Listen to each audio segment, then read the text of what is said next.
we're live. We're But again, I live. forgot to call them, find out what they, well, Hi, today, Cassie. Hi, Lewis. Hi, Jen. Hi, Sandra. Hi, Bucky. Hello. hello, everyone. Hello.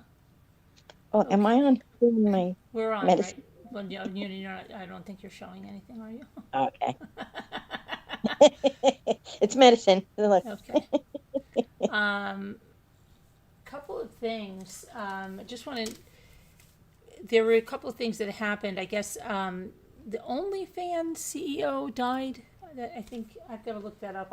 Sometimes they put old news. I thought he died before, but I don't know. But there's a bad plane crash at LaGuardia Airport. Yeah. Very bad. A fire truck was crossing the runway, and air traffic controller said himself that he messed up, and the plane hit the fire truck, and the passengers all survived, but both young pilots at the start of their career, both deceased in the crash, died in the crash. It's so sad. Yeah, the whole nose of the plane off. So that happened. Now I just saw something in Boynton Beach where a chopper crashed into a warehouse over there, killing everyone on board. Now I'm just going to check what that was, because let me see here what that was.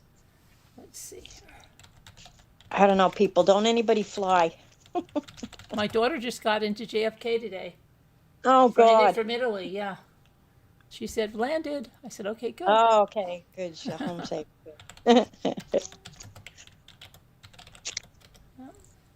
I know, when I heard about that, I was like, plane crash in New York. Yes, I know. I panicked for a moment. So let's see. The chopper went into, let's see what happened here. How this happened. Dramatic surveillance footage and eyewitness accounts captured the terrifying moment as a helicopter plunged nose first into the roof of a vacant Boynton Beach warehouse. 2 people have died. First responders, federal investigators remain on scene to investigate. So I don't understand. I don't know why. I shouldn't say I shouldn't understand. I don't know why that happened. And then let me see if this OnlyFans person, if that's now or if that was. Let me see.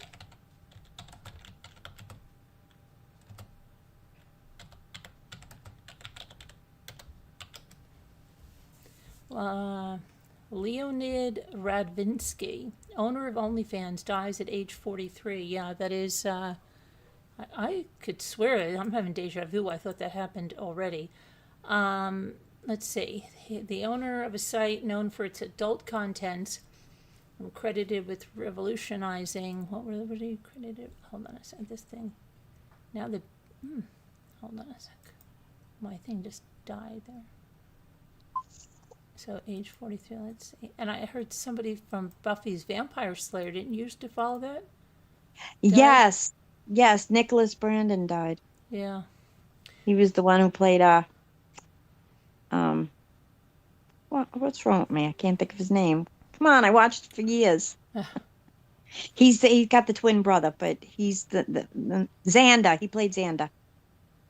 Okay. So now this guy, Leonid Radvinsky, died of cancer at the age of 43. Company announced that on Monday. We're deeply saddened to announce the death of Leo. Leo passed away peacefully after a long battle with cancer. His family has requested privacy, and so that was that. Let me see, what else did I have written down? Boynton Beach. Oh, a Tennessee woman to be executed. Let's see when that's coming up. I think that's the one that took a baby or something.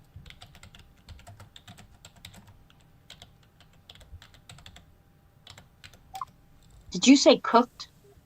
No, executed. Oh, okay. Let's see. She when are they supposed to be executing her? Let's see. Tennessee plans rare execution of a woman. Let's see when that's going to be. Krista Gail Pike was just 18 when she committed a crime that dominated headlines for years. She tortured and murdered her romantic rival in Tennessee. And then later, what did she do later? Hold on a second. All these pop-ups. she later, what did you do later? Now, I'm getting so pissed off with this thing. Okay. And later showed off a piece of the 19-year-old's skull to her schoolmates. Very nice. Not nice. So she's set to be executed. I'm trying to find out when this is. Let me see here.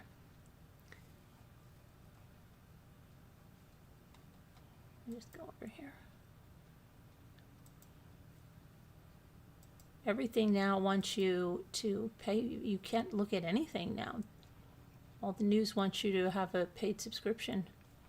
Okay, let's see. Oh, but for September 30th, so it's September. She's due to be executed September 30th. I guess they're putting it through because she's fighting some things right now. So she's fighting back, it says, March 20th. All right, and so that's that. OnlyFans, the plane crash at LaGuardia, one warehouse. Oh, Stephen McCauley was found guilty of the murder of Natalie McNally. He was a YouTuber, and he apparently used Grand Theft Auto as a alibi. And I think I remember this, but let me just pull this up. So I think this is the girl that was, we had talked about this, or maybe it was in a Zoom and we watched some of their stuff.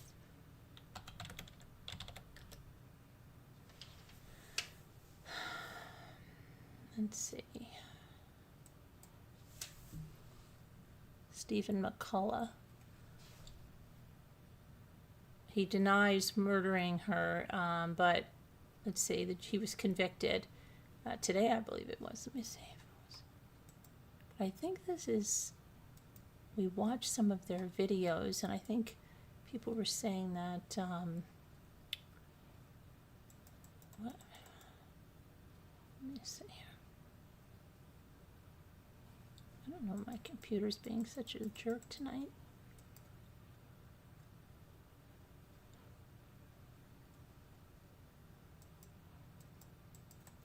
Being a jerk. Let's try this now.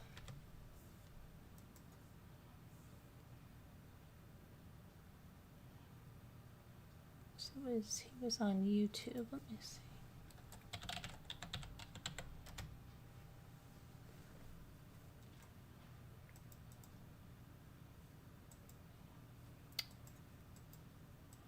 Natalie McNally. Right, okay. So brother calls Natalie McNally the greatest joy we will ever have. So let's see what happened 8 hours ago. They walked out victorious because killer Stephen McCullough was convicted of Natalie McNally's murder. And let's see what happened. Brother calls Natalie the greatest joy we will ever have as her killer is convicted. McCullough showed no emotion when the verdict was read in court, while McNally's family clapped. Speaking afterwards, Declan McNally called for an end to violence against women and girls. He praised the courage of his parents, Noel and Bernie, saying they were the most amazing parents with the biggest strength. Fighting back tears, he added, Natalie, you were an inspirational person. Having you in our lives is the greatest joy we will ever have. You've been an amazing mother to baby Dean. We'll love you forever, and we hope you can rest easy now. Can now rest easy. She died following a violent attack in her home. She suffered stab wounds and blows to her head. McCullough of Woodland Gardens, Lisbon, had continually denied her murder but failed to give evidence on his own behalf. The trial was heard how McCullough murdered McNally after setting up a false alibi that he was live streaming a gaming session on YouTube. The 6-hour-long gaming stream was later shown to be pre-recorded several days previously. Delivering his closing statement in the case last week, the prosecutor told the jury that McCullough had chosen not to give evidence in the trial. In his defense, he relies on the limited answers he gave in the interview, prepared statements, he said. So, that was his alibi, that he was live streaming when he wasn't live streaming. Okay, and so that's that. Now, in Nancy Guthrie, there's a development that there's these yellow signs. And I've looked into these yellow signs that were up there. And the yellow signs have names and a license plate. Now, apparently this license plate, it starts with CBD, and you'd think, okay, something about legalizing or whatever. That is apparently the vehicle that put the signs up. But there's also these names, and I put them down in this notebook here. Let's see. We have the Yavapai County Sheriff's Office, which is located in Prescott, Arizona. The sheriff is David Rhodes, and the name Rhodes is on that sign. They have Nancy Guthrie and a woman, Carol Shimek. They also have Lemons. Now, is that Mount Lemon? But they have Lemon/Rhodes. Rhodes would be the sheriff. Then they say State Fire, and they have the name Connolly. And then it looks like they have something written above Connolly. And I looked up this Carol Shimek, and it says that she stopped the town of Prescott and Chino Valley from putting meters on water. Okay. I see an obituary of January 1st, 2021 for her at the age of 74. I also found some information that she ran a rock and jewelry shop and opposed the local water metering on wells. Some claim her murder was done by officials, but there's been no official foul play ruling in her death. And then, it says this State Fire, making this sound like it's political, and this license plate that was on the truck that placed the signs. Excuse me. And then in searching Connolly, where it said Chair Connolly, they spelled Connolly Connolly. I found a case, Arizona versus Charlie Connolly Jr. Ironically, it was a kidnapping case, and in the same area, but it was an appeal from 2023, so I'm not sure that that's related, but that was just an interesting coincidence. So the Pima County Sheriff did come out and take the signs and put them in a paper evidence bag. So I don't know what will come with that, but I just wanted to go over that. And what else did I have here? Oh, Sheriff Nanos, there's been Brian Enton's noting that he had 3 very distinct contradictions in his interview with Bill Buckmaster. So one of them was that they asked him if he'd do anything different or if he had any regrets, something like that. And he said, no, the one time, this time, but he walked back that before he said that he cleared the crime scene too fast. So he's not mentioning that anymore. That's one contradiction. And then that whole thing that he walked back where he said, remember, the community wasn't in any danger. And then he said, a person could target someone else, and this could happen to anyone. And he did this whole thing last week. Well, now he's saying, relax, don't worry. It was the Guthrie family. I wouldn't want the community to feel like that. So that's a big, big change. And then again, about the photos, how at first he was saying they can be at different times and days. They don't know. Now he's saying, oh, no, that would be irresponsible to say that. So that, there's one thing there. And let's see. Then I was looking at the garage cameras because we're speaking of the car. So law enforcement sources confirmed there was a camera that showed the driveway and the front of the garage door, but did not yield any suspicious footage from the night of the abduction. And then a third camera was on the back of the house, and the swimming pool also did not show any suspicious things. But how would the vehicles get to those back roads, which are defined like a spaghetti,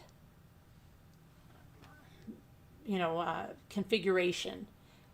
So the vehicles so far that we've heard about are the white Kia Soul that was 2.5 miles away, and it was 2:36 a.m. on the night of the abduction, or the morning, however you want to look at that. 8 minutes after the pacemaker was disconnected, and the FBI has ruled that out, allegedly. Then that suspicious vehicle or vehicle of interest from the Circle K, February 6th, and they didn't make public what make or model or year the car was, but we didn't hear anything about that. And then this dark red Honda, which a neighbor reported that a Hispanic male was seen by with a silver bracelet, smoking, and that vehicle was about a mile from Aunt Nancy's for 2 to 3 days before it left the area. Couldn't that have been any member of the media? I don't know. Let's see. Then the neighbors were asked about a truck that, so there's, I guess, a suspect truck that they were looking for, and they were asking about dark vans with blacked out windows in the area before and after, and that could just be something they're just asking about, or maybe something they saw. Now the back roads are spaghetti pattern. They avoid Oracle Road, which would probably have cameras on businesses and things. So you are able to avoid Oracle Road if you go back, and these main arteries, if you go back on these roads. Some of them are unpaved, some of them are dirt roads, but you could exit, and then get to remote areas of the desert and even to Mexico through that way. And the border of Mexico is roughly 70 miles from where Nancy lives. Let's see if I covered all that first.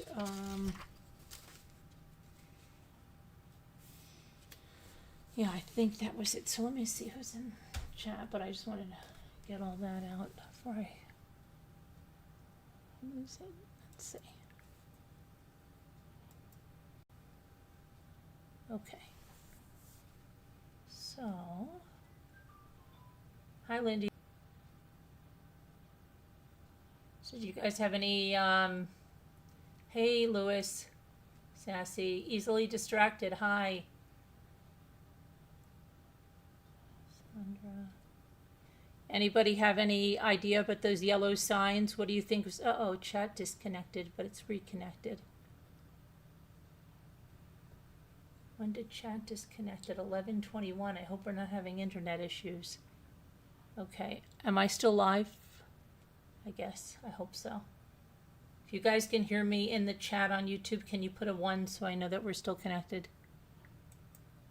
Please. It's so dark out there, roads are windy, yeah. Now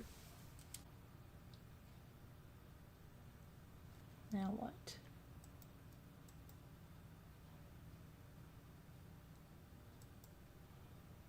This is strange. Guess our Zoom is still connected. If my internet was out, Zoom would blip. This is weird. This Am I on? This looks like a YouTube issue. I don't think you're showing me. Let's see if we can get to the end here. Okay. It's meant. Okay. Now this is going on back. Let's see if this is back. This is I think it might be the chat that's being a problem.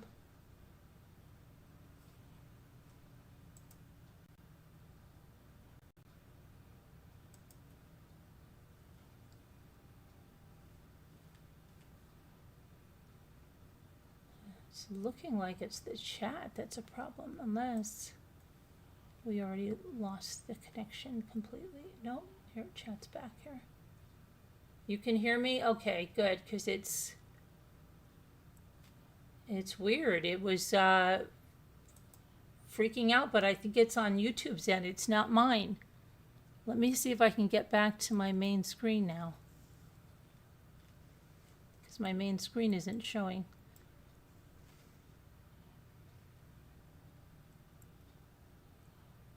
You just heard voices? Yeah, that was because I was flipping around and I was getting back to my video and it was playing. Trying to get back to the main screen because it keeps saying connect your encoder. Okay, now let's see if it goes. Okay, now it's back on. Wow, that's so crazy. Okay, yeah, that was laughing because I was going back. All right, I think we're hopefully okay because it just disconnected twice. But did anybody have anything about those yellow signs? Do you think that's connected, or do you think that's another, do you think that's somebody trying to put a red herring in there? Or, because that does go back to what I was saying, that if that's connected, is it something that Nancy voted against? Or now my internet's back. Zoom is back. This is so bizarre. Oh boy, this is going to be one of these nights, I can tell. Yeah, I know, Heidi. It should be back now. I don't know what is going on.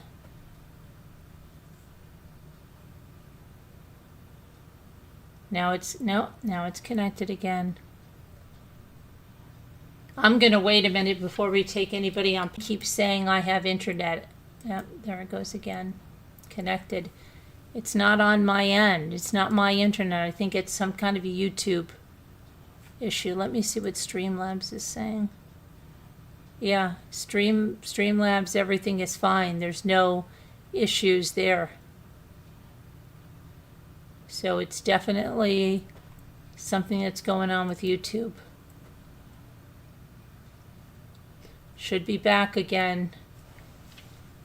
Sandra, we'll wait a little bit because it's going to be really annoying until we see that it's going to. But does anybody have any thoughts about the yellow signs? Do you think they're related, or is somebody trying to put a red herring in it? What about that license plate? Who wrote that license plate down there? Did they do that, or did somebody do that after they dropped the sign off? The signs are what? I can't see why. I can't read that word. Cryptid, did you say? Hold on a minute. I've got to get in live chat. Let me make this a little bigger. The signs are, hang on a sec, cryptid. Now, what do you mean by cryptid? Because I don't know what you mean by cryptid.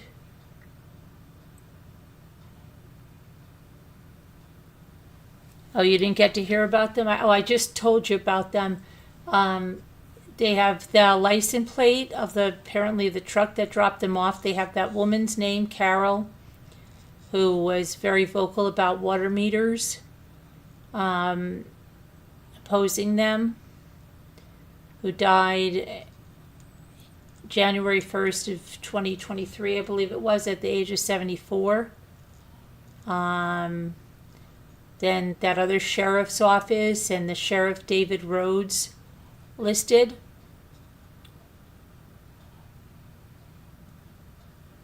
See how the spelling is?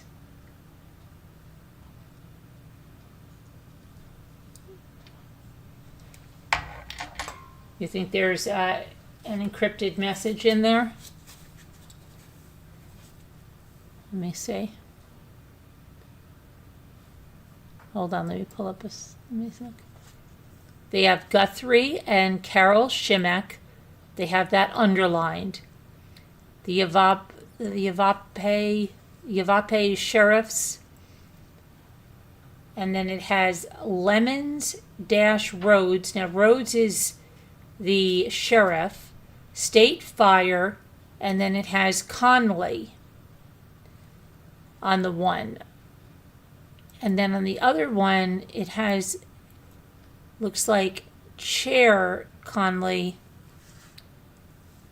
But I don't think the letters themselves, or I think it looks like somebody's pen or something wasn't working, because if you look closely where it has Shimmick, you can see that they wrote it in like regular pen and then went over it with a marker, actually a couple of different markers.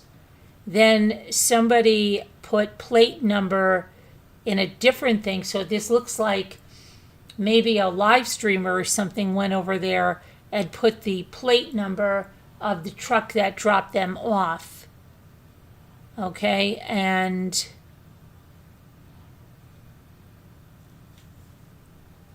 yeah, I don't see that the writing itself looks, it's put up with like black electrical tape, but it looks like they tried to write it first and then they had it in pen and they wrote over it. So I think that's what you're seeing, and you're seeing like some of the lines are going through letters, but if you look closely, it's pen. So I don't think that's the issue. I'm just wondering if this is a red herring. Hello, Bee Lady Apiary. Are you also discussing the ridges in the dirt, and did they preserve them? What are you talking about? You're not back to the driveway? What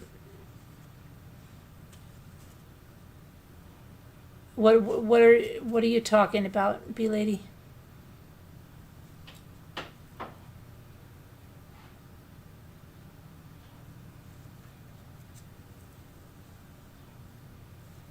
It could be. It could be what? A red herring, or it could be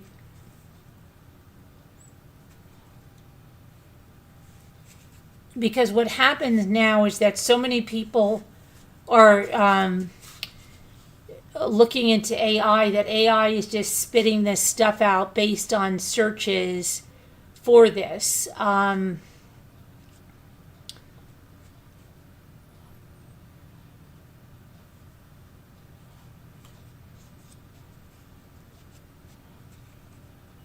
A red herring, yeah, could be. Could be.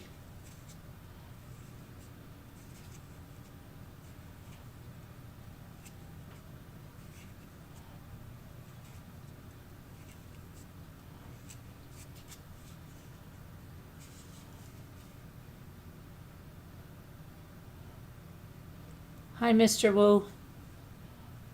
How are you? We're going to wait like 3 more minutes and make sure we don't have any more interruptions with the internet, and then I'll take callers. If anybody wants to call in, you just have to email me, and you can call in and make yourself heard. Hello to Scooter.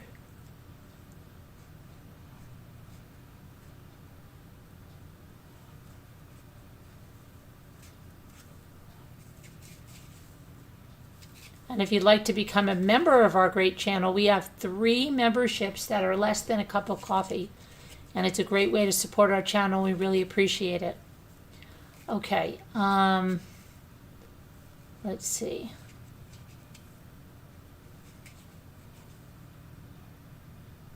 If you'd like to call in, just email.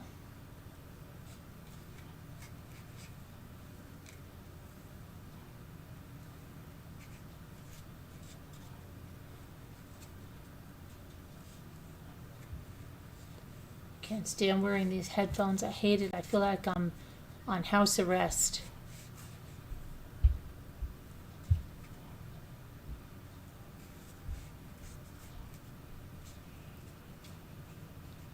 I feel like I'm chained to the microphone. I am chained to the microphone now.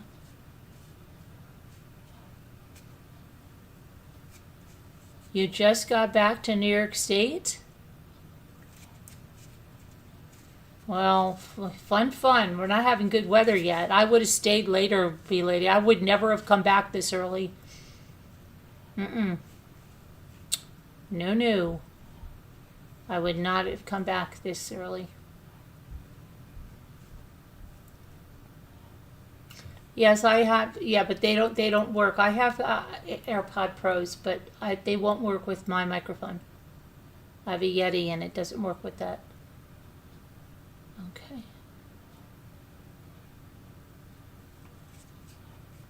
I'm good, Cheryl. How are you?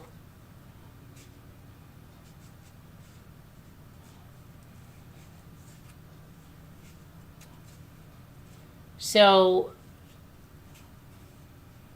all right, I know that I saw Jason, and I think hopefully the internet's going to stay okay. Let me see. I don't think it was my end. I really don't, because Zoom would be freaking. All right, let me get a number. I don't know when I started this Zoom right here at all. Oh, it had to be, I don't know. It's good. Yeah, it had to be earlier because I shut the one down last night.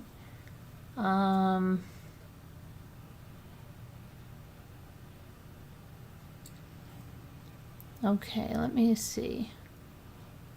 I have AirPod Pro 2s, B-Lady that I used with my phone and my iPad. And let me see. I don't usually use any headphones with my podcast here ever. This is something that all happened the other night. Let me see. I've got to go to email.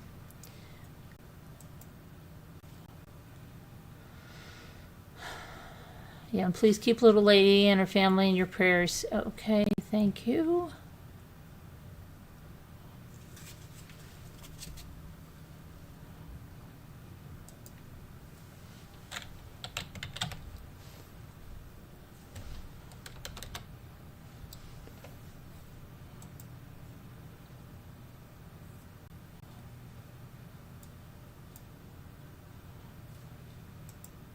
Okay, James, I'm sending you a new number here.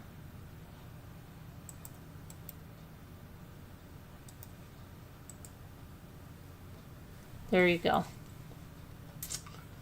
And let me get over here.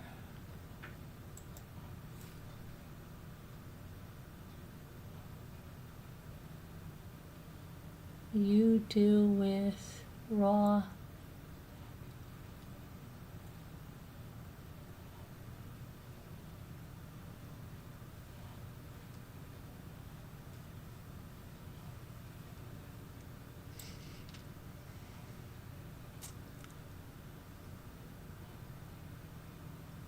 Let's see.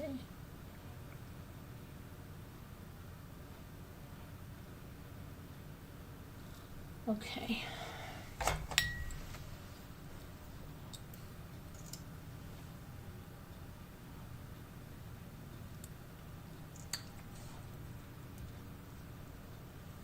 So, let's see.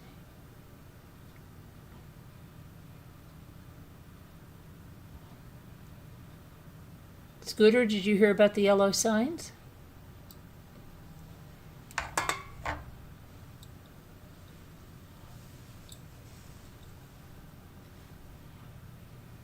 I don't know what to think of them. I don't know what to think of anything in this case. This case is crazy. This case is ridiculous. It really is.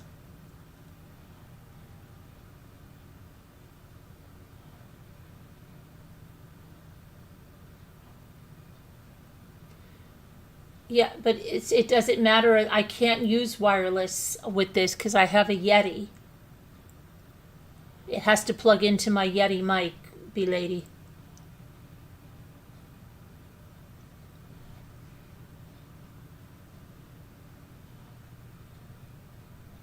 See?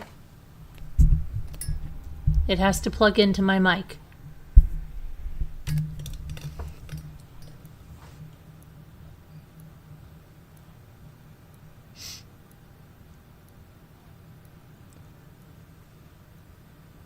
No, what about what? Well, you didn't, I guess you didn't watch the beginning of the show. I already went through it all. The yellow sign that somebody dropped off in front of the Guthrie house, 2 of them, and put them up with tape, and then the Pima County Sheriff's Office came and collected them and put them in brown paper evidence bags, which obviously people do not understand. I think there's a lot of people following this case that have never followed any true crime case. And it's not necessarily a bad thing, but they say a lot of things that make no sense and say it as fact. They go, they're not collecting that as evidence. They put it in a brown paper bag. That's what they collect evidence in. Now, I remember we had some guy up here once, and he was arguing about, did you see they got a brown paper bag? No, that's what they collect evidence in, brown paper bags, okay? That's called an evidence bag. And so, but they say it as it's fact, and I've seen it on multiple forums, and I guess as I get older, I have very little patience for that kind of stuff. That's why it's very hard for me to watch a trial and watch chat like in Law and Crime or something, because you have so many people that have no idea how a trial works or anything, or they're just there just to be jerks. And as I get older, I have a very, very short fuse for that kind of, I don't have that patience anymore. So, yeah.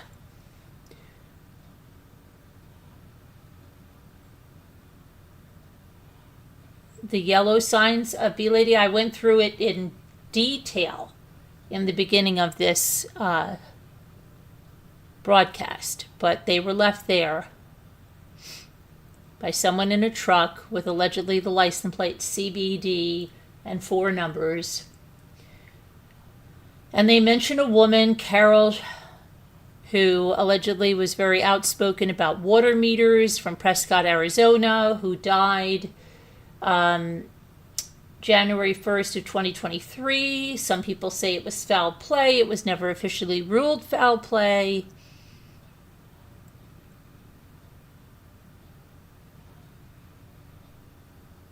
You've been saying this about TPD sheriffs.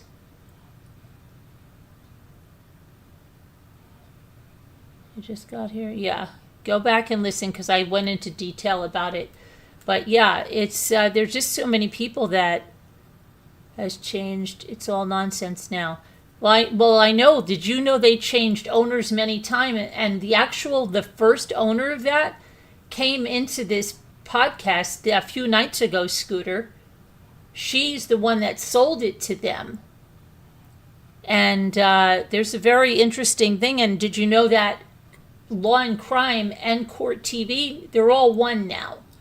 Okay, I don't remember if I knew that or I didn't, but I found that out with the link camera thing. They're all the same now. So they've got a big monopoly running on the trials, right? So anyway,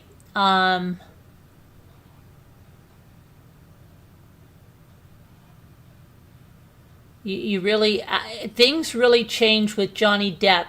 Because do you remember, Scooter, there was never anybody watching trials. Remember when we would watch them, there'd be like 400 people in there watching a trial. And then Johnny Depp came along. And I guess with Johnny Depp and being like, that was post-COVID, but something changed. Remember that, Scooter? The numbers just went crazy. And you saw people that you never saw in a live stream trial. Okay? Like the most that would ever be in a Law and Crime channel, even in YouTube. Do you remember that, Scooter? There were never numbers like there are now. Like 1,300 people in a chat was about tops on it. Now you see numbers you never saw prior to COVID. It's crazy. But Law and Crime, the most you would see in a trial, the most, would be 1,000. And then Johnny Depp came, and it was like 33. I remember you're like 33,000 in the trial, 40,000. It was crazy, but they didn't know anything. Most of them did not know anything about a trial. It was extremely annoying. And then after that, a lot more of them stayed because they some of them really liked the whole process. And things changed after Johnny Depp for those networks because more and more people started to watch the trials. Prior to that, they did not have the audience they have now.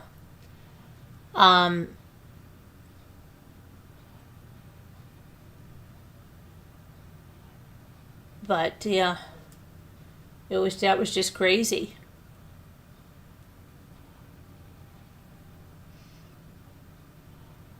And then there was always the people, free this one, free that one. They were all just clogging up the chat with spam. They'd ask the same question over and over just to be a jerk.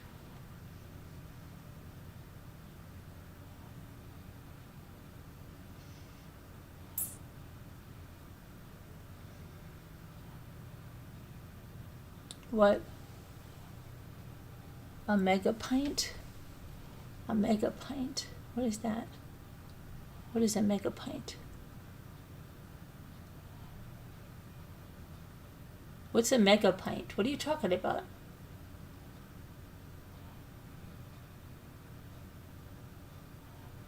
Okay, so I have to go. I have to go to the dentist tomorrow. So I hope that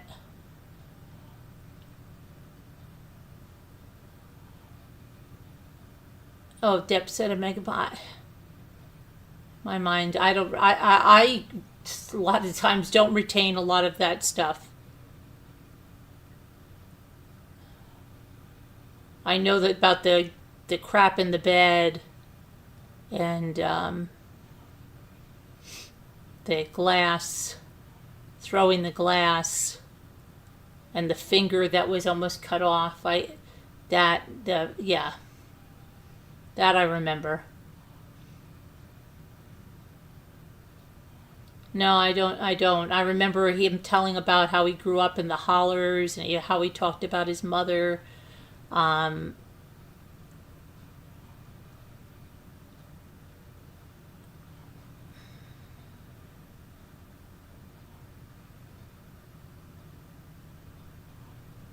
He said it in a humorous way. Oh. I remember some things from. I remember about the dogs that they had, and I remember his lawyer very well.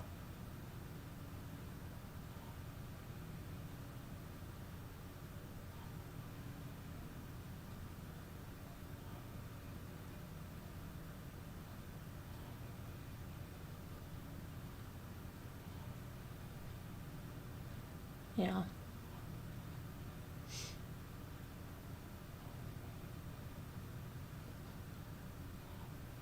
But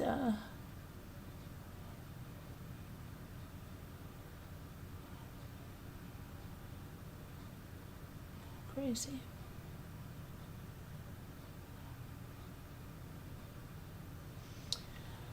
Anyway, I don't know about these things. Oh, I wanted to quickly recap the Fitz Simmons. Hold on a minute. I have a recap for that. Wait a sec. She's having a bench trial. It started today. All right, let's see here.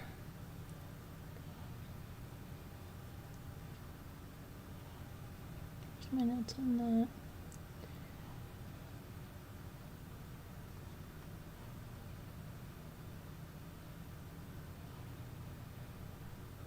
All right, so let's get this. Kelsey Fitz Simmons trial, which began today. It's a high-stakes cop-on-cop shooting case, right? We kind of talked about it I think we talked about it the other night, showing that she had the baby, read some of the text that happened right in there. But it's drawn significant attention due to its focus on mental health, police training, and the use of deadly force within the ranks. It's a bench trial. That means there's no jury. The judge has the final say on everything, which Jeffrey Karp, Essex County Superior Court in Lawrence, Massachusetts. The case centers on an incident with the North Andover police officer Kelsey Fitz Simmons, and she was shot in the chest by her colleague, Officer Tom Noonan, during a wellness check at her home. So there's prosecution says it was aggravated assault and claims that Fitz Simmons intentionally pointed her service weapon at Officer Noonan, forcing him to fire in self-defense. And they allege that she posed a direct and dangerous threat to the responding officers. Now, her defense says she was suffering from severe postpartum depression and psychosis, intended only to harm herself. And lack of intent, they said it claims that she never pointed the weapon at officers and that the shooting was a tragic escalation of a medical emergency. So on day one, prosecutor painted a picture of a dangerous confrontation, emphasizing that Fitzsimmons' actions left Officer Noonan with no choice but to use lethal force to protect himself and his fellow officers. Defense countered by highlighting Fitzsimmons' history as a dedicated officer and a mother, framing the incident as a cry for help that was met with a tactile response rather than a medical one. The first witness was Lieutenant Sean Daly, the most impactful testimony of the day. And he was on scene during the shooting. Daly testified that he heard Officer Noonan repeatedly shout, "Kelsey, don't do it," and drop the gun before the shots were fired. In the aftermath, crucially, Daly testified that immediately after being shot, Kelsey said, "I'm sorry, I want to die." The defense is using this statement to prove her intent was self-harm, not an assault on her fellow officers. A major point of contention in the trial is the lack of clear body camera footage from the exact moment of the shooting. The defense is questioning why certain angles are obstructed or why the tactile approach wasn't de-escalated sooner, given that they knew they were responding to a brother, sister in blue in distress. Okay, so let's see here.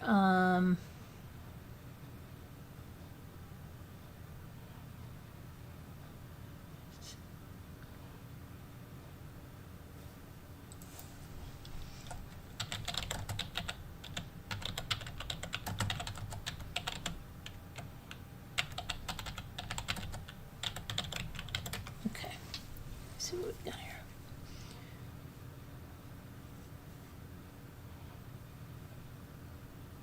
Then they had Justin Alain, the ex-fiance.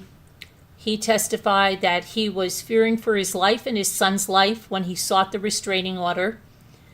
He described being at the house with his sister to take the baby. He testified that Kelsey lunged behind a door frame and reappeared with a gun and pulled the trigger, but the gun didn't fire. He then ran from the house as the shooting began. The defense is questioning his credibility, alleging that he is a pervasive marijuana smoker, and pointed to video evidence that purportedly shows him breaking into her home days after the shooting to take cash and a laptop. Officer Patrick McCarthy, the officer, and Noonan's the one that fired the shot that hit Fitzsimmons in the chest. Let's see, then, Courtney Alain, the ex-fiance's sister.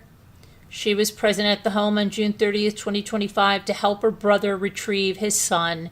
She provided insight into the family dynamics and the state of the household just before the police arrived to serve the order. Then you had Officer Timothy Houston, one of the three responding officers alongside Daly and Noonan, who entered the home. He provided corroborating testimony about the commands given to Kelsey and the chaotic moments immediately following the gunfire. Now, upcoming witnesses are going to be Police Chief Charles Gray, who's likely to testify on department protocols, and Kelsey standing within the force, and then first responders and firefighters. 3 North Andover firefighters are on the list to testify about the medical aid provided on site, and then mental health experts. 1 doctor was removed from the list. The defense is expected to use medical testimony to discuss Kelsey's postpartum depression, psychosis, and the medication she was prescribed. So, yeah, that's continuing tomorrow. Okay, now let's see where we are here.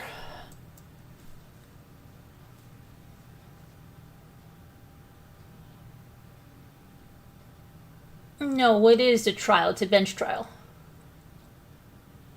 Trial. Yeah. Oh, Scooter's talking to you. Okay, never mind. Never mind.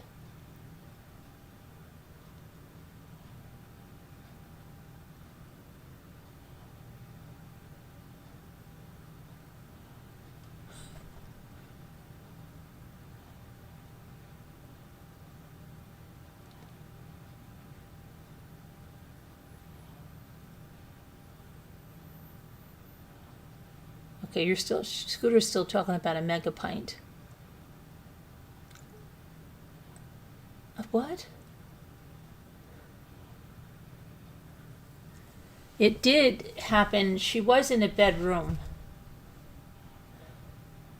What? What is Scooter talking about?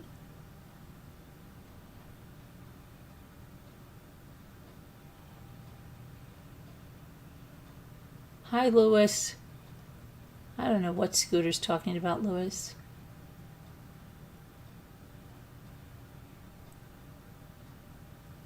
Yeah, it was in a bedroom, Scooter. What are you talking about? Did you watch it, Scooter?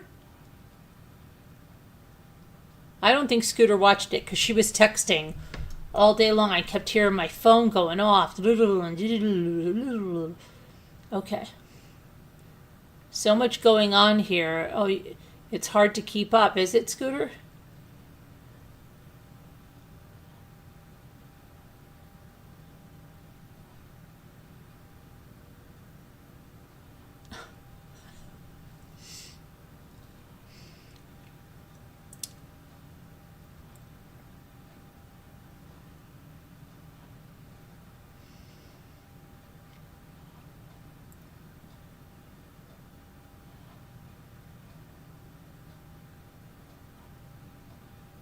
I was telling her it's down the road from me. The Kelsey trial. Oh.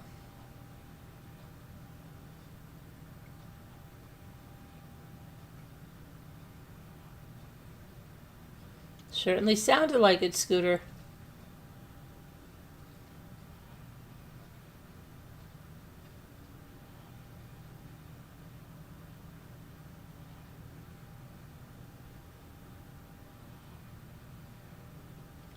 Okay, so I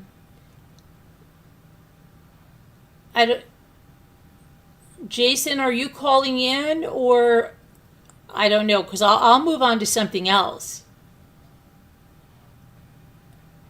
There's a lot of other stuff I can cover.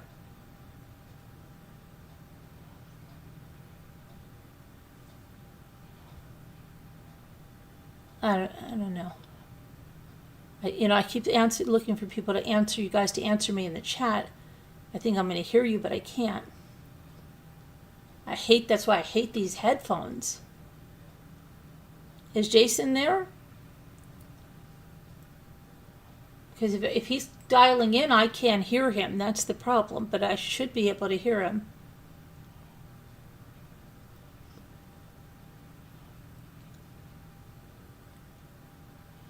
Because I can't stay on super duper late. And I'm going to tell you guys right now, I can't do 5 in the morning. I'm not doing 4 in the morning. I have to go to the dentist tomorrow. I'm not doing 4. I'm by 3:30, I'm calling it quits. That's the latest.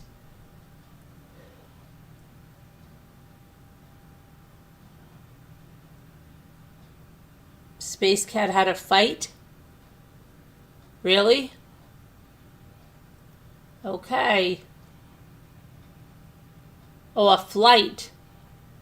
I thought you said a fight.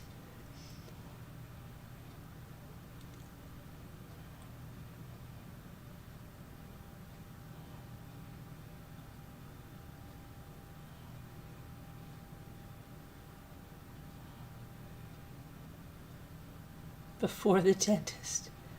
You want to hear the stupidest thing? Why I shouldn't even have to go to the I had my cleaning, my last cleaning, right? And the dentist, there's such a mix-up with the dentist. The dentists are so hard to come by in our area. Well, I had this little Italian guy, okay? And it was like a dental office. They had several offices, okay? Anyway, they do a cleaning, and he says that my back molar, he goes, oh, there's like, you chipped the back of the tooth a little bit. So I go, okay, so when should I make an appointment and let's fix that? Because I didn't even notice that, right? And he goes like this, and he literally goes and says, you don't need to fix that. It's just a tiny little chip off the back of it. It's nothing. And I'm thinking to myself, like, this is strange. What dentist tells you that? Like, they're going to tell you need a cap on it or you need this, that, and the other thing.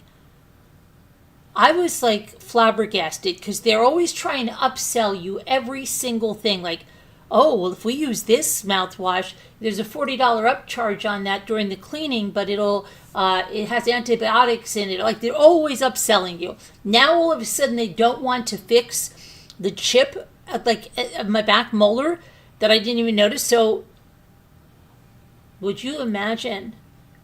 Okay, now listen, now let's flash forward about 3 months.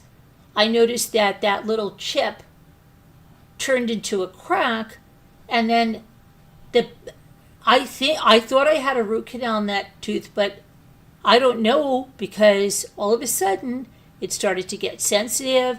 It started to feel like, when you have the nerve there. We called them up. They said, we can get her in, I'm not joking, March 5th. This was in February. I said, you told them this is an emergency? Yeah.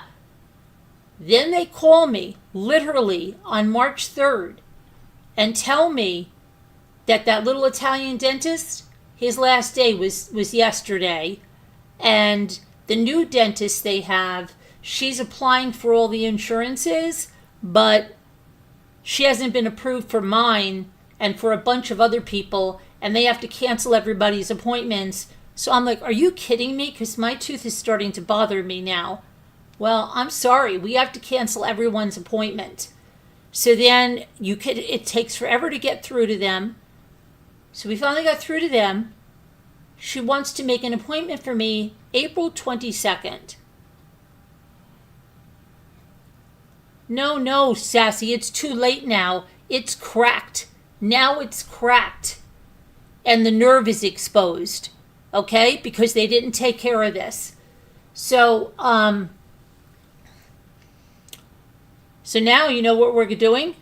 We're just going to go to the dentist's office tomorrow, because guess what? The dentist only comes in now on Tuesday. They apparently only have one dentist now. So Jimmy said, we're just going to go there and say, look, you can't do this to someone. Because it's just ridiculous. They should have taken care of this in the first place. But I could swear that I had a root canal on that tooth. But then I had that dentist, remember, that doesn't do all the caps? Oh my gosh, it's crazy.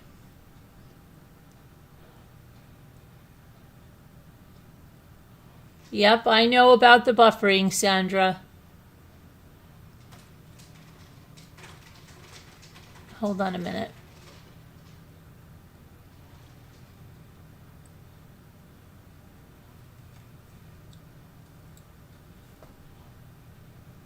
I think I did, but apparently I didn't, because then there wouldn't be any nerve pain if I did, unless they did it wrong, right?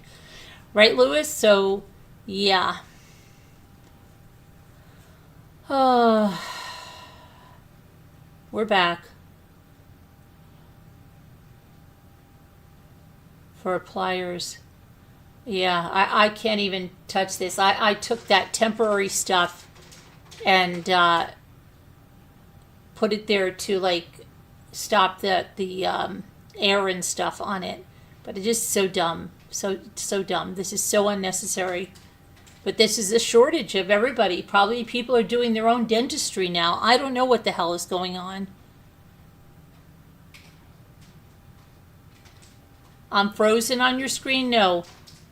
Refresh your screen, Lewis. Hit the little refresh button. I shouldn't be frozen.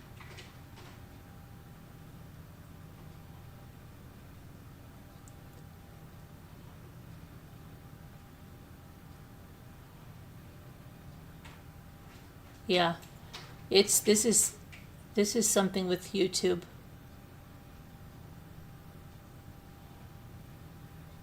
This is just gonna keep doing this crap. It's terrible.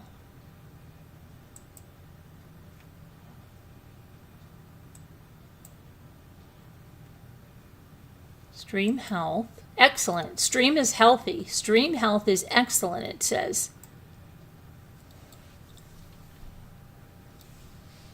Oh, that flew over Peep's head.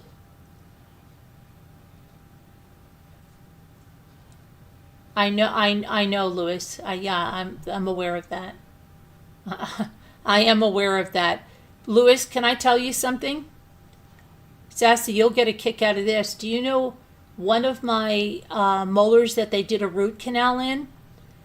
When, you know, every time you go to a new dentist and they take all the x-rays and then they laugh at all the work the dentist before did and they all make fun of each other and tell you need everything redone again? Well, one of the root canals I had done, Sassy, listen to this one. Listen to this, Sassy. You know the little files that they stick in and out to clean out the roots? They left that in my tooth. I had a file in, you know, down inside my molar where they had filled it over that. There was a file in there. They left a file in there. And they were all coming in to laugh. And this is why anytime you switch a dentist, I already know how the whole drill works. They tell you that everything your prior dentist did is like the worst work that they've ever seen. Yeah, Louis, 100%. Okay? The file was in my tooth. It didn't hurt. The only reason we found it is because they did an x-ray. Yeah. They did an x-ray and they saw the file in there. I think they went in and took it out, or maybe I still have it in. I don't know. They must have gone in and taken it out. Who knows? Might be in there. I don't know. I don't even remember now. I have a very selective memory of that. Probably because I didn't even want to believe that was true.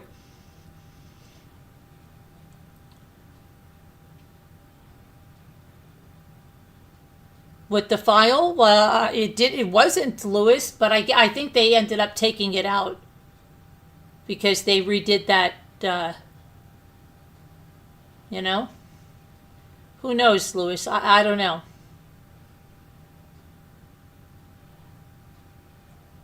He had wisdom teeth removed in his mid-80s, really?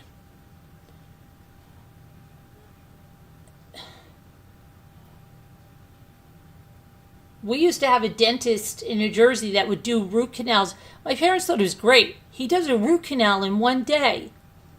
Like, well, you're really not supposed to, then you find out, right? But he would do it in one day, and oh, he does it in one day. Of course, he's just he's in a, you know, he just sacking in the money, you know, like, so it's just crazy. Dr. Schmidt, Richard Schmidt, I still remember that guy. Oh my gosh. Yeah, my first dentist was Dr. Lazara, but craziness. The dentist that left it in should have told you at least, but actually he should have sent you over to the endodontist. Well, I don't think he realized he left it in. Do you, Sassy? I don't think he realized. Now the thing is doing it again. Yeah, believe me, Sassy, I know. This was a dentist back in the 70s, okay? Yeah. There's a lot of shite. No, that's not the one that left the file in my tooth. Yeah, it's buffering again. It's not on my end, though. It'll go. It's back now.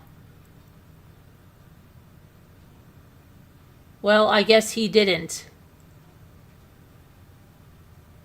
But nothing happened from it. I mean, it's, you know what I mean? I guess they probably eventually took it out because I know I had that tooth redone again and capped.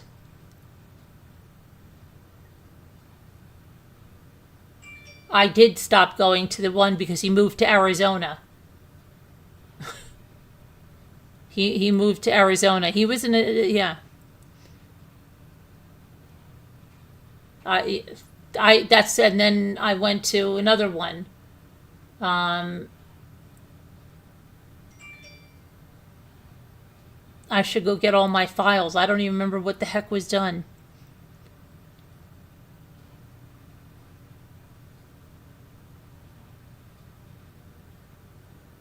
I don't even remember taking it out, but they must have taken it out then.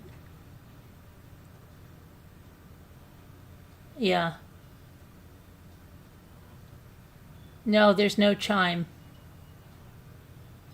No. I don't know where Jason is. I don't know where Space Cat is, so we'll just I got a text from our internet. We'll be off tomorrow night for an update. Really?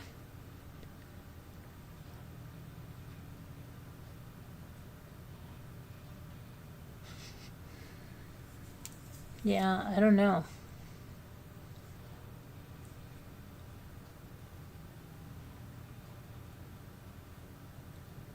But Sassy, the file didn't do anything. You know what I mean? It didn't cause any pain. I didn't even know what was in there.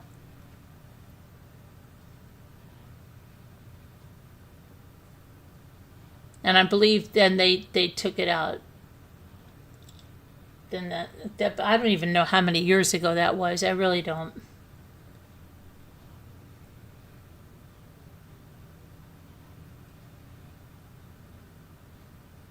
I'm just so pissed with this because this could have been totally avoided. And now it's like you call them with an emergency and they say like April 22nd. I don't think so. There's no dentists anymore.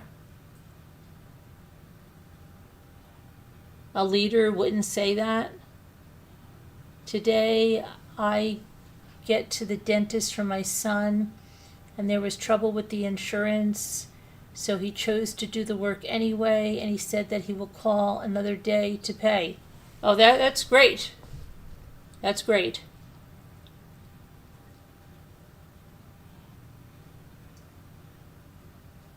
You're lucky. Sunset could have caused pain. What do you mean sunset? Oh, you're lucky since it, do you mean since it could have caused pain or an infection? Well, thank God.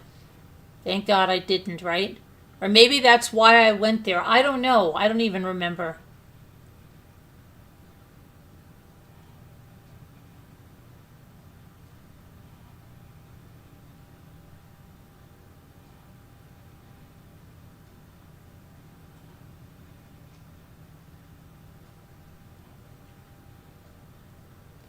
I got Jasper this duck that makes all this noise. But it looks like a real duck, but it has like, oh my gosh. It was funny before.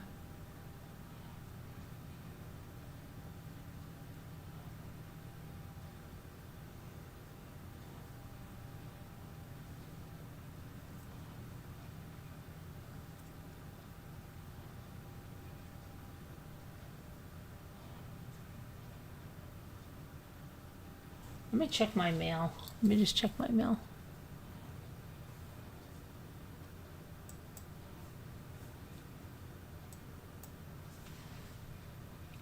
Oh, wait a second. Hold on a second. I hope my email went through to, let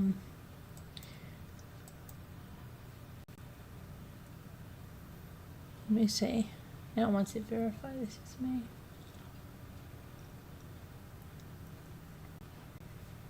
Oh, come on. The computer's acting so freaking strange.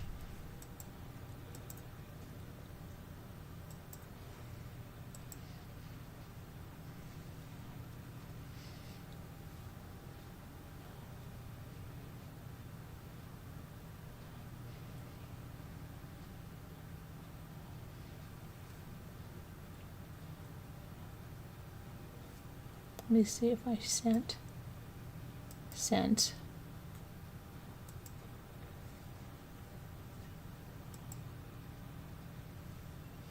Yeah, I did send it. Okay. Come on. All right, now.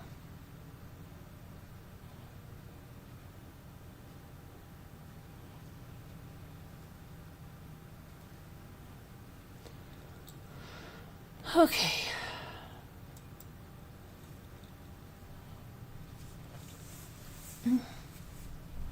Slack is too. It keeps making my picture weird. I think you mean Zoom, right?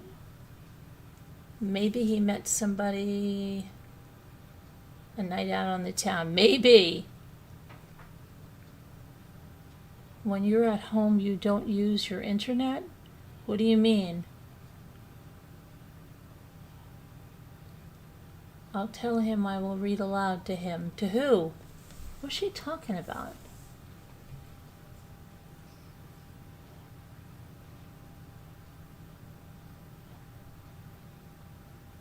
Who is Scooter reading aloud to?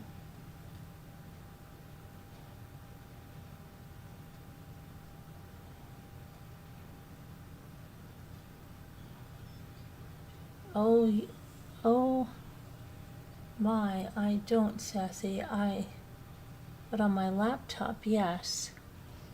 You don't use your internet, huh? That's crazy. Who's out on the town?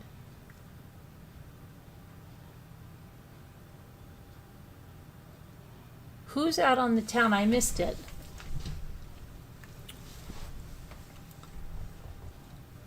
Oh boy.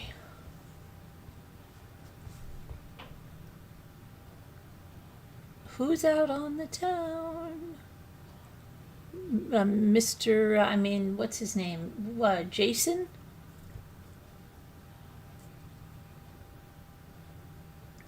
Yeah, they wanted to be here, but I'll do something else, but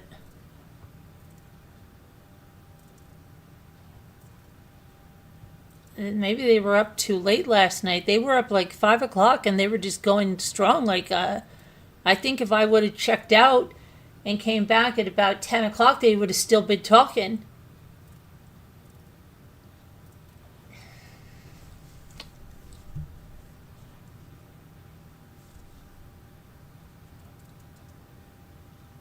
Okay, so we have to start thinking. Yeah, we have to start thinking. We have to start thinking. Mm-hmm. Yep.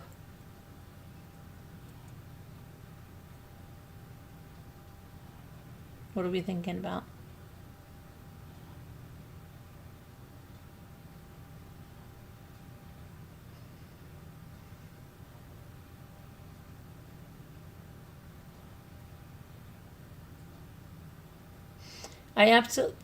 Oh. Okay. Yeah, I know. I don't know what it is, Scooter, with that.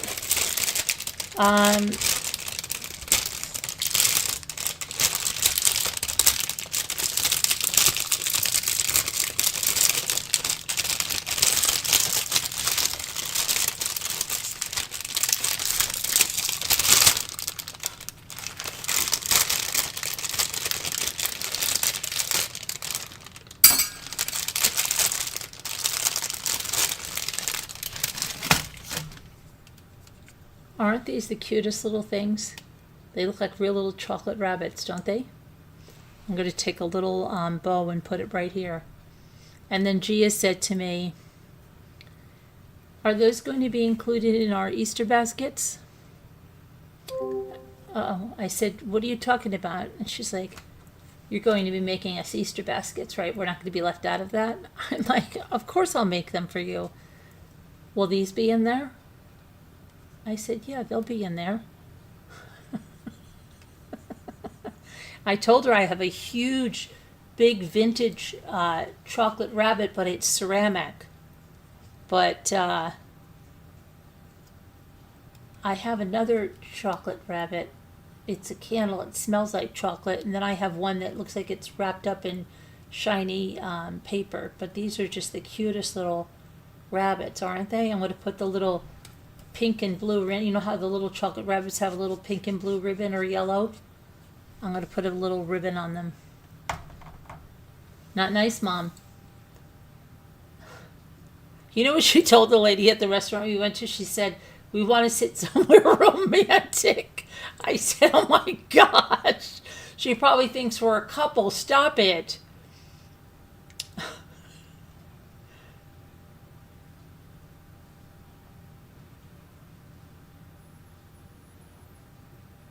What? Crows? What? Crowns fell off when I flossed.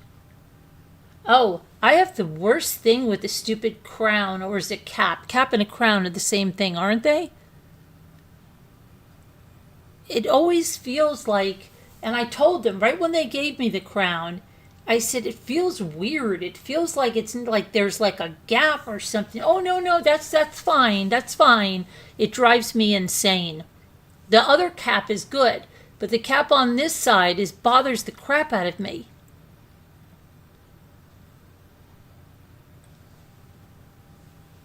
I have a really strong feeling that Nancy's body will be found this May.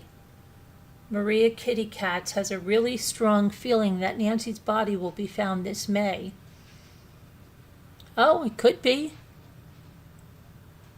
It could be. Hi, pretty girl.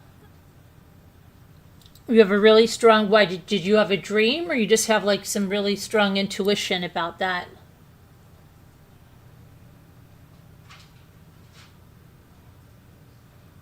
What month you guys think of? I don't know that her body will ever be found, Marie. At this point, Marie Kitty Cats, I'm really like, losing steam with this. I don't know. It's crazy. So much time has gone by, and in that desert,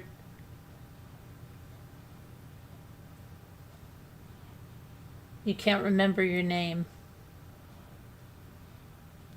There ain't no one to give you no pain. Right, Scooter? We're going to ride around on a horse with no name. Well,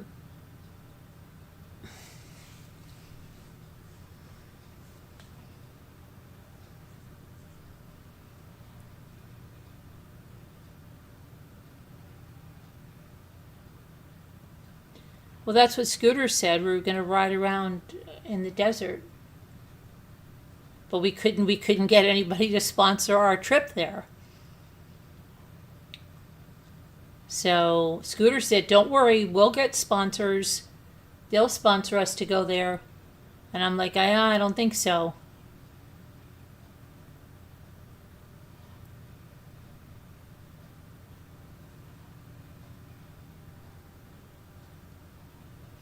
Next Tuesday is your birthday. Well, happy birthday. Is that the sheriff did a bungalow mess? Is that the sheriff did a bungalow mess regarding this case? Yeah, who knows? The whole thing is messed up.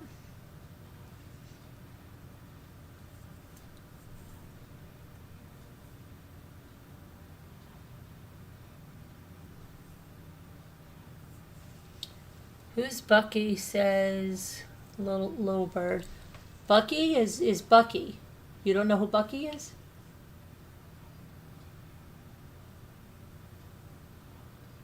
Bucky's Bucky Ann.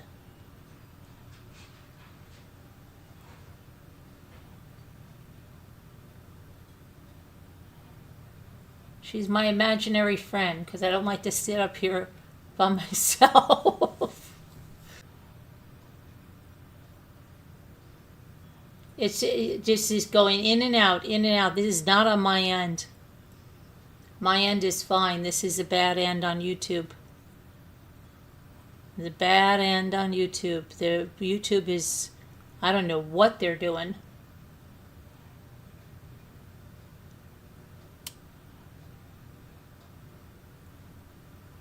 You know what, though? I think I can get rid of these stupid earphones. Because I'm the only one up here talking, and I hate these earphones.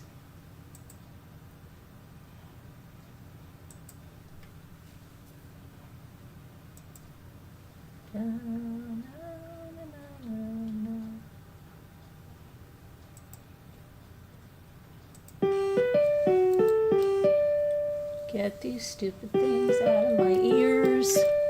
I hate that. Can you hear me now?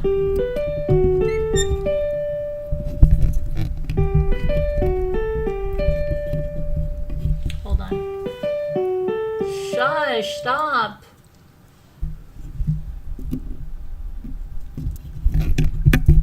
Can you hear me now? Can you hear me? Can you hear me? Let me know if you can hear me.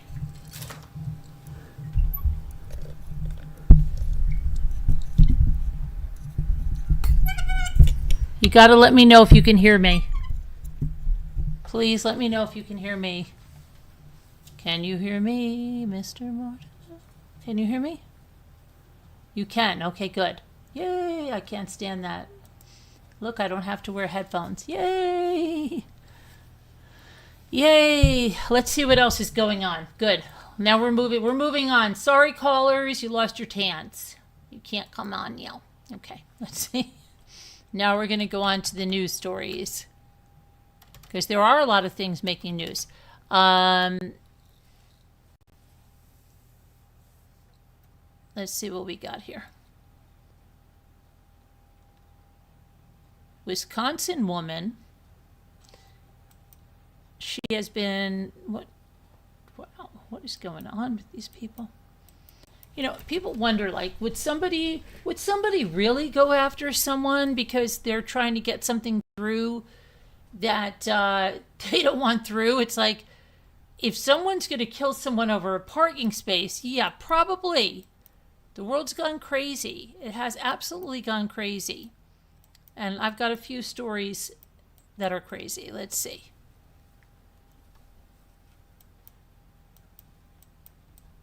Come on, buddy. Oh my gosh, this is so bad.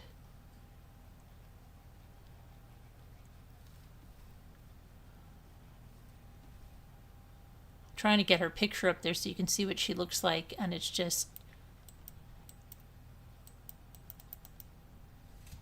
maybe they're getting our grid or something, you know?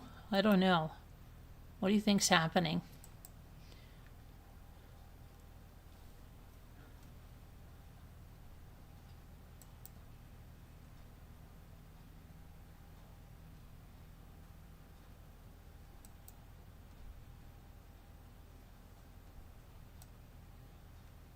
Okay, so here's the woman. She's 41. But would you get up there, lady? You're really... okay. There's the woman, and she's from Wisconsin. She's been accused of killing a 14-year-old who was found when deputies responded to a welfare check last week. She's from Rock County, in the Rock County Sheriff's Office. Went to... let me get my glasses so I don't embarrass myself. Went to her Beloit home just before 8 a.m. on Friday and found the teen dead. And they identified Thais Oninsky as a suspect, and they arrested her. Oninsky was charged with first-degree intentional homicide. The sheriff's office provided no further information, including how Oninsky was connected to the dead teen. And that's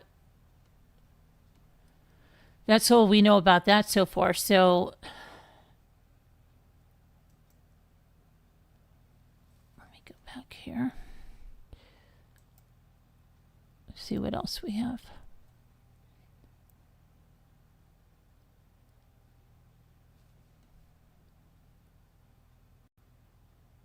Now,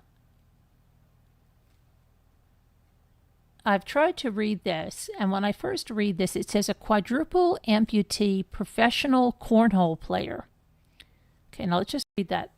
Quadruple amputee, professional cornhole player, charged with shooting friend to death. Okay? Now, okay.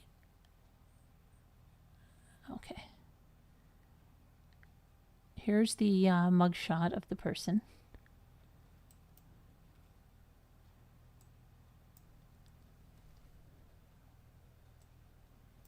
I didn't know there was like professional cornhole, but I guess there is.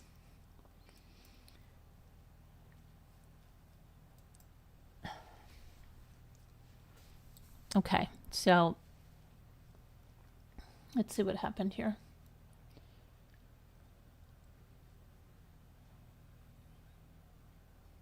No, I don't know what just happened to I just had my sheriff's report here. And what happened to my sheriff's report?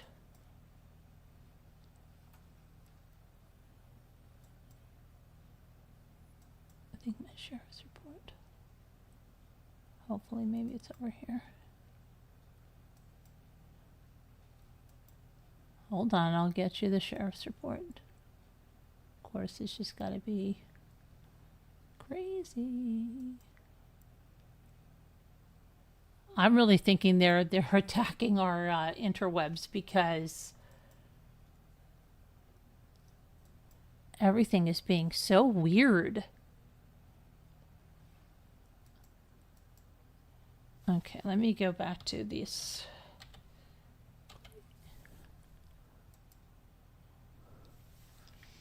All right. Quadruple amputee professional cornhole player charged with shooting friend to death.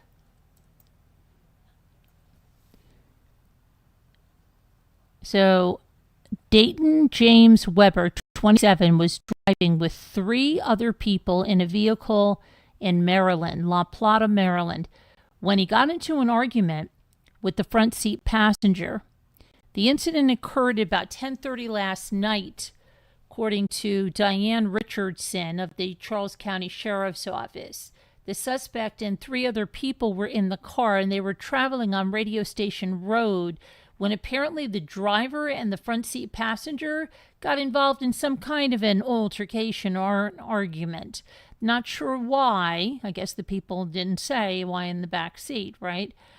Based on information received, the driver, Mr. Weber, Dayton James Weber, shot the front seat passenger and then pulled over and asked the back seat passengers to help him drag the body out. Can you even imagine how this is going on? Everybody thinks they're going out on a nice ride or whatever, right? Maybe the people in the back are talking about something. Suddenly the front 2 people get into this whatever. The driver shoots and kills the passenger, and then the car comes to a screeching halt on the side of the road, and the driver who's just killed the passenger turns around to the people in the back seat and says, "Hey, help me get this body out of the car." Right? Just try to put yourself in that position there. Okay. So, anyway, they refused and got out of the vehicle. And then Weber sped off with the body still inside. And the 2 that were survived this horrible thing, they flagged down some police officers to report this. And now the suspect here is awaiting extradition to Maryland from a jail in Virginia. Apparently, Weber became a quadruple amputee at 10 months when he suffered from a serious blood infection. Okay.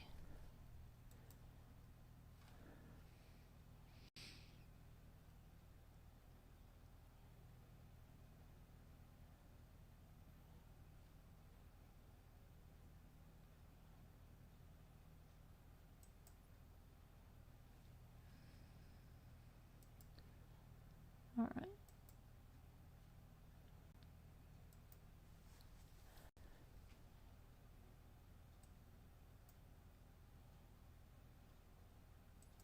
And we're going to go to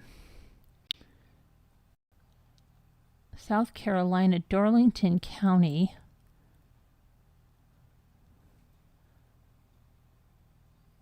Let me get a picture of this guy here.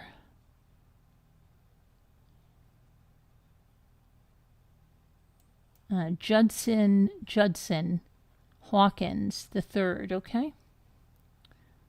Let me get Judson's photo up here.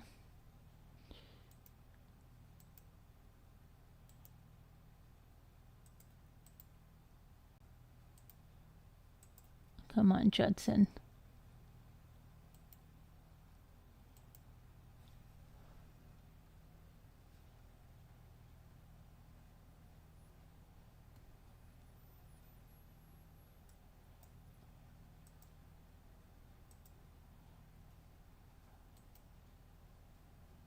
Okay.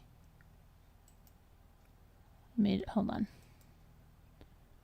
This is so crazy.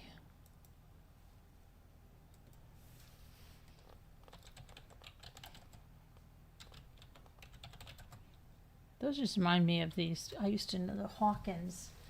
Oh my gosh, I haven't thought about those neighbors in years. Okay. You know what? I just looked up this guy. You know, Joel Guy Jr., he was from South Carolina, Scooter. Did you know that? Ironically, when I searched this guy, would you believe that Joel Guy Jr. was in the same? No, that is the. Hold on a second. Just hang on. Now I feel like I'm losing my mind. Okay, wait. Just hold on. Okay. What the heck is going on? Okay, now I feel like I'm losing my mind. Can somebody please look up Judson Hawkins the third? Because it's also coming up as the same name as that guy that was stealing all those people that Linda was making me look into from the graveyards. And it also brought up a photo of Joel Guy Jr. I know what Joel Guy Jr. is, who he is and what he looks like. There's like something, I think they got our grid, you guys. I'm not joking around, okay? I'm going to show you something right now because you might think I'm crazy, okay? Maybe you think I'm crazy. I'm going to show you that I'm not. I just put in Judson Hawkins third. Look at this. This is the graveyard guy, okay? This is the guy I'm talking about. This is freaking Joel Guy Jr., okay? They're all coming up under this name. You tell me that's not crazy. Please tell me that's not crazy. Darlington, this is Joel Guy freaking Jr. Okay? That is not Judson Hawkins. This is Judson Hawkins right here. This is Joel Guy Jr. What the hell is going on with our internet? And this is the guy that Linda had me looking into in Pennsylvania that was stealing all the corpses. There's something going on, you guys. Somebody's doing something to our interwebs. I'm telling you. You mark my words, something's happening. Something's going on.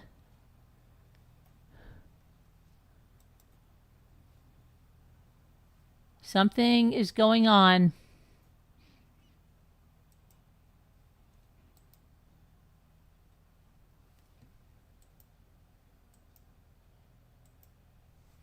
Okay, so let me get to the Darlington man. But something is going on, just so you know. It's showing freaking Joel Guy Jr. and the other guy.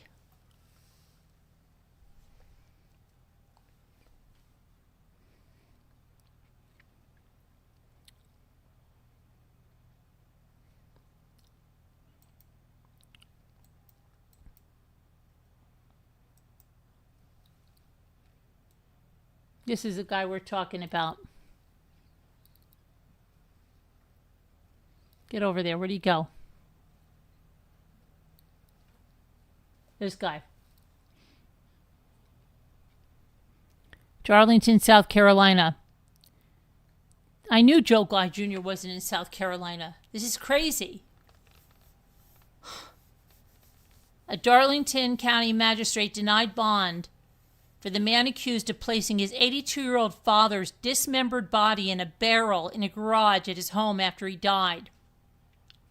Judson Hawkins III gave false information to impede a missing persons investigation in the death of his father, Judson Hawkins Jr. His charges are destruction or removal of human remains and obstructing justice. Hawkins going to stay in the West Glen Campbell. West Glen Campbell. Remember Glen Campbell? That's so crazy that that's named West Glen Campbell.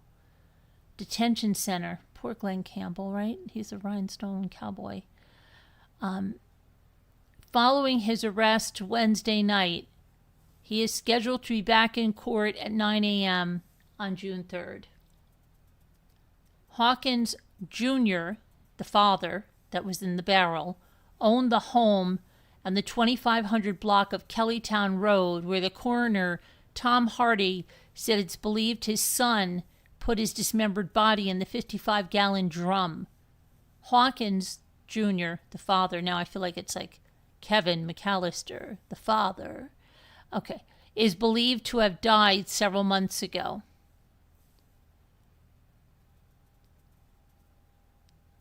Hawkins Jr. had been dead for an extended period of time before his body was found, and the cause and manner of his death were not immediately known. Yikes.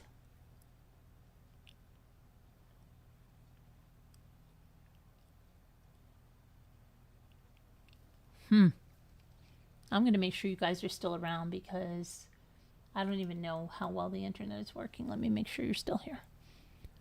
Hold on. Let me try to find you guys. There you are. Did you look at that? Did you look at that? Did you guys see Joel Guy Jr. coming up? 3 different people with the same name. There's something going on with our internet, okay?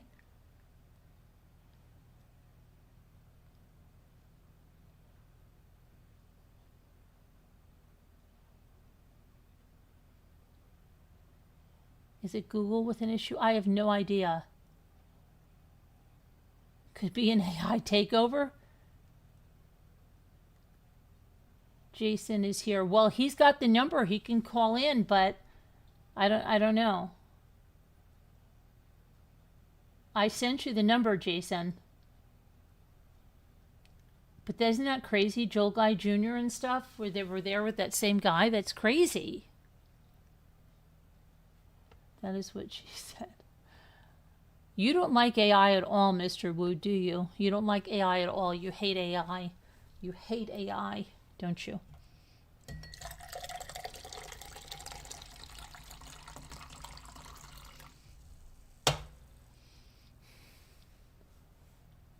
Okay, let's see.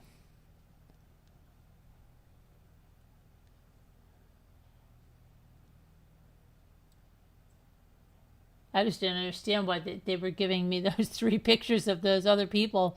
One, and the other grave robber guy is in Pennsylvania, and Joel Guy Jr. is not. You know too much about it, and it scares you. It scares you. Let me ask you something. Is there anything, even a scintilla of anything that you like about AI or that you think AI could help with? Now, I'm not buffering now. I shouldn't be buffering now. I think you might be behind, Jason. Is there anything like any kind of a thing that you think that maybe AI could be good for?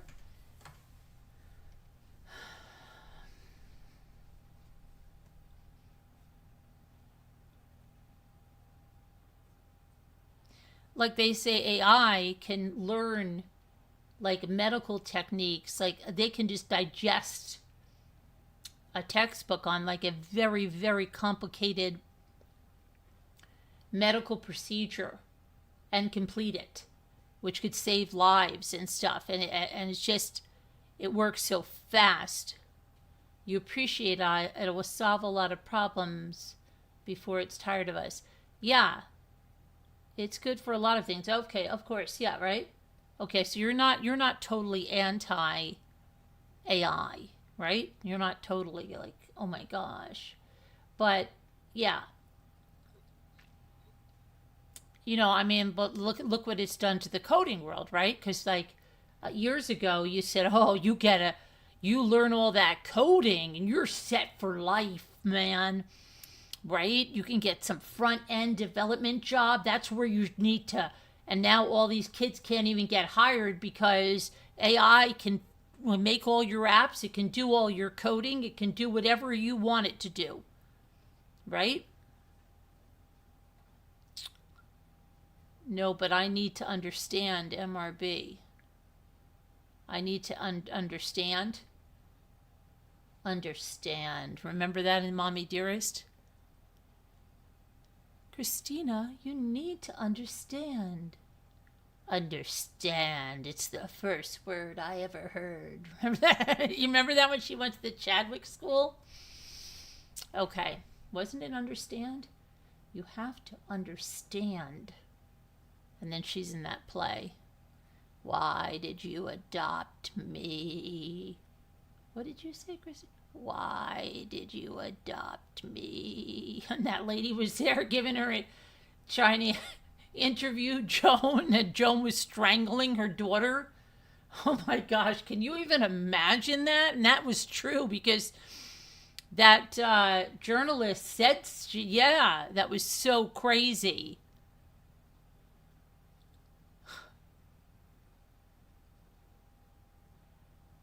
Oh my gosh. You know what I'm reading now about the Henry Holt adoptions, right? All the adoptions from Korea. It's so crazy because oh boy.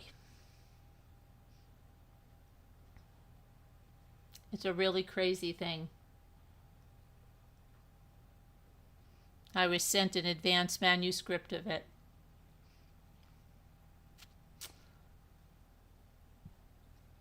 Terrible. You stopped coding years ago, but today I could be afraid a little. I used to love to do it. I went to Codecademy. I thought it was great. It's fun. It challenges your mind. Like I did a lot of my website stuff myself. Of course, I learned some coding and things like that. But yeah, I would constantly say, oh, the people haven't made in the front end, the website development. They've got it. They can work from home. They get. Yeah, that's just like back in the day, probably people that worked a switchboard, they thought like, wow, Becky's doing the switchboard for the hotel. That's great. Or what about operators? Remember those freaking real operators? That was totally invasive. I'm sorry. When I think how we lived like that, my daughter was a little baby, okay? She was in my bedroom and she took the phone and suddenly the phone was like ringing back off the hook, and I picked it up and there was an operator at the end of the line, and she goes like this, "You better tell that baby to stop monkeying around with the phone line."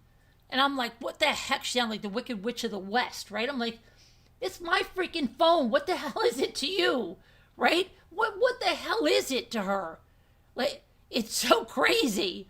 And then those operators would tell you, like, if somebody's phone was off the hook, they were such liars, right? They'd go, I think somebody's phone's off the hook. Can you do that special ring that they hear it? And they go like this, we can't do that. And I'm like, don't lie to me, because you did it when my daughter had the baby, had the phone off the hook. You did it. Oh my gosh. But yeah. And remember, you just push the button 3 times and the operator would be there. And then you try to get a couple of numbers when you called 411 because it was so expensive, right? Your mother would be like, oh my gosh, that's so expensive. Look it up in the phone book.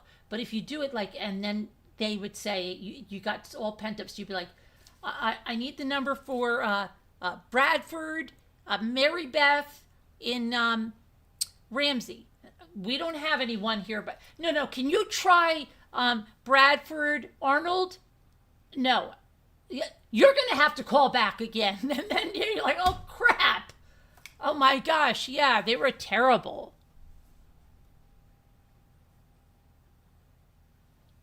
What is it, Mr. Wu?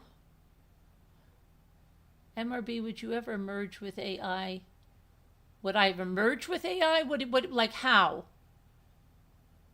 What do you mean? Tell me how. You mean have AI take my place and be the host of this show? I think it would be fun to have a fun co-host. AI co-host, right? They said something about, have you seen that thing that says, when you talk to your AI twin, you're going to start crying? I don't know what that is on Instagram. It says when you talk to your AI twin, you're going to start crying. Can we all get a twin sister like that we thought we would have? When you were a little kid, did you ever say you wanted a twin sister?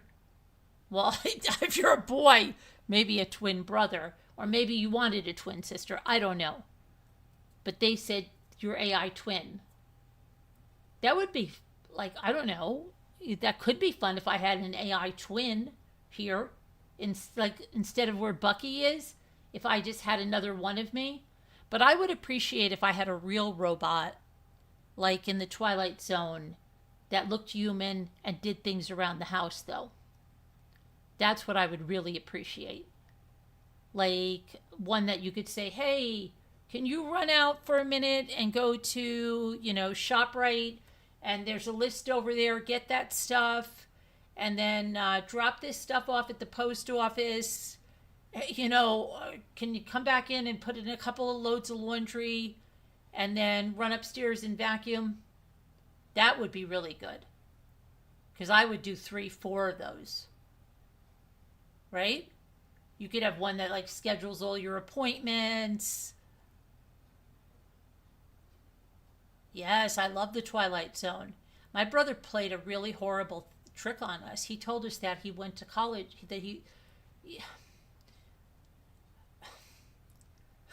I had some crazy brothers. But no, my middle oldest brother used to tell my sister and I, and we believed, I can't even tell you how long we believed it, and how long we told people this, until someone finally said, wait a minute, how could Rod Serling have been your brother's college roommate when Rod Serling was born in such a year and your brother was born in... But he would tell us that. So he told my sister and I that Rod Serling was his college roommate. And he said that he would tell very scary stories, okay? And he always scared the crap out of the other kids. And so every time we would watch the Twilight Zone, I'd be like to my friend Laura, you're never going to believe this.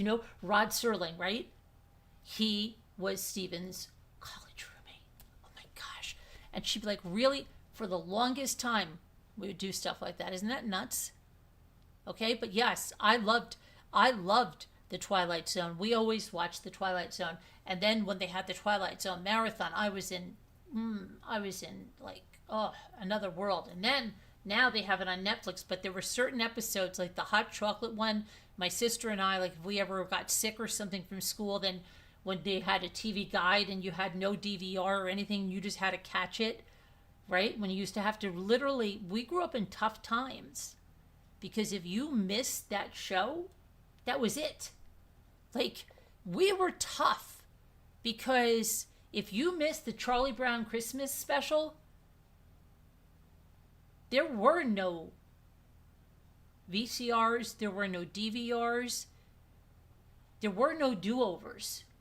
If you missed the Wizard of Oz that came on once a year, you're done. Okay? And the best thing that I could do, I would take a regular tape recorder and try and record episodes of, like, this is how bad it was. Like, these kids don't even know 8 is enough or something, just so I could listen to the audio the next day. That's how bad it was, right? And then, okay, then we thought our kids were, whew, they have VCR tapes now. We can get all the Christmas specials on them, all the Disney movies. They can watch them anytime they want. And they thought they were like, phew. Now look at it. Everything is on demand. Anytime you want to watch a Twilight Zone episode, you could find whatever one you want. You want to watch Talking Tina? You can watch Talking. We would have to wait. Even when they had the marathon, you'd have to go through the horrible ones that you don't like the hour-long special one that there's a few that I didn't like. I hated. But there was this hot chocolate one that was so rarely ever put on. My sister and I used to watch that. Oh my gosh. Yeah. That you watch the Twilight Zone makes you even cooler. Oh, really? I thought you knew that. I love the Twilight Zone. Rod Serling and my brother would tell us that, oh yeah, he always had the cigarette in his hand. Yeah, he smoked in college too. Poor guy.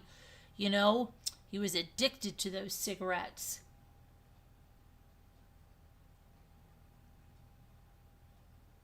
Yeah, but Rod Serling, though, listen to me, Mr. Wu. Rod Serling was from upstate New York. You do know that, right? And do you know that some of his episodes were based in towns by me, like Binghamton? You know, the one where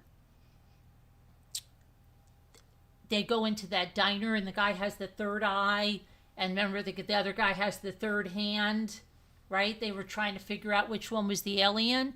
That takes place in Binghamton. And you remember that other one where the woman was in like that cabin, and that was a New York State trooper that kept going to her house. Yeah. Because he was from New York. From upstate New York.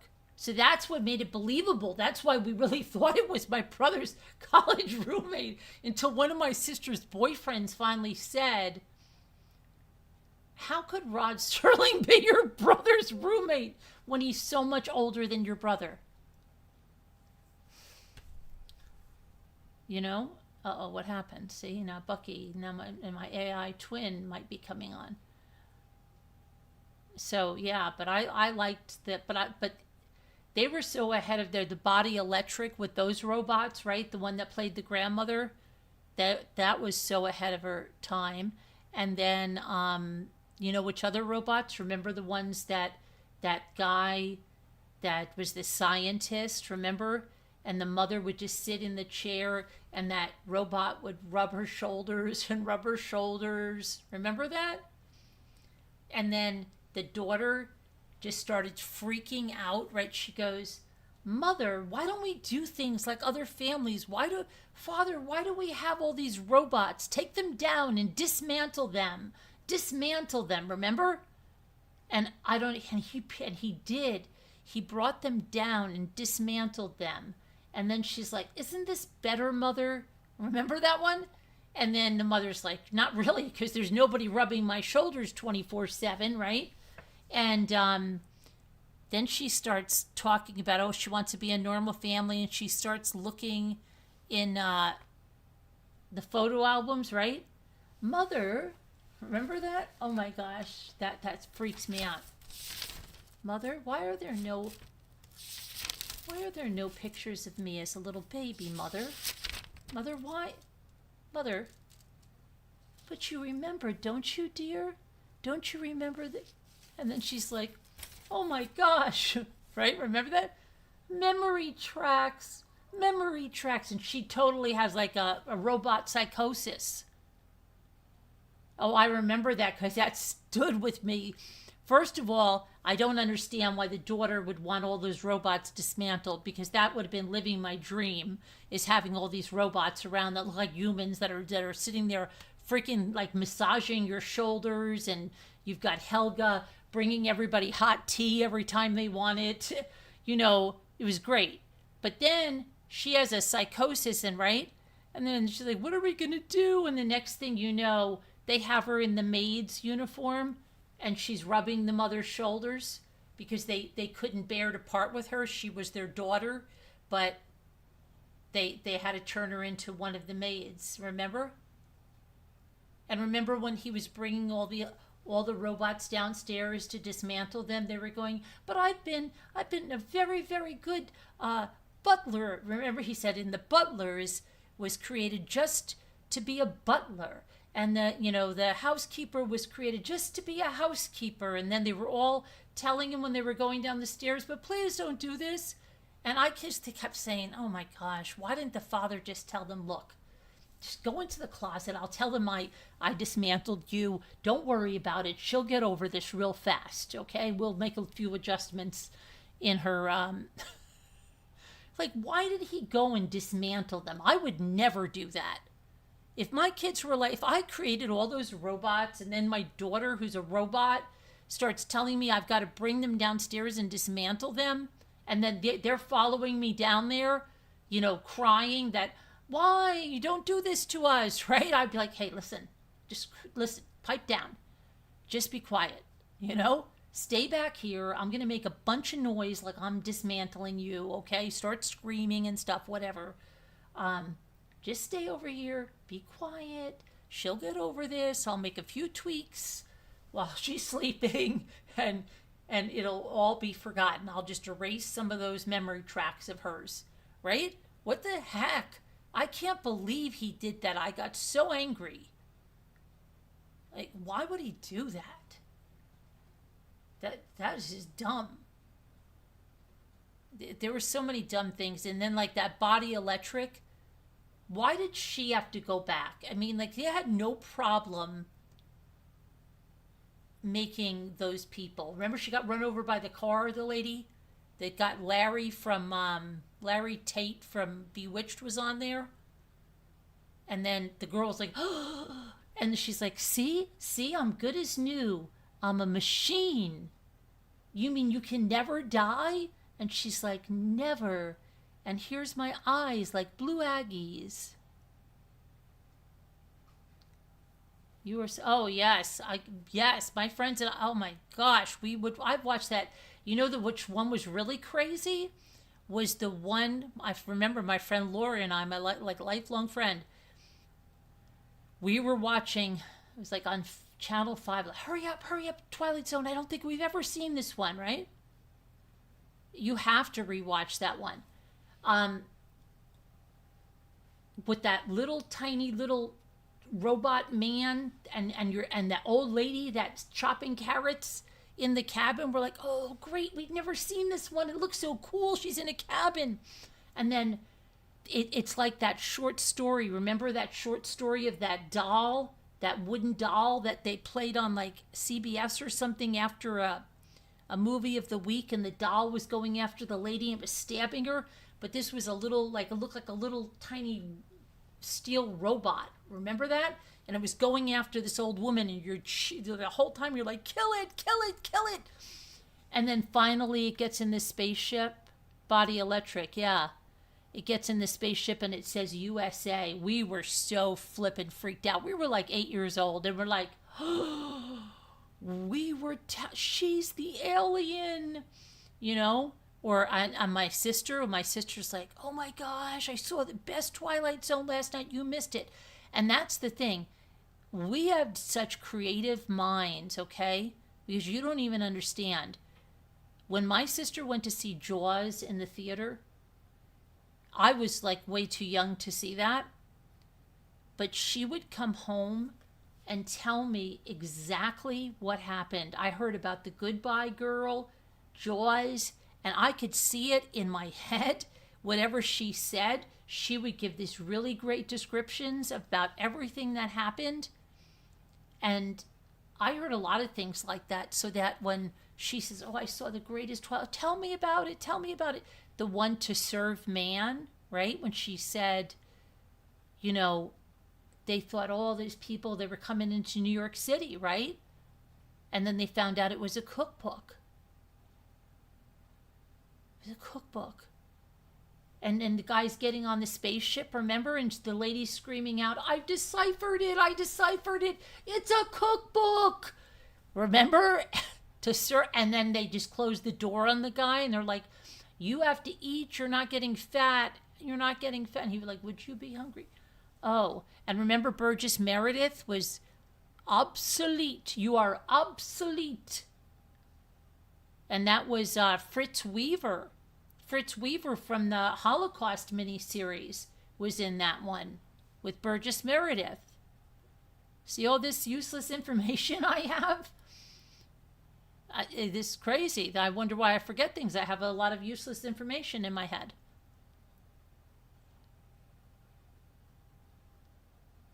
You never watched Twilight Zone? Oh my gosh, Lewis, please watch it.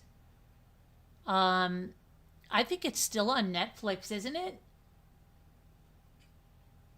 You have to watch it, Lewis. I could put some good episodes that you should watch. The Body Electric is good. I can't remember the name of the hot chocolate one, but it was that little girl that was singing. She was singing in the stairway, but she really didn't exist. She was the teacher when the teacher was little, right? And she said, "Come on in." And then she's talking to the little girl, and she's like, "I have a scar just like you do. Do you remember where you got that scar?" Oh, Space is ready to call in? Okay. Are we done talking about the Twilight Zone? Okay, let's see. Space, you're late. You're only going to have about an hour now. You used up all your time, and I don't know what happened to our other friend. Okay, let me get you the number. Yeah, I could talk about. I love the Twilight. Maybe that's what we should do. We could do a members movie Twilight Zone. That would be fun. Okay, let's see now. What am I doing? Sending this letter. Yeah, love the Twilight Zone. The only ones I don't like. There's one about it was like an hour-long episode. Remember the one where Corey goes? They put him on that punishment thing where they banish him and they send him that robot, and he fell in love with her, right? And he almost wasn't going to go home because he couldn't put her on there. And I thought an alternate ending for that would have been, and I really did think the ending was this until I rewatched it, was that they said, "Look, Corey, we can't come out here again because they're stopping this kind of punishment. They think it's cruel and excessive. So we will not be back out here again. If you don't come on the ship with us now, you'll be done." So, and then he wasn't going to go. And then the guy shot the robot in the head, and everything just fell off, and he got on there and left. But I think an alternate ending would have been Corey would have said, no, I'm not leaving her, right? I love her. And then they take off, and then her whole thing just dies, right? And then he's stuck there for the rest of his life. That would be a really horrible ending. But knowing how they did things, I'm surprised they didn't end it like that. Okay, that's enough now. I'm very passionate about the Twilight Zone. Okay. Jason, you already have the number. What? Hold on, I think I'm on the wrong one now. Okay, now I'm here. Said so up there, would you say? Yeah, I've got it. I've got it. Can I imagine? I can imagine. I have a very good imagination. You know what I laughed at? That whistle that I got Gia. For those of you that don't know, I really thought I got a purse. You know what a purse charm is, right? Well, it was a whistle. It was really nice, okay? And I thought, well, wow, these whistles are really nice, but they're really useful too, right? So you could have it on your purse, and if it's just something you could whistle. So it was in their stocking, right? So my son and Gia, they're opening up the thing, and she goes, "Oh, look, your mom got me this whistle." And I'm like, "That's really good." And I tell her, you keep that on your purse. If anything ever happens, you just blow the crap out of that thing. And I go, "You know how to use a whistle, right?" And she goes, "Yeah." So then she's trying to whistle with it. And I said, "Michael, will you just show her?" He goes, "Mom, these don't work. It's just a decorative whistle." I said, who the freak would sell a decorative whistle? So we couldn't stop laughing about it because we said, we thought of all these scenarios. Like, do you remember when the Christmas Vacation, when Elaine from Seinfeld, she goes down to tell Clark something, and she comes up, she's like got one shoe off, or her clothes are all tattered, and he's like, what happened to you? Right? So we kept thinking of all these things that he goes, Mom, can you imagine if Gia comes like flying up and she's like all disheveled and she's like, oh my gosh, I just had to outrun this guy. He was going to steal my purse. And, well, what happened to the whistle my mother got you? The whistle your mother got me? It doesn't work, right? So I was over there last night because I dropped her off, and I went upstairs to their house. And then we're up there, and I'm looking, and I see the whistle. It's hanging on their key rack, and I lost it. And she goes, what? I said, oh my gosh, Gia, I can't look at this whistle because I keep thinking of all these scenarios. I said, we should make a video. Wouldn't that be great? Like, you come flying up here, like rip your pants and stuff and put some dirt on your face, and then we'll say, what happened? And you'll say, oh my gosh, some guy was going to take my purse, and I was running and running, and your stupid whistle doesn't work. I don't know. I think of things like that all the time, but I just look at that whistle and I laugh. I just laugh like crazy when I see that whistle. Oh my gosh. Oh my gosh. Yeah, it's crazy. And then she goes, we need to laugh. I said, we will always laugh with you because you're always laughing. It's a good thing. We're always laughing. She goes, well, it's good to laugh. We need to laugh. I said, okay. But we are always laughing with her. She's always laughing. But oh gosh, the whistle. Oh my goodness. Then she rescued this cat. She's like, I've spent over $1,000 on that cat. And now it's the most beautiful cat. It was like this cat she rescued. Then she feeds all these other cats. So I had, oh my gosh. She loves animals. And oh my gosh, it was funny. But the whistle, she still has the whistle on the key ring. I really thought the whistle worked because I got one for my daughter too. But it doesn't work. It's just a decorative whistle. Who the heck have ever heard of a decorative whistle?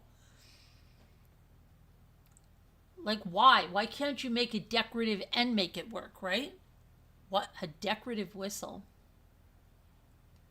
What's with our callers? You both have the number. Are you guys having trouble calling in?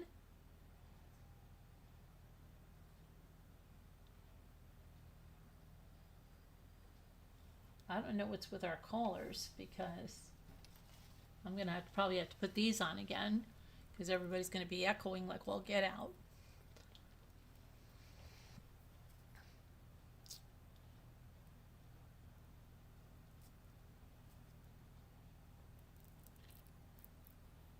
Yeah, Gia's hysterical. She's very much like me, very much. She's constantly telling my son how alike we are.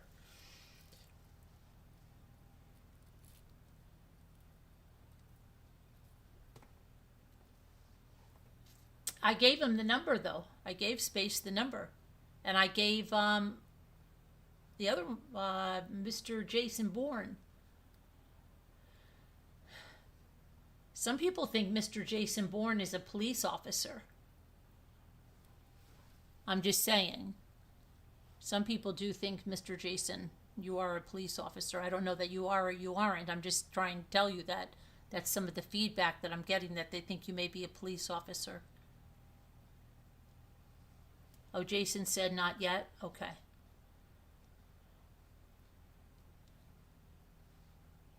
But what does that mean, not yet? I don't know.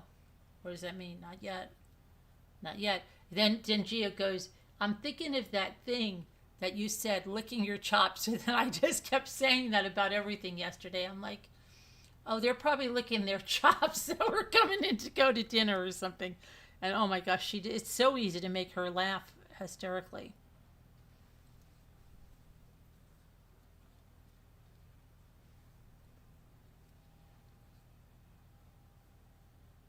And then she always goes, I'm your favorite daughter-in-law. I'm like, but you're my only one.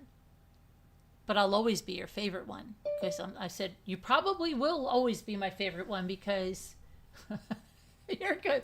Oh, okay, here we go. Now, I might have to put this on. Hold on. I probably will. Can you say something, Space? Yes.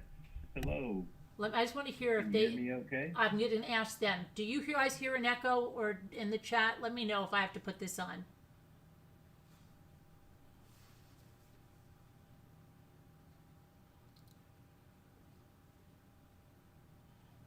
Let me know. I probably do. I'm sure I do. They're going to say I have to put it in, right? Let's see. I was hearing when you got on, you were talking about that crazy two sign things that the police found out the yellow there. signs. I mean, What do you think of the yellow Dad's signs? Gone Live guy. Yeah, what do you think of the yellow signs? Oh, I just think it's a rat maze puzzle. Somebody's just throwing out there to play games with the, since this is turned into now a media event, it's a media circus, and as I 100% believe that's a major motive of the criminal. Mm-hmm. To make this a major media event, that they're certainly getting a lot of satisfaction from it. But I don't think this traces back to them at all. Did you see all the stuff I looked up on there? So I looked up that lady Carol, and I looked up there was somebody by that name that had something to do with water meters, but there was also somebody by that other name with this. What was that? Connolly. Now, when you say you're looking it up, you're saying it connects back directly to Nancy's past, like there's some article. Oh, no. I was just looking up like Carol, this Carol June Shimmick. Okay, she died on January 1st, 2021, Prescott, Arizona. She ran a rock and jewelry shop, and it says that she opposed local water metering on wells. And some claim her murder was by officials or that were upset about her stance, but they've never ruled it foul play. Okay, so is it? Okay. Yeah, but somebody came there and tried to connect these people. Did they do it as a red herring? Sometimes I swear people listen to us talk. I find it highly bizarre that Dad's Gone Live somehow comes across this right. Even the person is placing the sign, right? Didn't he? The way I heard it is, I heard this secondhand, but it's one of the people that was reporting on the yellow sign, and they knew Dad's Gone Live, and he was driving. He was just innocently driving through neighborhoods, and he sees somebody up ahead, and I think a pickup truck putting out these signs. With a CBD prefix on the whatever. Plate. Okay. Yeah. Right. Mm-hmm. So there you go.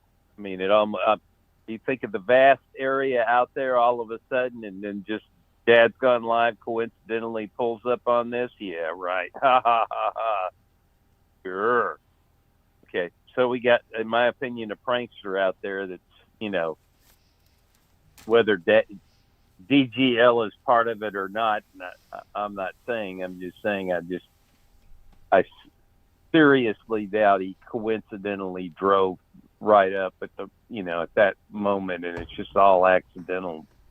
No, this is somebody. You don't know, right? Yeah, people planting evidence, just like in Gabby Petito. There's somebody planted a thermos. So look what I found. I found the thermos that was so fake. Yeah, they do stuff like that. So we don't know. It's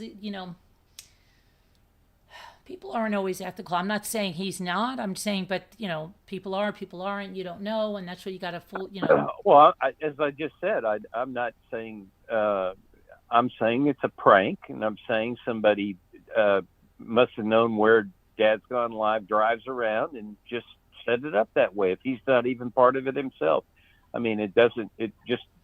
I mean, does anything? I mean, you know, there'll be plenty of people that'll like the puzzle. To it? Because, like, I feel like people listen to. I wonder if anybody listen and say, "Oh, I mean, maybe it could be politically motivated." Let's try to find somebody that they're saying is politically motivated that they got rid of. Somebody out there that created this sign that knows this information that's going to play this game. I mean, I'm sure it's all going to kind of. I mean, if you're able to look up something and right away find something about a water, you know, murder thing or years ago, that here we go. You know, you maybe found one of the pieces to this puzzle game.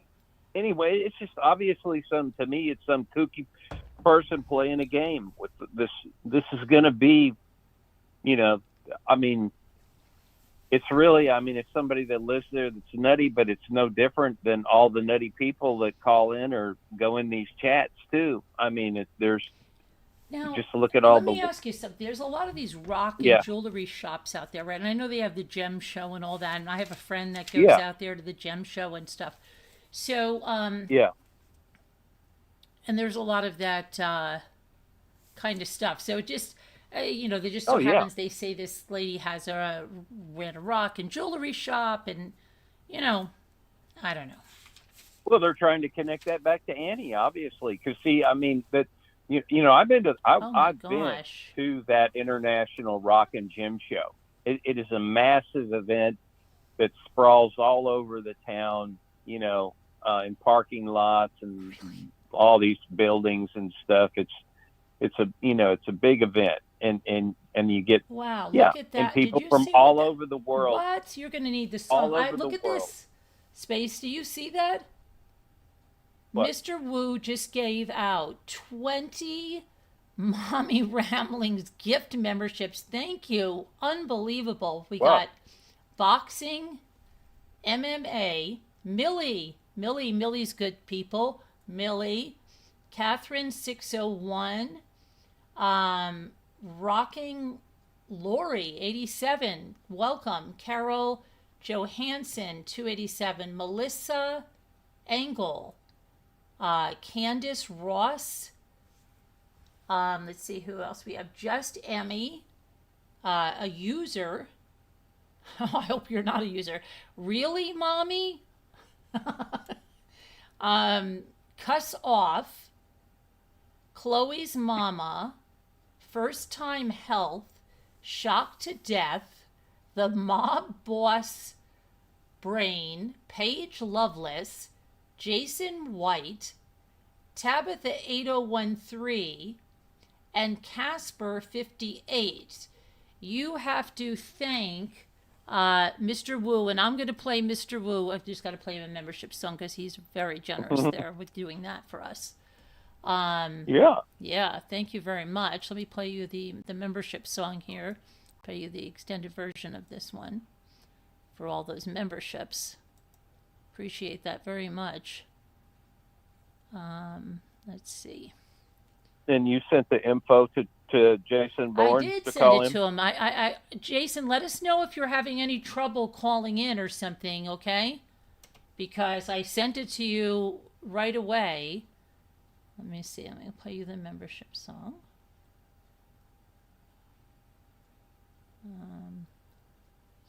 Down over here. Membership. Here we go.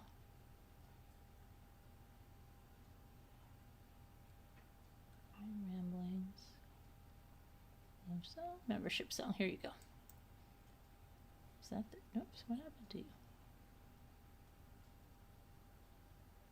Hold on. Okay.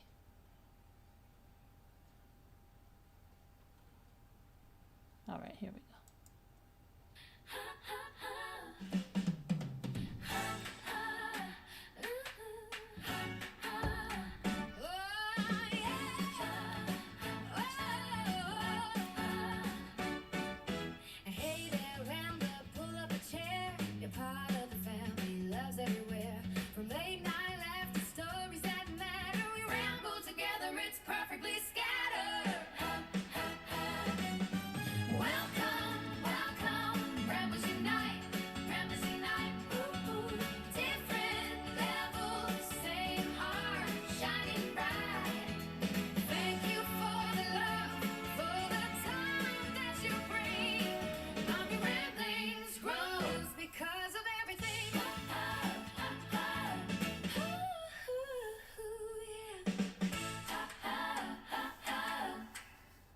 Thank you. Thank you very, very much. Appreciate that immensely. Okay. And let me know, Jason, James, if you're having any problem doing, yeah, he said it up there. He said not yet or something. Okay. Yeah, he did. So I thought, maybe he's getting somebody. Did you hear some people think he's a cop? Do you think he's a cop, Space? Jason? Yeah. Well, if I was to speculate as to, I think he's got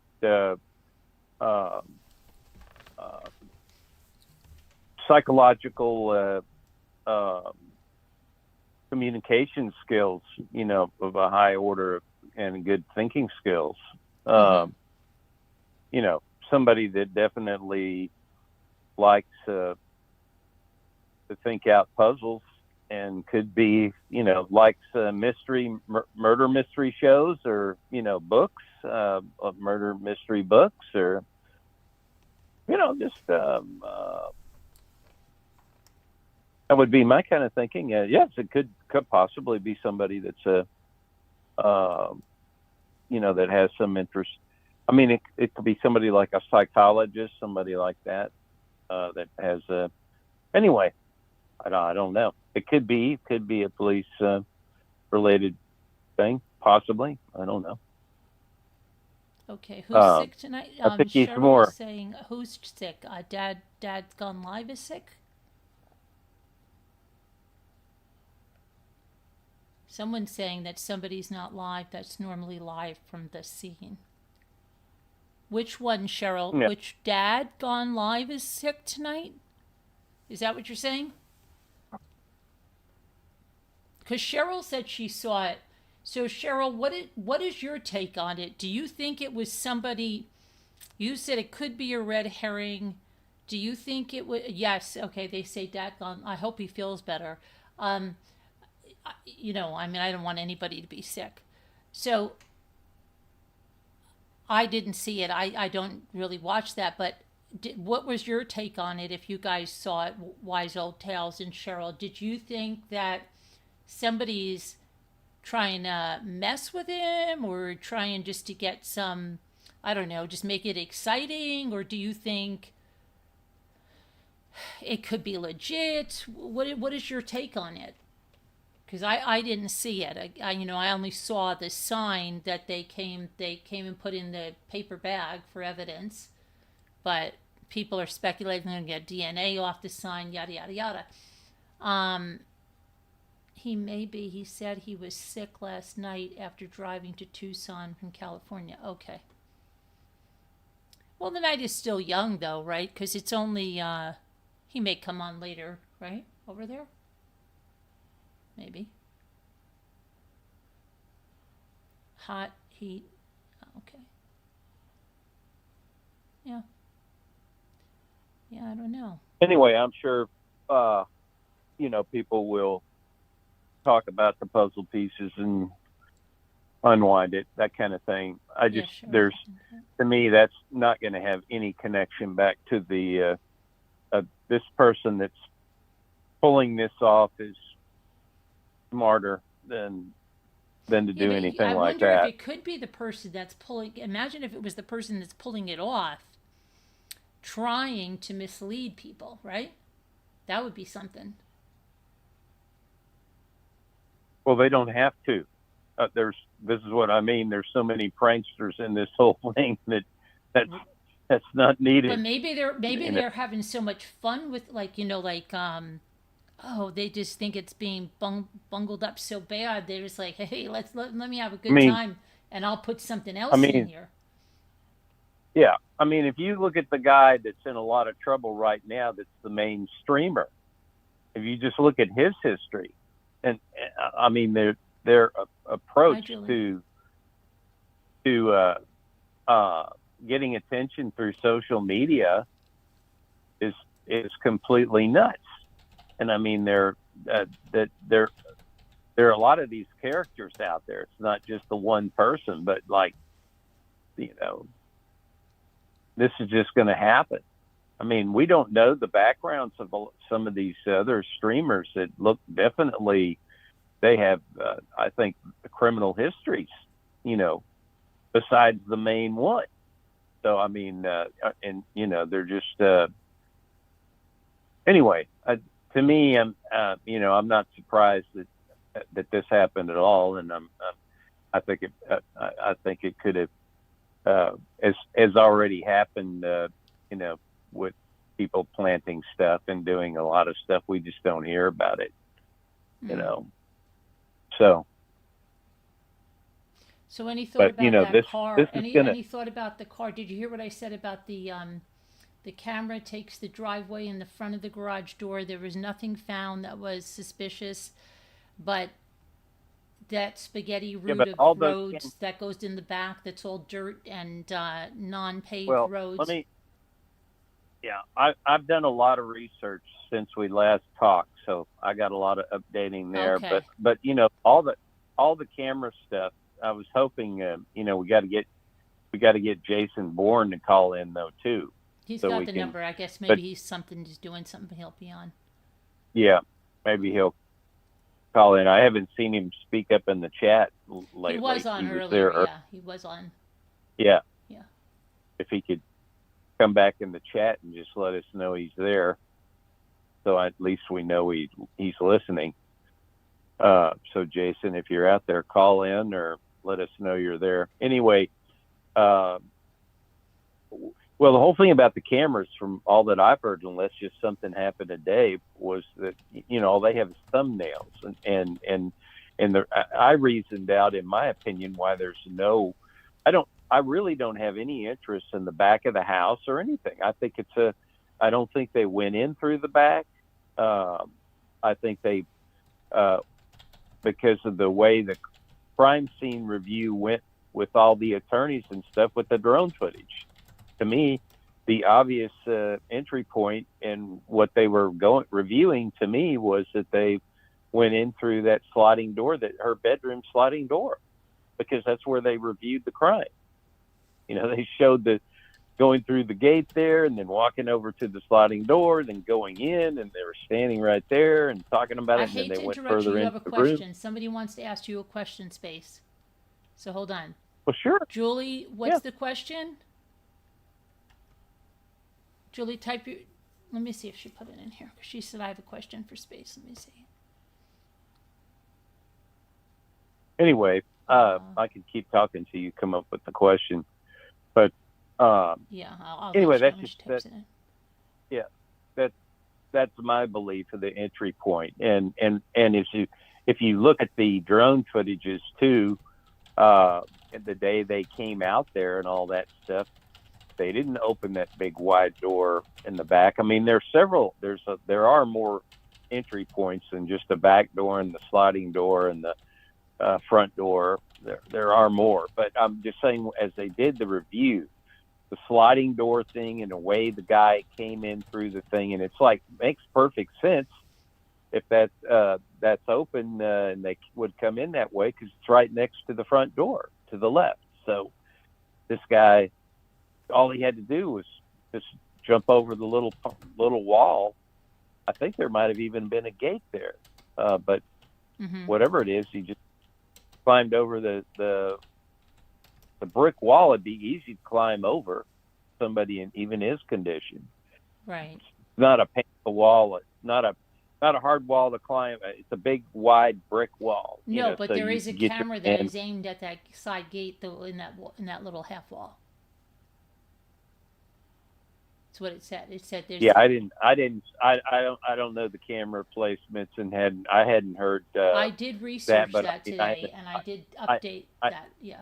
I haven't seen that. That would be interesting to see that. But anyway, the whole point is that all I've gathered is that all there is innocent thumbnail pictures, no video on any camera, and nothing on the night of the abduction, kidnapping. So what difference does it make? They got nothing. So, and then they said the other stuff, and thumbnails, are very poor image quality. So unless that person's right up on the camera, it's going to be useless probably. You know what I'm saying? Yeah. Um, Okay, here's your question. Okay, so it says on the picture yeah. of porch guy, the wrist looks like he's wearing a watch. Another, it looks like a sleeve. What do you think? It's not, and she says it's not a tattoo. Well, here's the thing.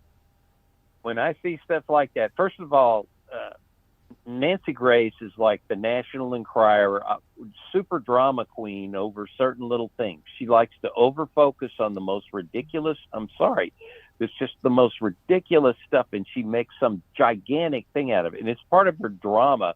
I mean, Yeah, it she is. is The an producer's actress. telling her that. Yeah. She's an actress on her show. This is part of her shtick. I mean, yeah, she's smart about things, but she plays melodrama and plays that minutia like you wouldn't believe. I mean, she's worse than TMZ.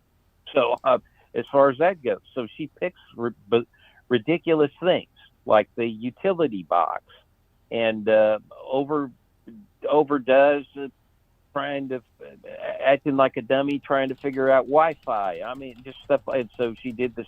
She's the one that promoted this tattoo thing. All right.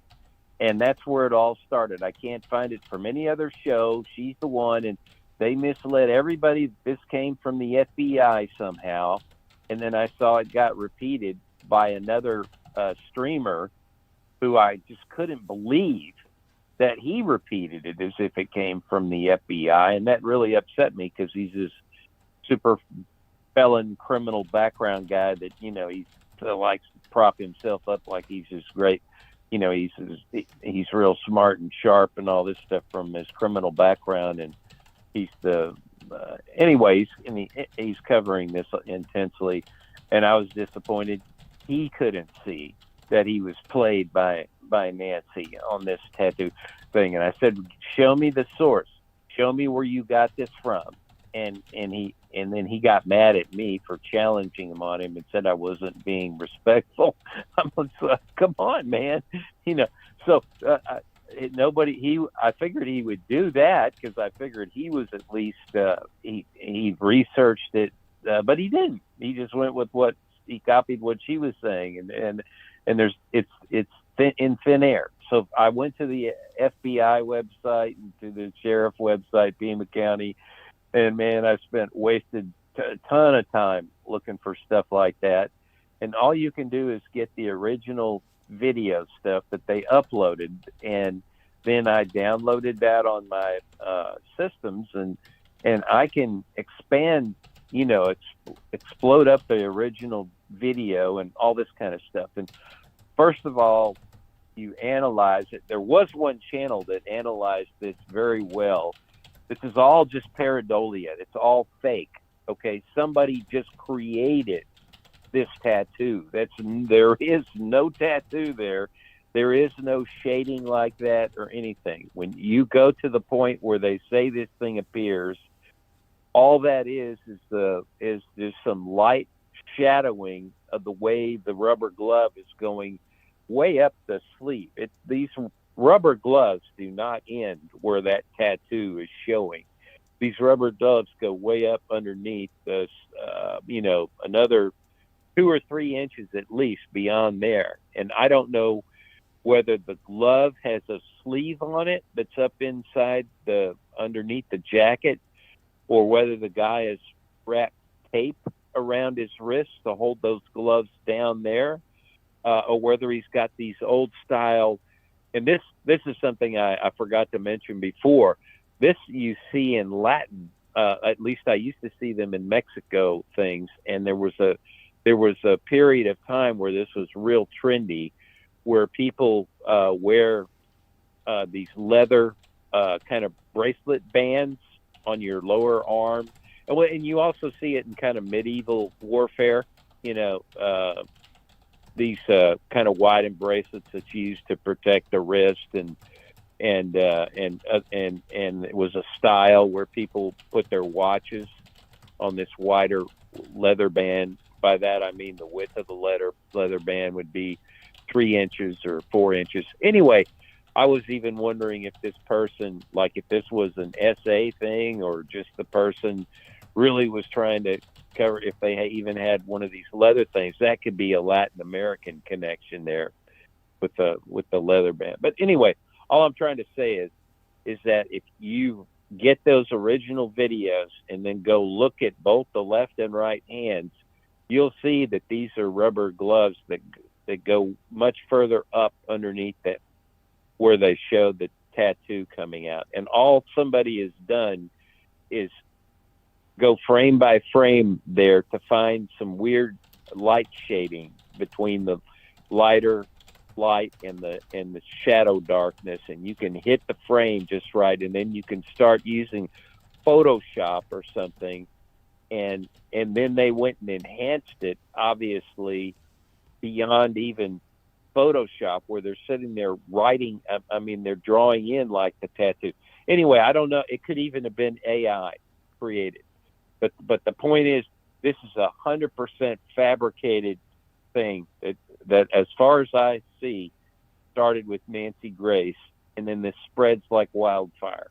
It's a perfect example of complete fabrication out there.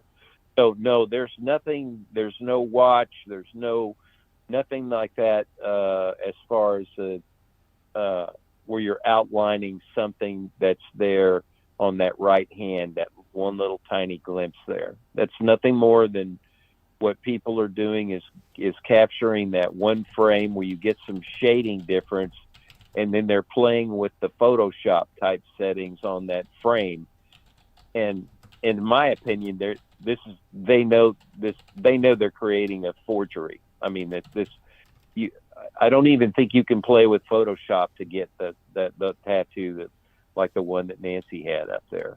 That even is just drawn on, or they got AI to draw it, so yeah, because you cannot create something out of nothing that's there. That's just impossible.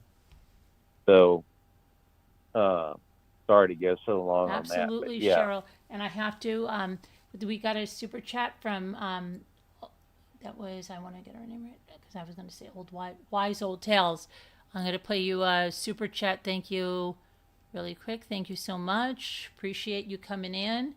Let me see here. Where's my little 28 second? Thank you. Thank you very much. And appreciate that.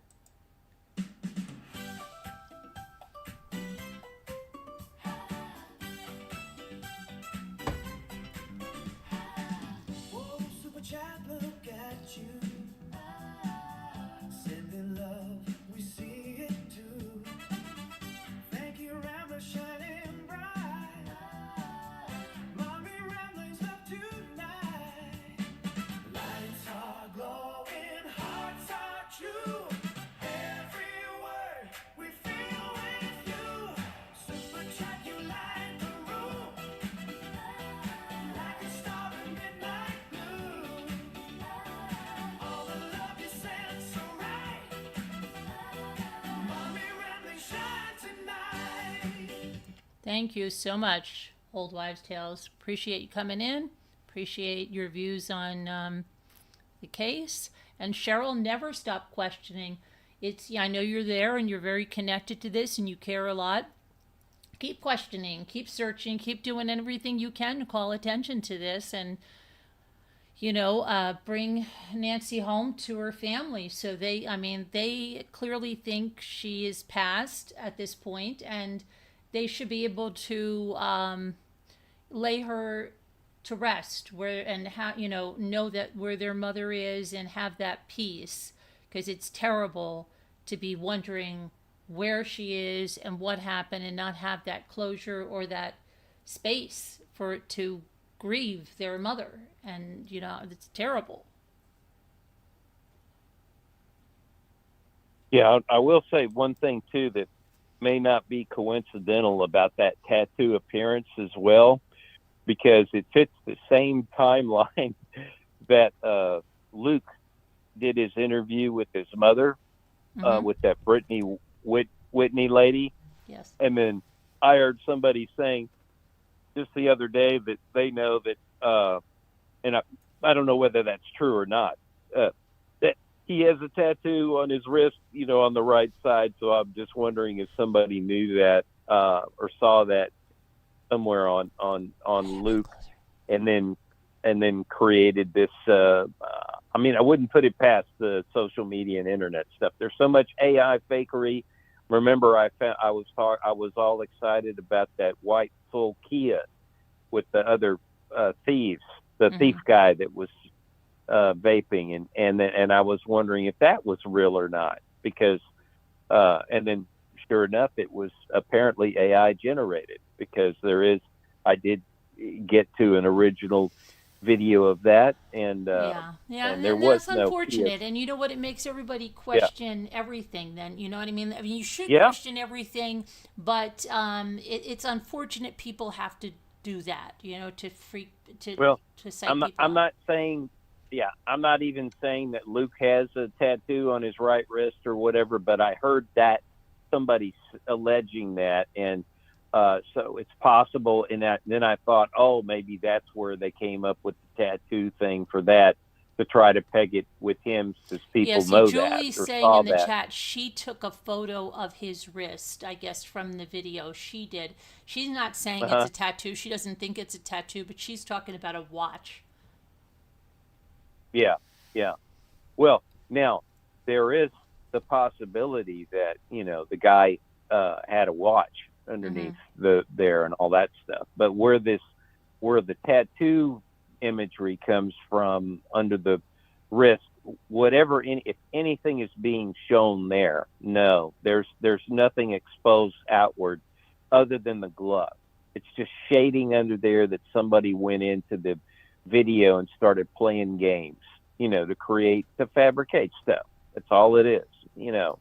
All you have to do to verify that is go get the original video from FBI, run it through frame by frame if you have the equipment. See, I got like video editing stuff, so I can put it in at however many frames a second, and you can pull out a precise every frame, And when these cameras operate, they pull in artifacts, frame by frame. They're not, you're not, anyway, it's easy to, anyway, all this is just somebody playing games. That's all it is. And in another way, you can just easily, even if you're confused on the right hand, you can go look at the left hand video, and it's way more obvious with the left hand, the way the lighting and shading is, that these are rubber gloves that go up the wrist much further than where the tattoo stuff is placed. So if you're seeing something in the same region as the tattoo, whether it's a watch or whatever being exposed, there's nothing there. It's just a rubber glove. Now there could be a watch or something underneath the rubber glove, but that would just be the bulging of the item underneath. And if you do look at, this is something that's not often pointed out. That was just what I was discussing a few minutes ago, is there is a very wide area. So I would say I'm estimating like 3 to 4 inches in length, up under the jacket there, under the sleeve, where something is wrapped, or like I said, a leather bracelet or a tape wrapped over and over to hold the glove down in place or something. But you'll see there's like a 3 to 4 inch wide area underneath the jacket that's bulging up all the way around. So whatever the criminal has done, they've tried to seal off their, what I'm guessing they did is maybe they wrapped duct tape around there, or some kind of tape over and over to seal the glove down to prevent it from sliding off, or seal in the sweat, so you don't drip out any sweat or anything. Or they got, people also thought maybe some kind of sweat bands. It's like, anyway, those are obviously on both sides of the jacket underneath, but you can't see what it is, But we're not seeing Jason come back in the chat or anything. No, maybe he had to go out on a call. I don't know. Yeah. I don't know. Yeah. I don't know. Maybe something's going on. Well, Like I don't know, got some unexpected company or something. Yeah. oh well, I don't know. He was just there in the beginning, and maybe he thought we didn't see me or anything, and then he got just doing something Okay, else. I But just want to say no, something to I everybody in think the he, I chat. think Listen, he, everybody in the chat, you can all have your own opinions. Everybody can, right? We don't want an echo chamber. We never want an echo chamber.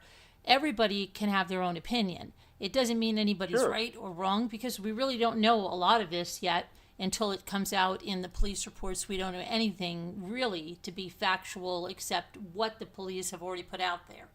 So, because there's some people that are like just really adamant that it is a tattoo, that it is this, it is that. So yeah, okay, well, good, that's everybody's okay. opinion, But and it's if you okay, now here's what I would encourage you. If you're adamant that there's a tattoo, and believe me, I've seen the picture. All right, so it does look, when you see the picture, it does look like a tattoo. But now I'm asking you, I'm saying, go find me the source. Show me where that came from. Go track it down. Do some actual legwork. Don't just look at something on Nancy Grace's show and assume what she's showing you is real. Tell me exactly where the tattoo thing came from. And all you can do is trace it back to Nancy Grace's show and flip it quick, under the breath mention that it might have come from the FBI or something. It's just rumor, the way it's even talked about there. All right. So, but then, so you have to verify the source. That's what I'm doing. This is the extra step I'm taking. And I mean, rather than just believe stuff, just because somebody like Nancy Grace says something, you can't believe her. She's so inaccurate with so many things, and she's so melodramatic with a lot of what she hypes up. but It's she just, does have a it's good. I mean, unreal. she does have a good. She has a good heart. She has passion. I Yeah, I think I she don't I really don't does I'm have a not good heart and yeah. passion, and, Well, I'm and not, for did victims. I say anything about her? I No, didn't but say I'm she just didn't have saying, passion because or good yeah, no, heart. I'm just Yeah, saying. yeah.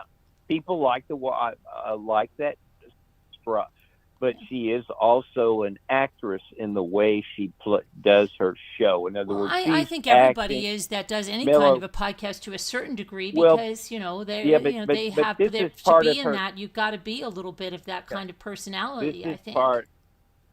This is part of her shtick, Right. whatever her trademark, Yeah. methodology, and Yeah. she does. If you don't have like any background knowledge on stuff, you can easily be misled or just think that there's something wild here that's going on that she's uncovering. And the perfect example of that is the utility box. I mean, just go look at how she talks about that thing and dramatize that. And this, I'd she's still not go the away only with one. her and stuff. I mean, like, I think I really like her as a person. I'd like to go and have dinner with her and stuff. I really would. Oh yes, of course, Yeah. I would too. Yeah. I'm not sitting when I'm sitting here. All I'm criticizing is the her misleading things that she does, and I think she is consciously aware she's doing this too, because it's part of her shtick and part of her show to be an actress on some level, and so she is not 100% wanting to be perfectly accurate or truthful. I'm sorry to say. I mean, she at least that's my understanding. Maybe she uses an excuse that somebody else told her this or whatever, and she's just a dummy, that kind of thing. Maybe but anyway, I don't want to go in circles over that. All I can say No is hate on I Nancy. know what she's done, like with the utility box and with the Wi-Fi, and also with this tattoo. And that doesn't mean that I still watch her, and I still I actually, these are good things to research and study, because then you learn from it. Okay, so go on this wrist tattoo. If somebody's really is thinking that's really real and true, let's go track down the source and show me where that came from, the FBI, because they implied it, they inferred it.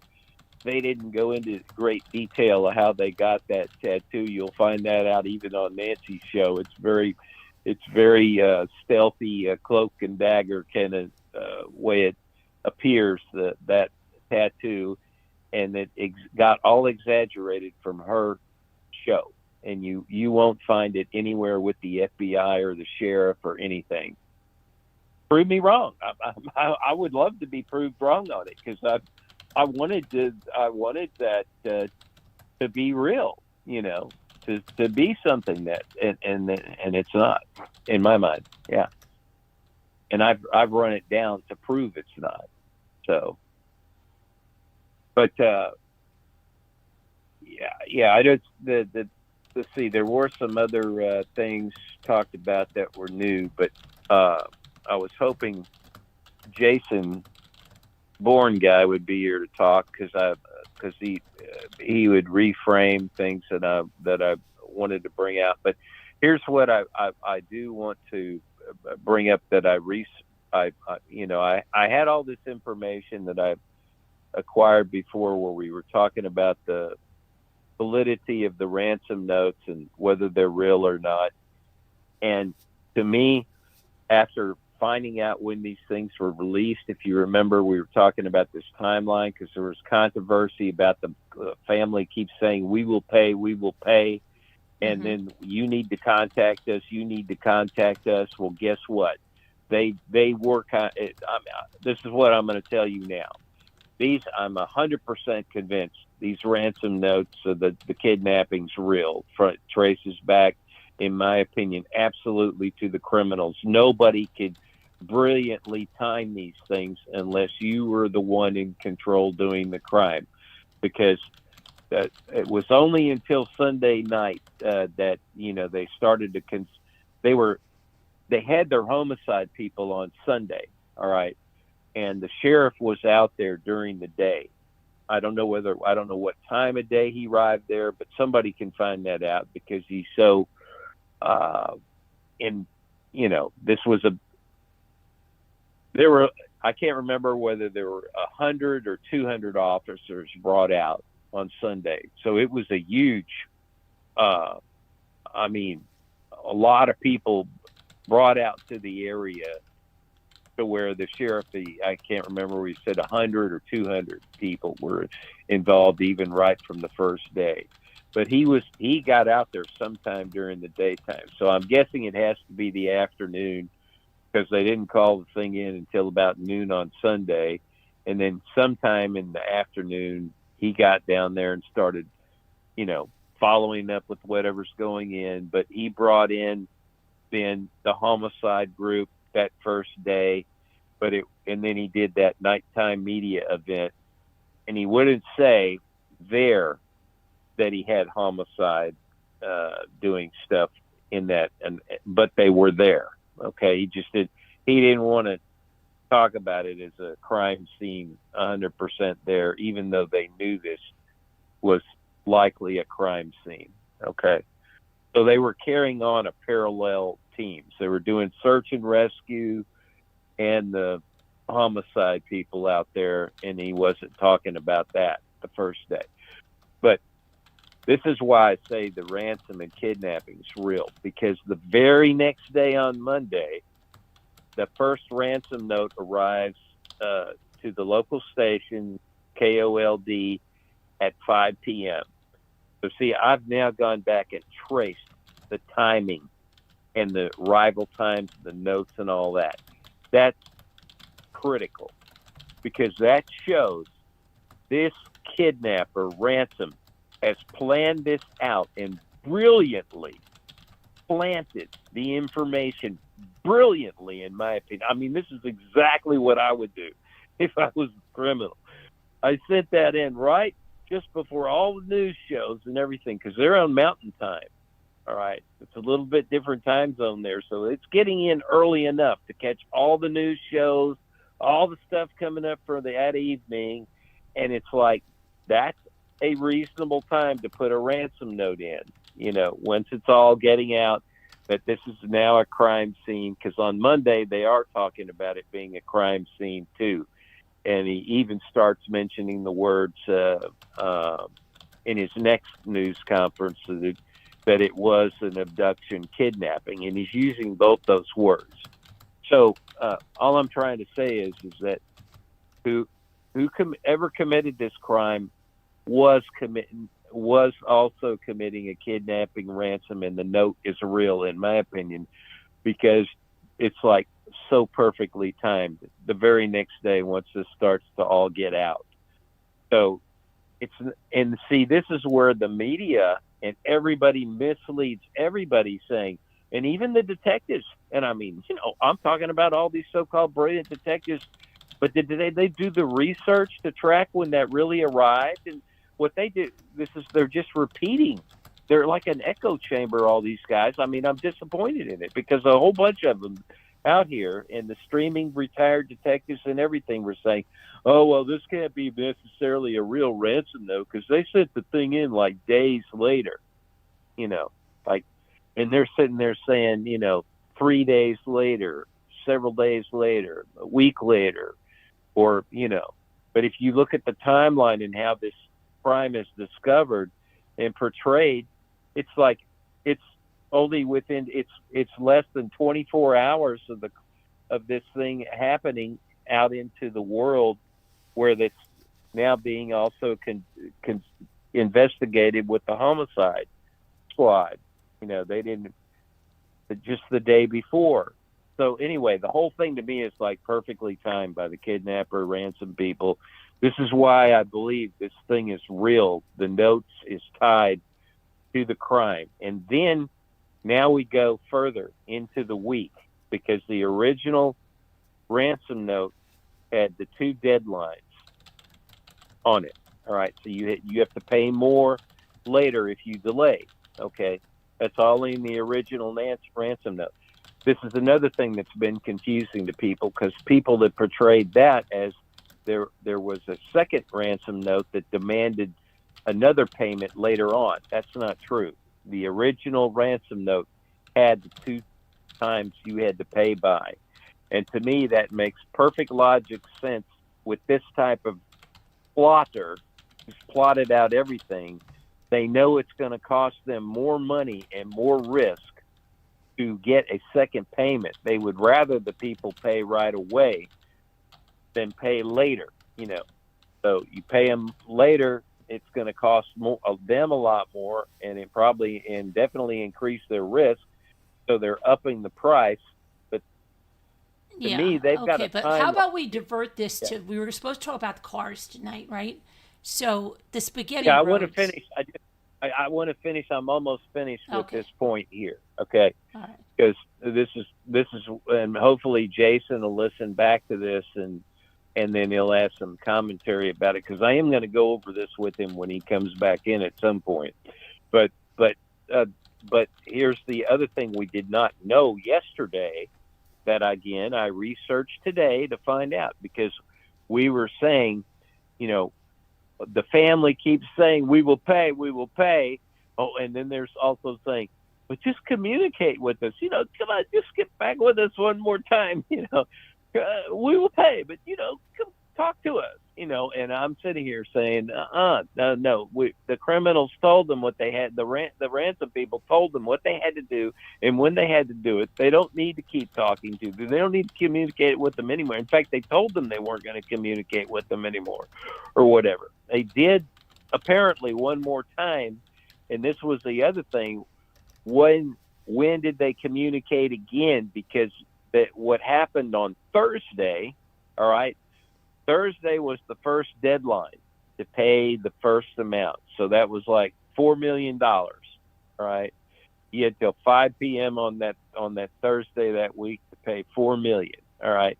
That was what they should have done, in my opinion. Absolutely should have paid the damn $4 million right there. But instead of paying the $4 million, they let the deadline slide. And then guess what? They had with the FBI and Cameron Guthrie have his Instagram video or whatever. And if you watch that, I went back and watched it. All right. And he just says that we need to talk to you. We need to, I think he said we will pay maybe 2, but he says we have to know that you're real, or we have to talk to you or something like that. He released it after the deadline. So, but we need to communicate and to get back with us. Okay. So that was a critical thing was, well, did the ransom people get back with him and communicate with him? Yes, they did. At Friday, I got all this timeline down. The next day, at about 11 a.m. in the morning, they got the next email from the thing, sent back into the same news station and all this. So they got their answer. And their answer was, you got till Monday to pay $6 million now, and we're not communicating. This is it. This is the last communication.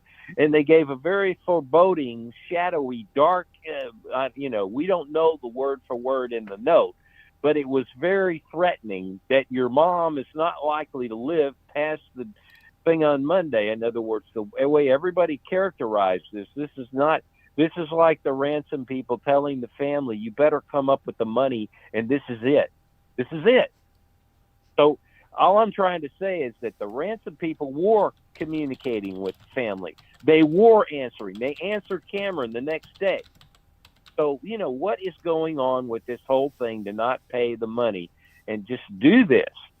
So at least you could catch the whole thing. I mean, this is, and then you all were saying, well, that the FBI is telling them not to pay because it's fake. That's what you were all coming.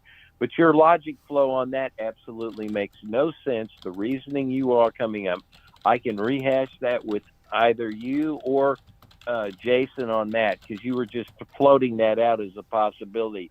But that has zero logic flow on that. In fact, that backfires totally, the way of thinking that you guys were just postulating. I'm not saying you believe that, but that doesn't work. I thought that completely through today.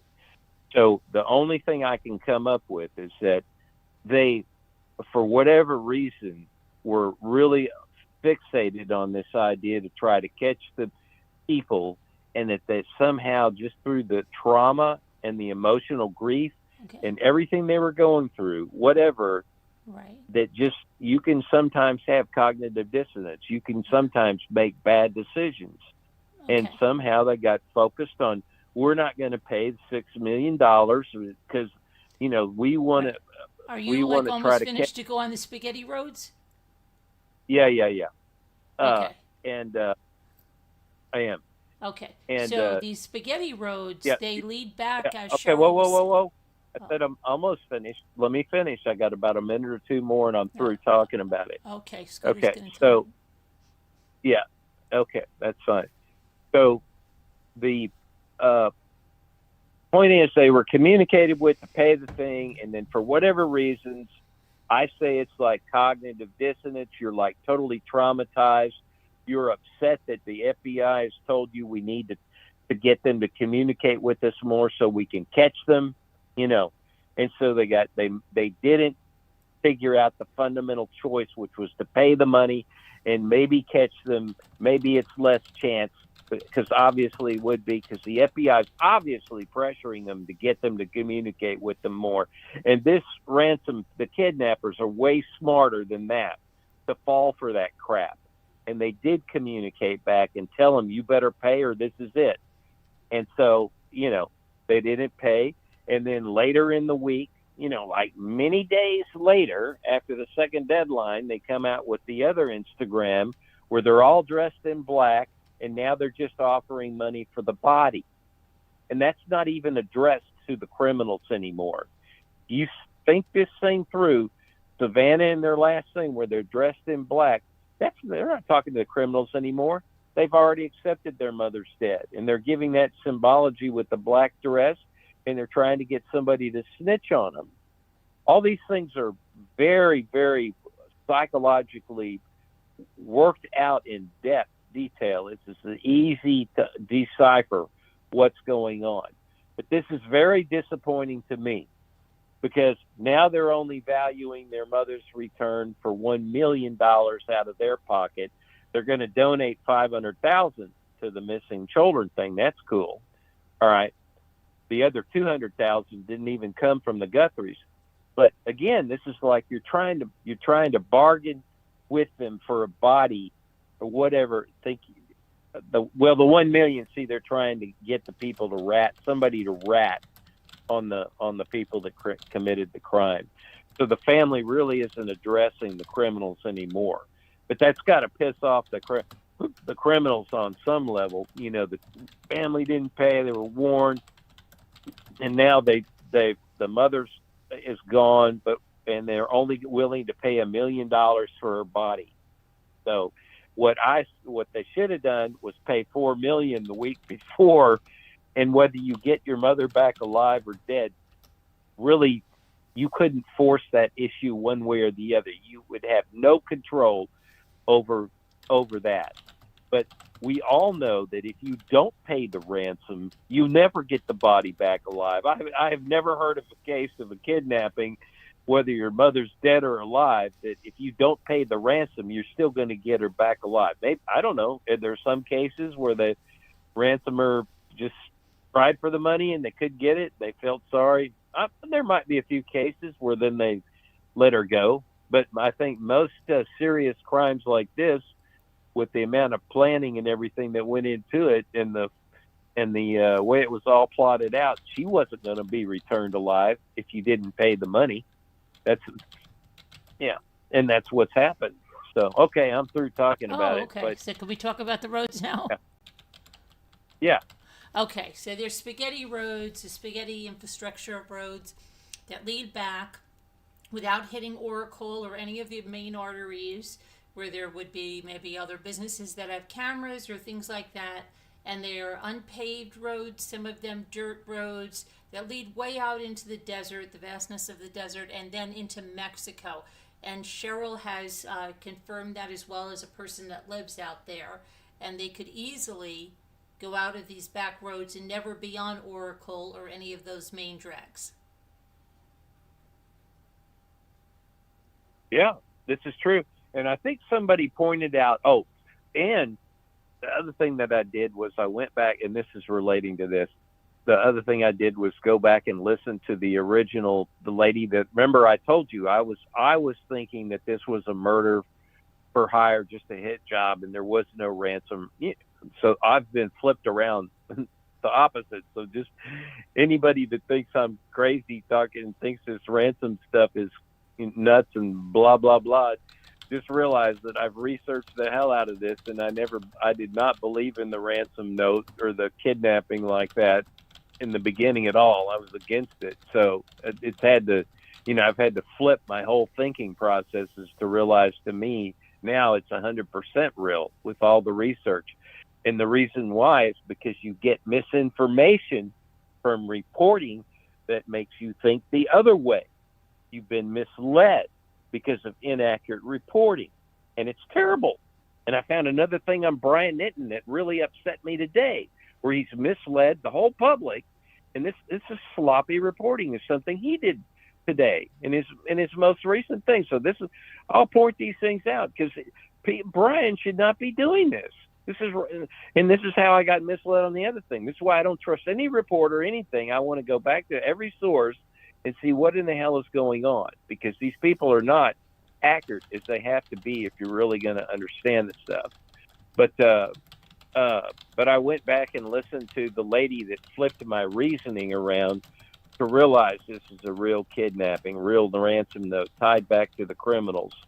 Is that I listened to what she got from the original FBI. So she did quote the FBI gave. I got to pull up the article or the event where it came from, but she put the quote marks up, and she said that and then she gave the name of the guys, and I think he's the head guy. I think he's the head of the Phoenix.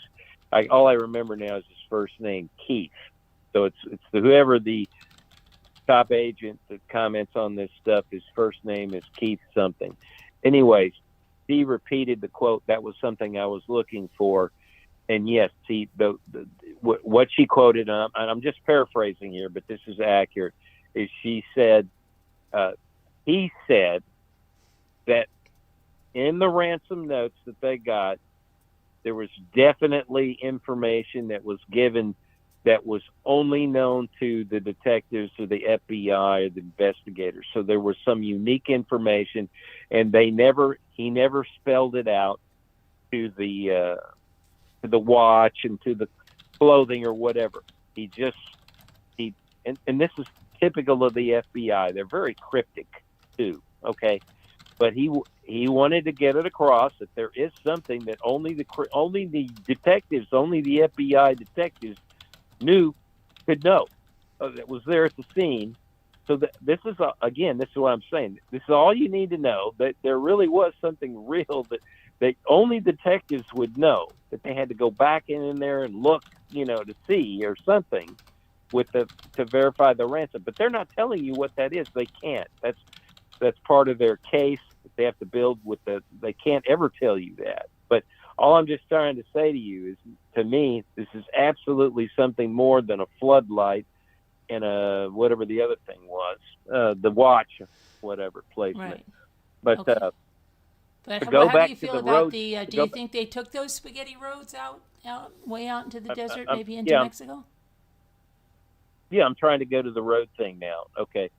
So this is something fascinating, okay, that this same lady, all right, now I'm onto the road thing, but it's a comment she made, because I went back and listened to her whole thing, and really we ought to play back her audio on your show with Jason, because I think she's like this brilliant, I told you, social worker or I forget what you call them, but anyway, it doesn't matter. She really thought a lot of stuff out, and this even has to do with the road thing. And she was saying the other thing that I thought was an excellent insight that is going to relate to this road thing in just a few seconds was, she said, another analysis that she did. So I credit everybody that I don't have the original idea on. I wish I thought of that. I wish I could think of what's the way she reasoned things, but she beat me, and so I'm giving her credit. Anybody that thinks, when I think of something or say something out there, I'll give the people credit, whoever gave me the idea. So I'm not ripping off from anybody. But the one thing that she said that I thought was really cool, that's very insightful too, was another part of her analysis was of this crime situation was who did the FBI and the sheriff, because they were all done in combination. Both the sheriff and the FBI were involved in both SWATs or whatever operations. And so she said that a way to think about this crime too is that they're out there looking for people of this type that are fitting these profiles. So if you want some insight as to who this criminal is likely to be, at least in the time frame when the SWAT things were sent out at Carlos and Luke, all right, that gives you the type of profile of criminal they're looking for. Okay. Mm-hmm. And so, and I thought that was very insightful, because one of the things that this has to do, where you can plug in the back road thing and the illegal human trafficking, getting people across the border and all this. Mm-hmm. Well, guess what? Luke interconnects back with Kayla, and he lied about it. He lied about his more intimate or friendship relationship with Kayla. He totally lied about it in the interview with Brianna. All right. He straight up, I can prove it's a lie, because he said that he pushed her away when Brianna brought him up. This is the Brianna Whitney interview with Luke. This is the main guy that got swatted with the Range Rover. And in this interview, he lies about his connection with Kayla, saying that was a long time ago and I barely knew her. I hardly know her. That was 2 years or so ago. And I haven't. It wasn't. And he said also, I haven't been involved in drugs for a couple of years. I'm cleaned up. That's my old life, and I don't have anything to do with her really.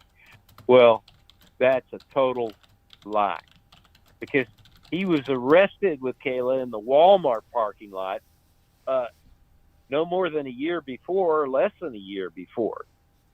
He didn't barely know her. He's in there dealing drugs with her. They were watched. They were under surveillance, dealing drugs. They had the drug money and the drugs in the car and a loaded gun together. Now, how can he sit there and say, I barely knew her. I haven't done any drugs in 2 years or more, And so it's like he thinks he's going to pass that off and not be found out by anybody that looks into this, that he was arrested and he's under charges. He's got to appear in court, and he was sitting there in the car with Kayla going around dealing drugs. I mean, so this guy, you can't believe anything he's saying there in that interview. At that point, if he's willing to lie on that level like that, he's shady, and there's some. Well, he could still he have has some connection. degree of run-ins with the law, so we know there is a degree of shadiness, right? And he may be afraid of other things and whatnot. But Well, he just straight up lied right there. yeah, I mean, Okay. there were inconsistencies. And- I agree. and I so heard some wait a minute, inconsistencies. So yeah. let's go. So let's go to the human traffic and the back road thing connection. All right. But before So we do he that, knows can I Kayla just? way I better. just. I know I have to just play. I want to. I appreciate that, Terry. I really appreciate what you did there, and I have a special little song for you right here. Here you go. This is for you, Terry.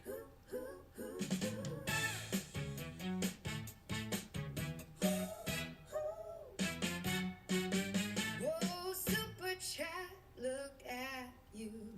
Sending love, we see it too. Thank you, Rambler, shining bright. Mommy ramblings, love tonight. Lights are glowing, hearts are true. Every word we feel with you. Super chat, you light the room like a star in midnight blue. All the love you sent so right. Mommy rambling, shine tonight light. Messages like stars align, brightening Are we back? the space of night. Right now, yeah. Thank you, Terry. Now we're back. Okay. I hope the audio's coming through with me. Oh 'cause yeah, it's yeah. almost as They if hear you. You guys my- hear space, right? it's as if my audio's being absorbed with some kind of echo, something not muted. No, But anyway, I think they're all all right, good. so- Everybody hear space? They said great. okay. All right. So here's a perfect example getting the winding road thing. Now I'm finally there. I know I'm pretty elaborate in my explanations, but I am a detailed person. You just have to accept that. So the point is that Kayla's connected to Luke more than Luke will admit to anybody, and he lies about it. Straight up can be proven in court a liar about this on this interview. And so he's hiding his real life connection to Kayla. And Kayla's a weird, she's like a tattoo piercing crazy person in that dark world, music world that we've talked about before. And she runs a business doing that. So she's not just a druggie in with criminals and doing all kinds of criminal stuff. She's doing piercings and tattoos. And it's speculated we that, have to say there are people that have piercings and tattoos that are yeah, not. I know they're not- that, but okay. there's a dark world. Yeah, there's a dark world. She's from the criminal world with the dark music. That's all. Well, I just want to sadistic, say, like my satanic. good friend Scooter, she was in prison with Martha Stewart. That was white collar crime, but she does have a tattoo. I think she lost the belly button piercing, but doesn't make her a bad person. I'm not talking about Scooter. I'm Okay. talking about Well, I Kayla just and wanted her to clear it background. up. That's all. So there's nothing. I'm not talking. Yeah. I've never I talked just don't about want Scooter getting I'm offended, talking but about that's Kayla.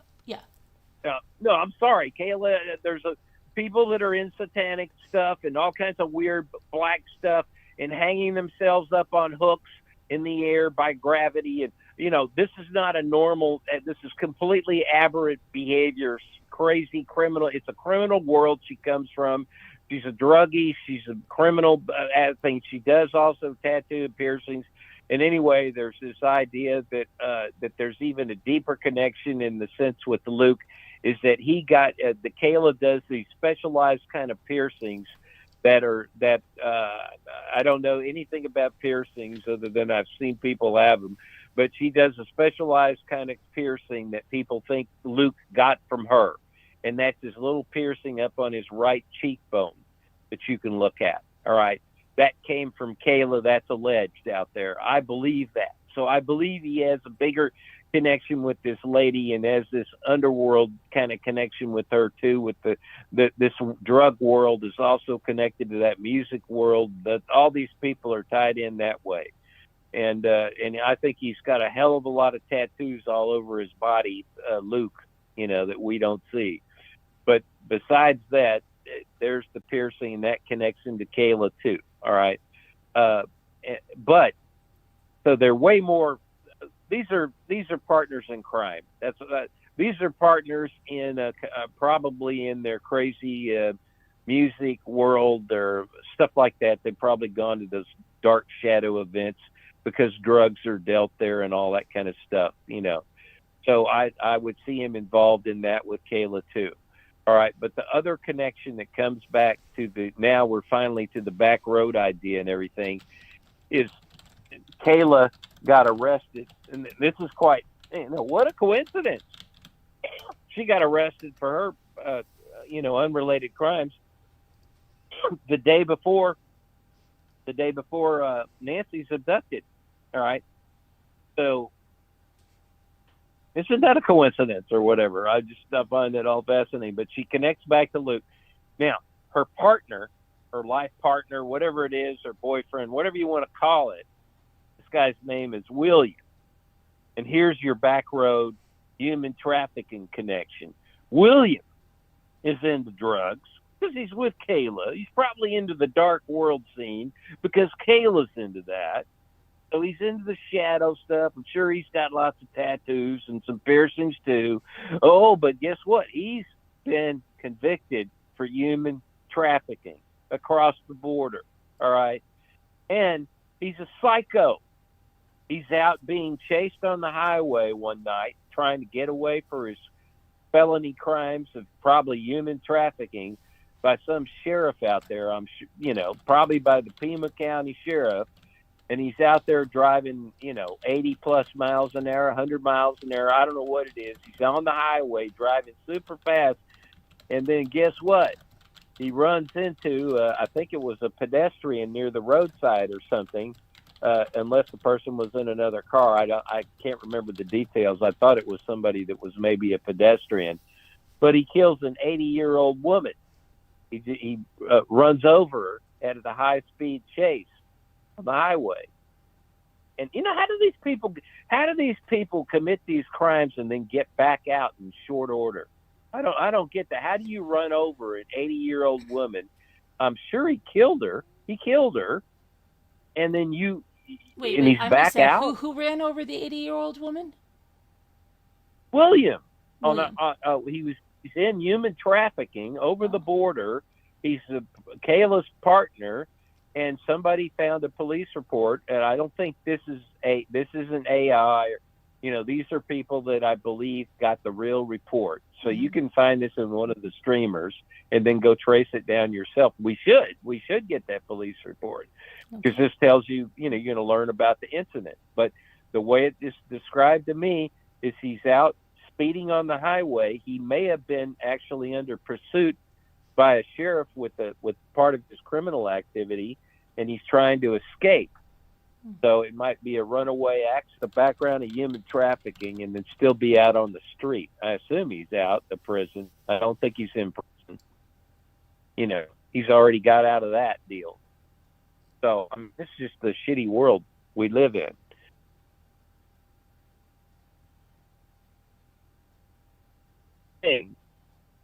Luke and Kayla and the back roads. And as the whole reason why I'm bringing this whole brilliant lady that analyzes, this is the profile that the FBI are looking for these kinds of people. All right. And just realize everything I'm saying here is not everything I'm saying here is not something that the sheriff and FBI would have uncovered with Luke's connections. I mean, they would know everything I'm saying to you about Luke and William and Kayla, all this. They're not dumb, okay? So they're looking for the profile, and maybe they're still on to Luke, and they're still in involvement with Luke. He's lawyered up. He's a criminal, and he's not going to talk to the police anymore ever about anything. They're just going to have to get the evidence and get him against him, you know. And he's lied in the interview, straight up lied about his interconnections with Kayla, which could connect back to William, which could connect me.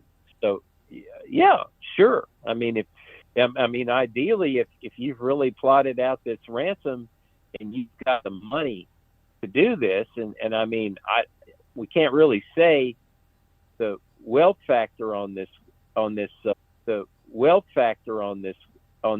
whole scheme, because who's ever done this big spectacle.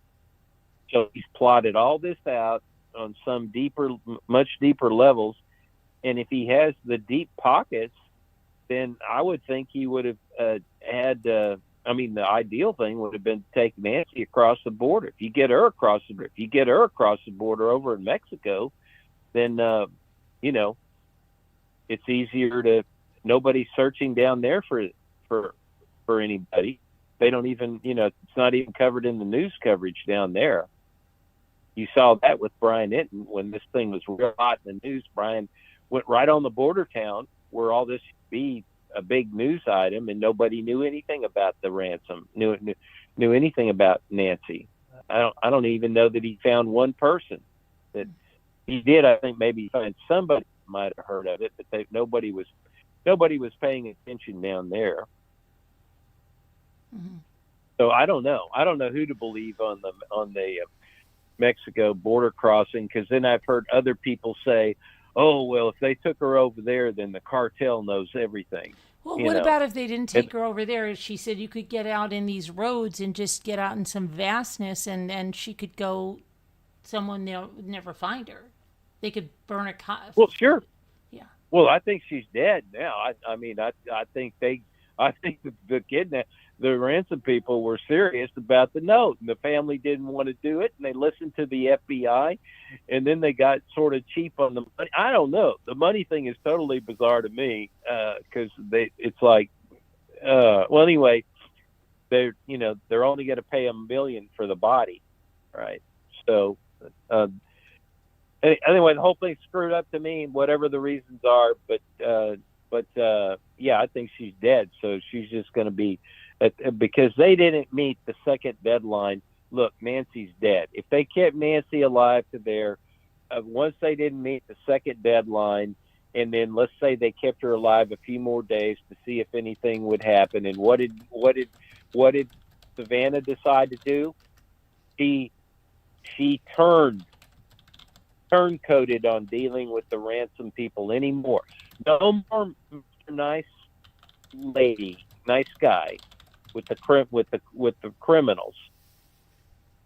What did they do? They waited a few days. I don't remember the date of the other thing, but it's like many days later, like maybe a week later, Savannah comes out, and now she's trying to get somebody to rat on criminals, and it's just $1 million. But the point is, she now, as the family is not working with the ransom people, they're signaling by the black clothing that they're accepting their mother's death, and they're only willing to pay $1 million for it. All right. And they're not expecting to hear from the ransom people anymore. Right. And the ransom people don't contact her anymore. Deadline and the time that Savannah came out with the $1 million offer, in between those days, they disposed of her body. I mean, she died and she's gone. And yeah, she could be anywhere out there in the desert. Everybody talks about, but you don't have to even go to Mexico to disappear somebody. I mean, they talk about all these missing people in Arizona and people that have been missing for a long time that's even gotten publicity, and they don't find the bodies anytime soon. Sometimes they find them years later. I mean,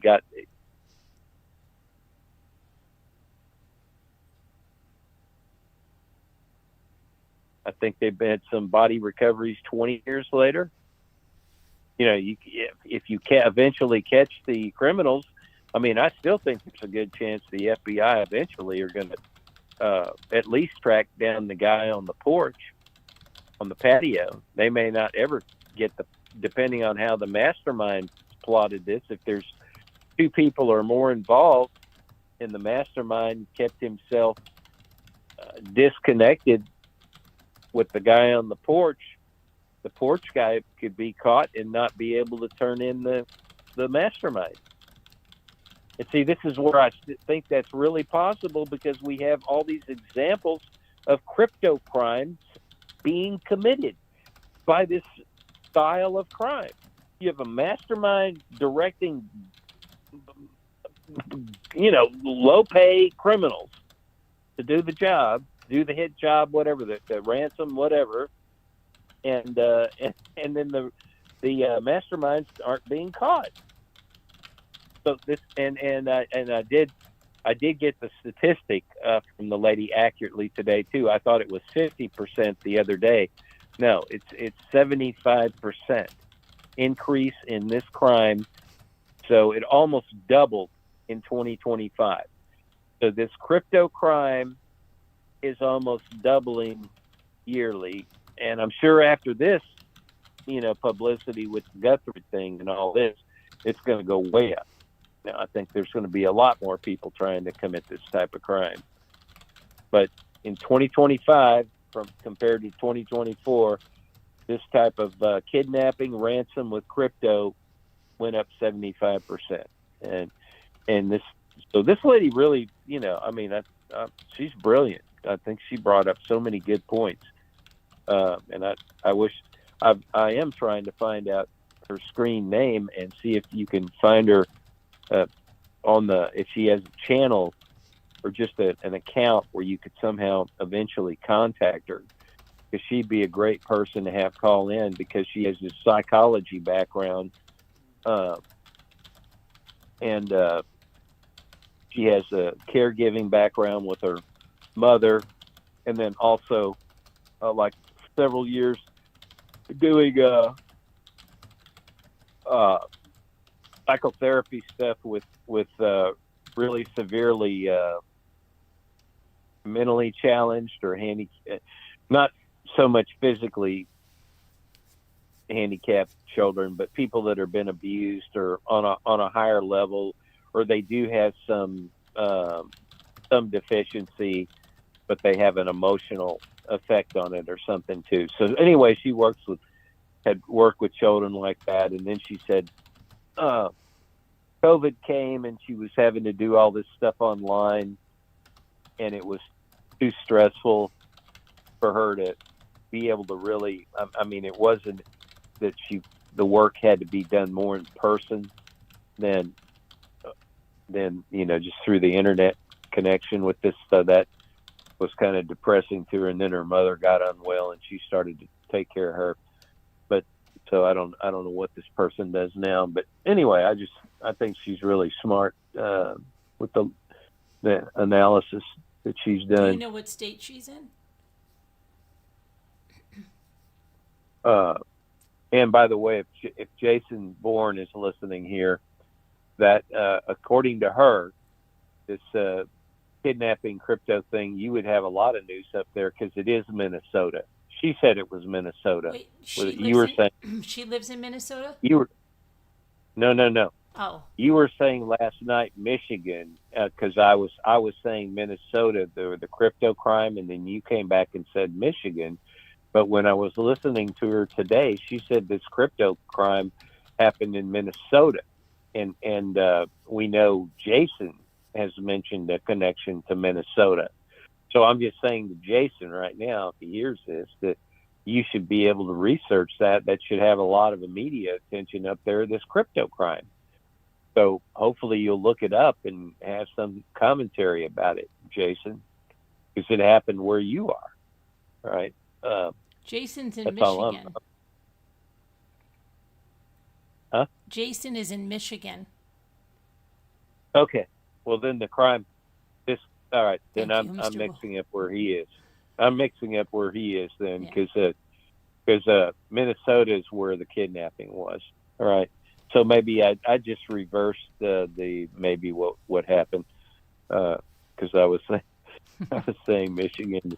Anyway, I did a dyslexia. I reversed the thing, but yeah. I mean, my belief is whether Nancy was in Mexico.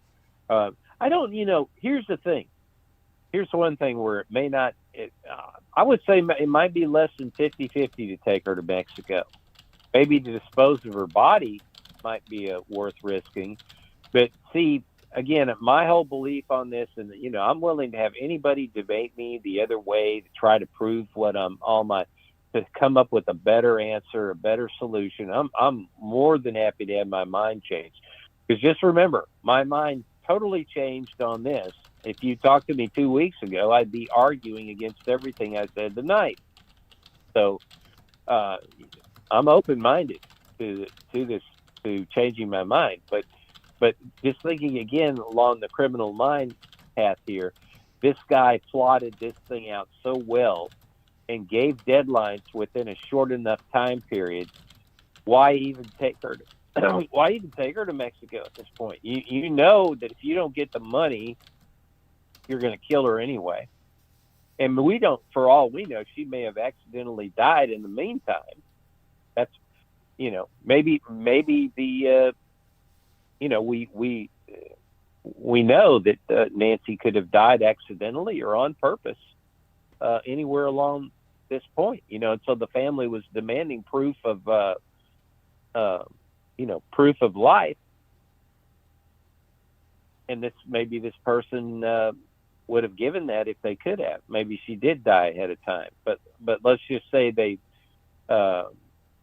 but this is where I think the family totally made a tragic mistake. They should have just paid it whether she's dead or alive.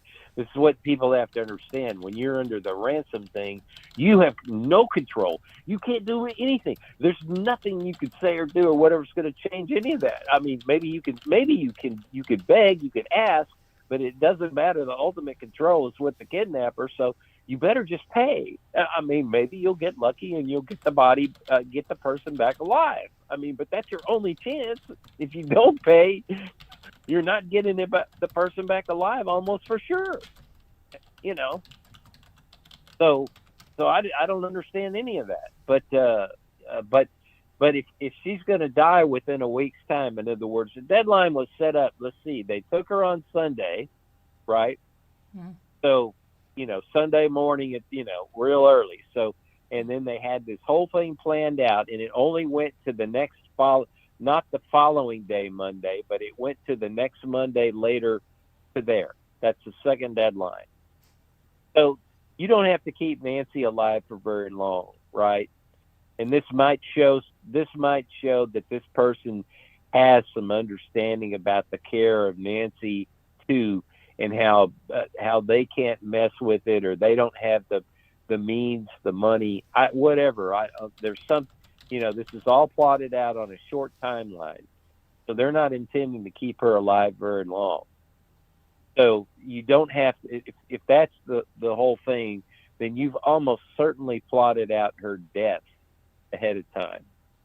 How you're going to have to dispose of her if you're not paid.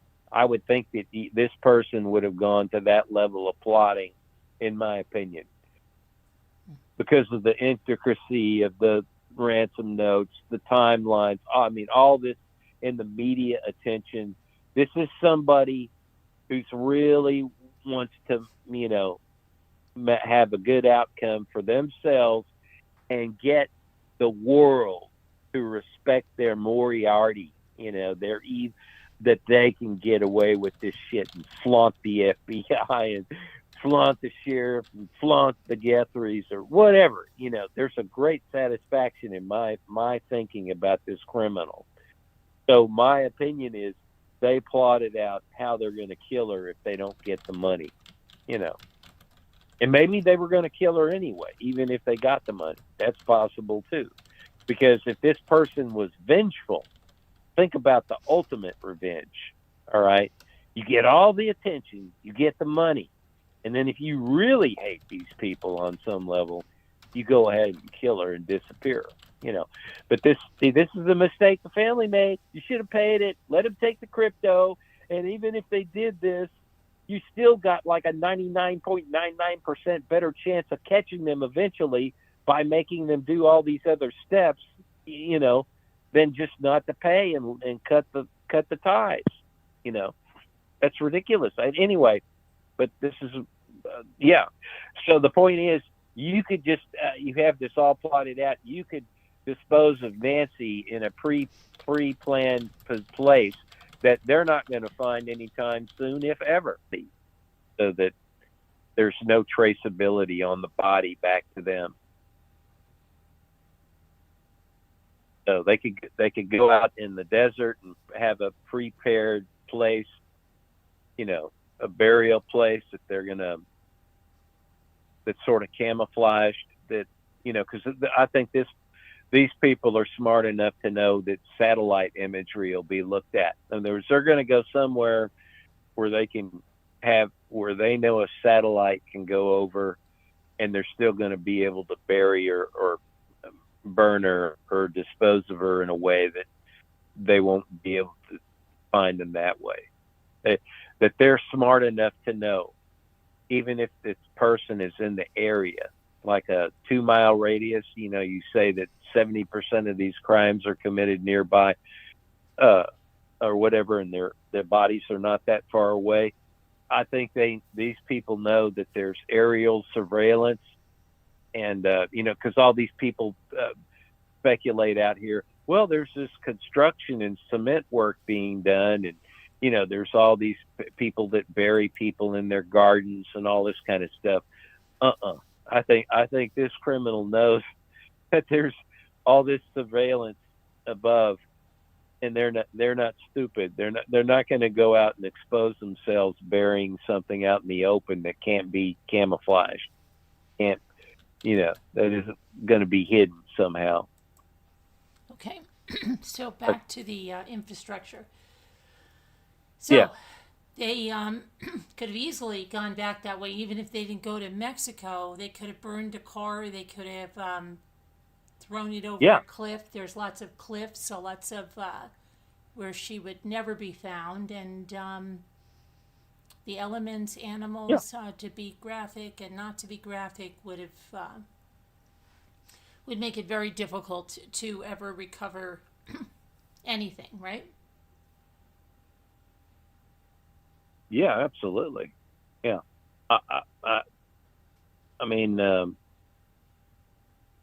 this all depends on the, you know, on the, I mean, where you go with your hit idea that you've talked about, Carolyn, and that was something that that was my thinking beforehand, was that this was a vengeance.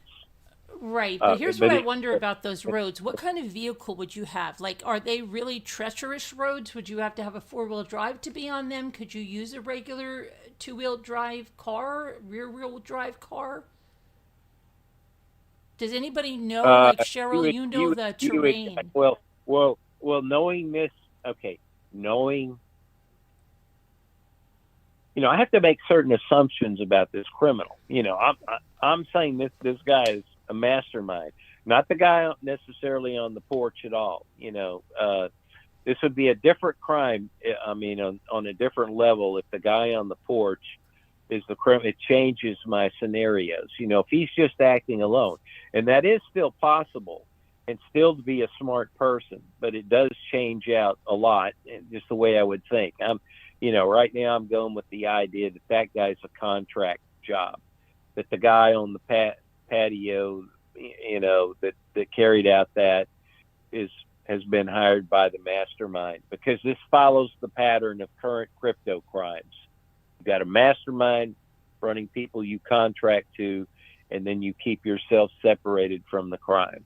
So if I'm at that level, all right, of the crime being committed, where there's two people at least, and you've got this level, absolutely, you're gonna make sure you're gonna dispose of that body in a 4-wheel drive. Nobody's gonna risk going out in the desert without a spare tire, water, whatever, in a decent car that's gonna, not get stuck out there. That'd be crazy. You're not gonna risk that. And even the hitman, I think, is gonna, is going to be told where to do the disposal.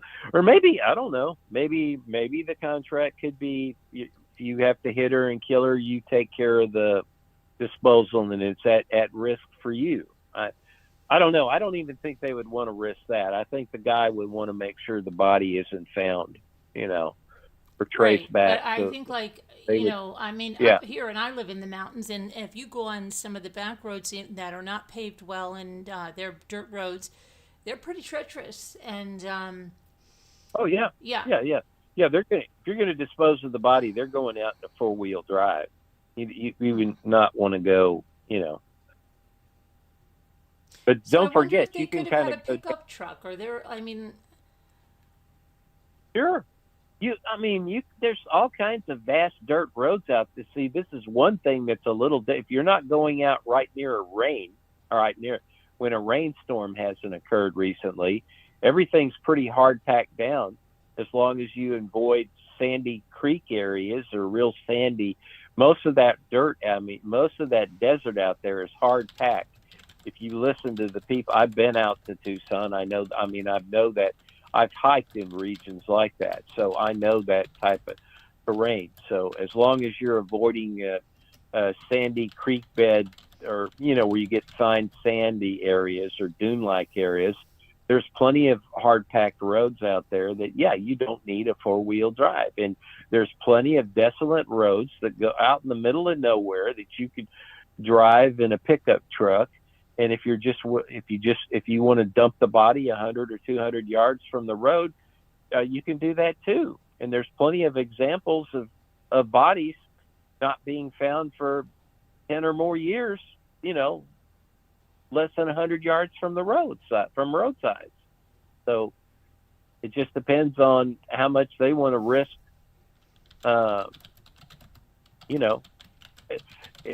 Since this is a ransom, okay.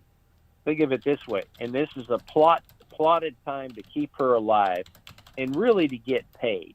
They do want to get paid, in my opinion. They wouldn't have gone to all this trouble, do payments, and plot out the extra cost. It sounds like somebody who's financially aware here. They're just not completely batshit crazy, egomaniac type thing. So to me, you're going to have the disposal of the body already planted out there. And at this level, I would think you would want to have the body totally disappear. So you've got the way you would really want to get rid of the body is not do a dump. You want the person burning the body, cremating it or dissolving it, or having a prepared, totally camouflaged burial site that buzzards won't circle. You don't want, you know what I'm saying? So, and it's safe to get rid of it quickly, So, in other words, it isn't going to be a dump and run. Where you're committing a crime and you're just so freaked out to get away. Right, you're going to have your time. And plus, they had a 10-hour lead time, right? So you had to leisurely drive out there. Now, here's where this could be totally opposite of what I'm saying. Let's say, because I do think Nancy was abducted. I do not think they intended to murder and do a fake abduction. I do think they wanted to get the money. I do think she was alive at the doorway. But but come on. She could easily die of a heart attack. If I'm committing this crime, I'm putting her in the trunk. I'm not putting her in the car. she's going in the trunk unless I got her drugged completely out. I guess I could, if I could sedate her and lay her down in the back seat with somebody watching her, maybe I'd risk it, but I don't think so. I put her in the trunk sedated, right? So if she dies along the way, or let's say she died on the way out of the house, I'm just wrong about it. Something happened to her. Then you're going to do a run and dump, right? You really are going to try to get rid of that body as quick as you can. So, she could, I would think if she survived the first 24 hours, then I think they're going to be able to keep her alive. Because the medicines, the blood thinners and all that, you don't have to have those every day. Those take days for the thinners to wear out, to flush out of your system completely. And I've heard nurses called in and talk about that too. And I just know that. My mother was on, she had a pacemaker and blood thinners and all that stuff. So I know all about, all the cuts and the bleeding and all that kind of stuff. But you're not going to live long term. And you could die by not getting your medications within a couple of weeks, or you could die at any time, right? You could die at any time. She's under extreme emotional stress. But I think if she survived the first 24 hours, then probably she's going to make it to the next Monday, and they would be trying to keep her alive, unless the whole thing was the ransom, retribution, and then there's a real vengeance motive, and you're going to kill her too, So I think that's the good thing, that they didn't find a body nearby. And this shows that the police and the FBI, I think, were on top of their job. They did not screw up. They did everything they could. They poured in everything when this happened. Okay. Because this is I don't like JLR, but like I said yesterday, he's on there hopping on the thing, and other people maybe were doing this too. But he knew about the FAA thing and tracking. You can track all the military craft, the helicopters and all that. And he was smart enough to do that. So you can go back and watch one of these streamers like that and see that the helicopter, which was flying low, so they're looking for the body with the Bluetooth too. And, they're using this secret technology. And then you can watch on the map where they were tracing the roadways to think that she might have been this might be a run and dump. Something happened. They saw the blood coming out the door. So maybe she is dead. So they're going to look for the body nearby. So they were doing that right away. And they sent out all these search dogs and brought everybody in from the border and the cadavers and all that. So that was all done. So it's a good sign that they didn't find her right there. So likely, in my opinion, they did a good job, a thorough search. They kept searching for a while. Even if they said they called off the search, they were still looking for the Bluetooth, right? The helicopter was still flying in. So they're still looking for the body. They're just not letting that out into public view. So it is a good sign, right, that they didn't find the body. So maybe we could make the assumption then that she survived the exit, the getaway. So unless she died getting away, and then now they got the body and they're going to go for the ransom, and she's dead, and they're going to dispose of her anyway. They're going to have to anyway. But I would think it likely means that she survived there, because typically if the whole thing is aborted and she's dead, you're going to want to dump the body as soon as possible. That's what everybody says. You don't want the evidence on you or something. But again, maybe they can't do that because she's got DNA on her body, and they've exposed themselves to her, and they can't. So they have to take her to get to dispose of the body anyway. So there's you got to but there's no panic dump. To say there's no panic dump of a body.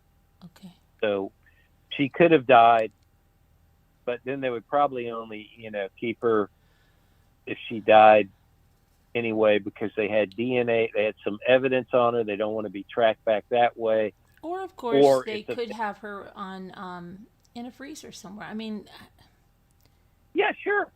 Yeah, you could, have the, I mean, I would think you got it. Well, I don't know how. See, we would have to. We don't. This is something that their secret technology may be able to pick the pacemaker up still, if you're in a freezer. I don't know what what the suppression of well, as of you know, signal. they could have horribly taken that out. Well, they wouldn't know to take it out ahead of time. I don't think anybody would have thought of that. Would you? I mean, Well, they I don't mean, even probably. once they heard the reports, even if they were far away, if they had her in a freezer, I don't want to get really graphic, but they probably would have remedied that. Oh, sure. Yeah, once Yeah. once that came out, as soon as, but she was going to die anyway the next Monday if they didn't get the money. This is why, I would think they would, they've already plotted this and gotten her away from the area. Otherwise, they would have probably been caught with the pacemaker thing with the helicopter. So it's less likely that they stowed. She's not, in my opinion. No, she was never taken nearby in the neighborhood and kept in some basement or something. Maybe a freezer, and maybe it would block the signal. But they were, that's less likely. I mean, because they're going to try to collect the money. So I don't think you're going to put her in a freezer unless she died, right? You're still going to try to collect the money for the first 6 days. See, so there is incentive to keep her alive. You don't, and it is showing that she is alive, in my opinion, out the door, unless there's way vast more blood inside, and the way that's been reported is it's just a trickle like what was seen outside. So this is not an uncommon injury for anybody with her medical condition to have that kind of blood spatter. That there's nothing weird about that. That happens with her on an annual basis, maybe even 2 or 3 times a year. I could see that kind of bleeding happen just with her, just accidents around, in her just daily life type of thing. Bump into something, somebody bumps into her, anyway, that just happens. Yeah, so there's incentive to keep her alive and get her out the door, because you do want the $4 or $6 million, and whether you're doing a hit job to kill her, ultimately that doesn't matter. You still want the money ahead of time, so you're keeping her alive in the beginning, and then the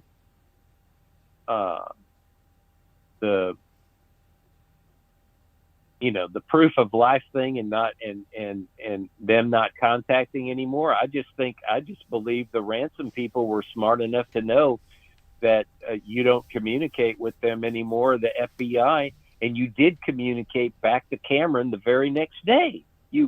He said something at 5 p.m. and 11 a.m. the next day. The kidnapper gave him an ominous warning and gave him an answer. So yeah, that's all you're going to get from us, right? So, so they should have just paid the ransom, in my opinion. Yeah. Whether she's alive or dead at that point, there's nothing you can do. And they had to realize that she could have accidentally died. They put that out right away, that she needed her medications and everything. Right. So they were willing to believe. I mean, it's put out as public knowledge that she could die, just from the experience, and not the ransomers shooting her or planning to kill her. They're still responsible for it. I mean, they didn't give her the medicine and she died from that. That's a murder. All right. Because they had her under their supervision, and anything that happens to her is going to be murder if she dies, no matter what the cause. So, but there was incentive to keep her alive until Monday. And then And then because the family didn't pay, I mean, if I was them, if I was in a position to keep her alive a few more days, and I felt that I'm not that, and I've been able to watch the media and see what's going on, that would decide whether she's dead Monday night or on Tuesday, and I'm disposing of the body, or maybe I wait a few days just to see what plays out, because I'm so ego driven and excited to be part of this thing, and I want to see what the family's going to do next after the deadline. And maybe I have Nancy alive, so maybe they put the money in there. Maybe I do something. But then as soon as Savannah comes out, though, and they're all dressed in black, and now they're offering $1 million to catch me. Oh, man.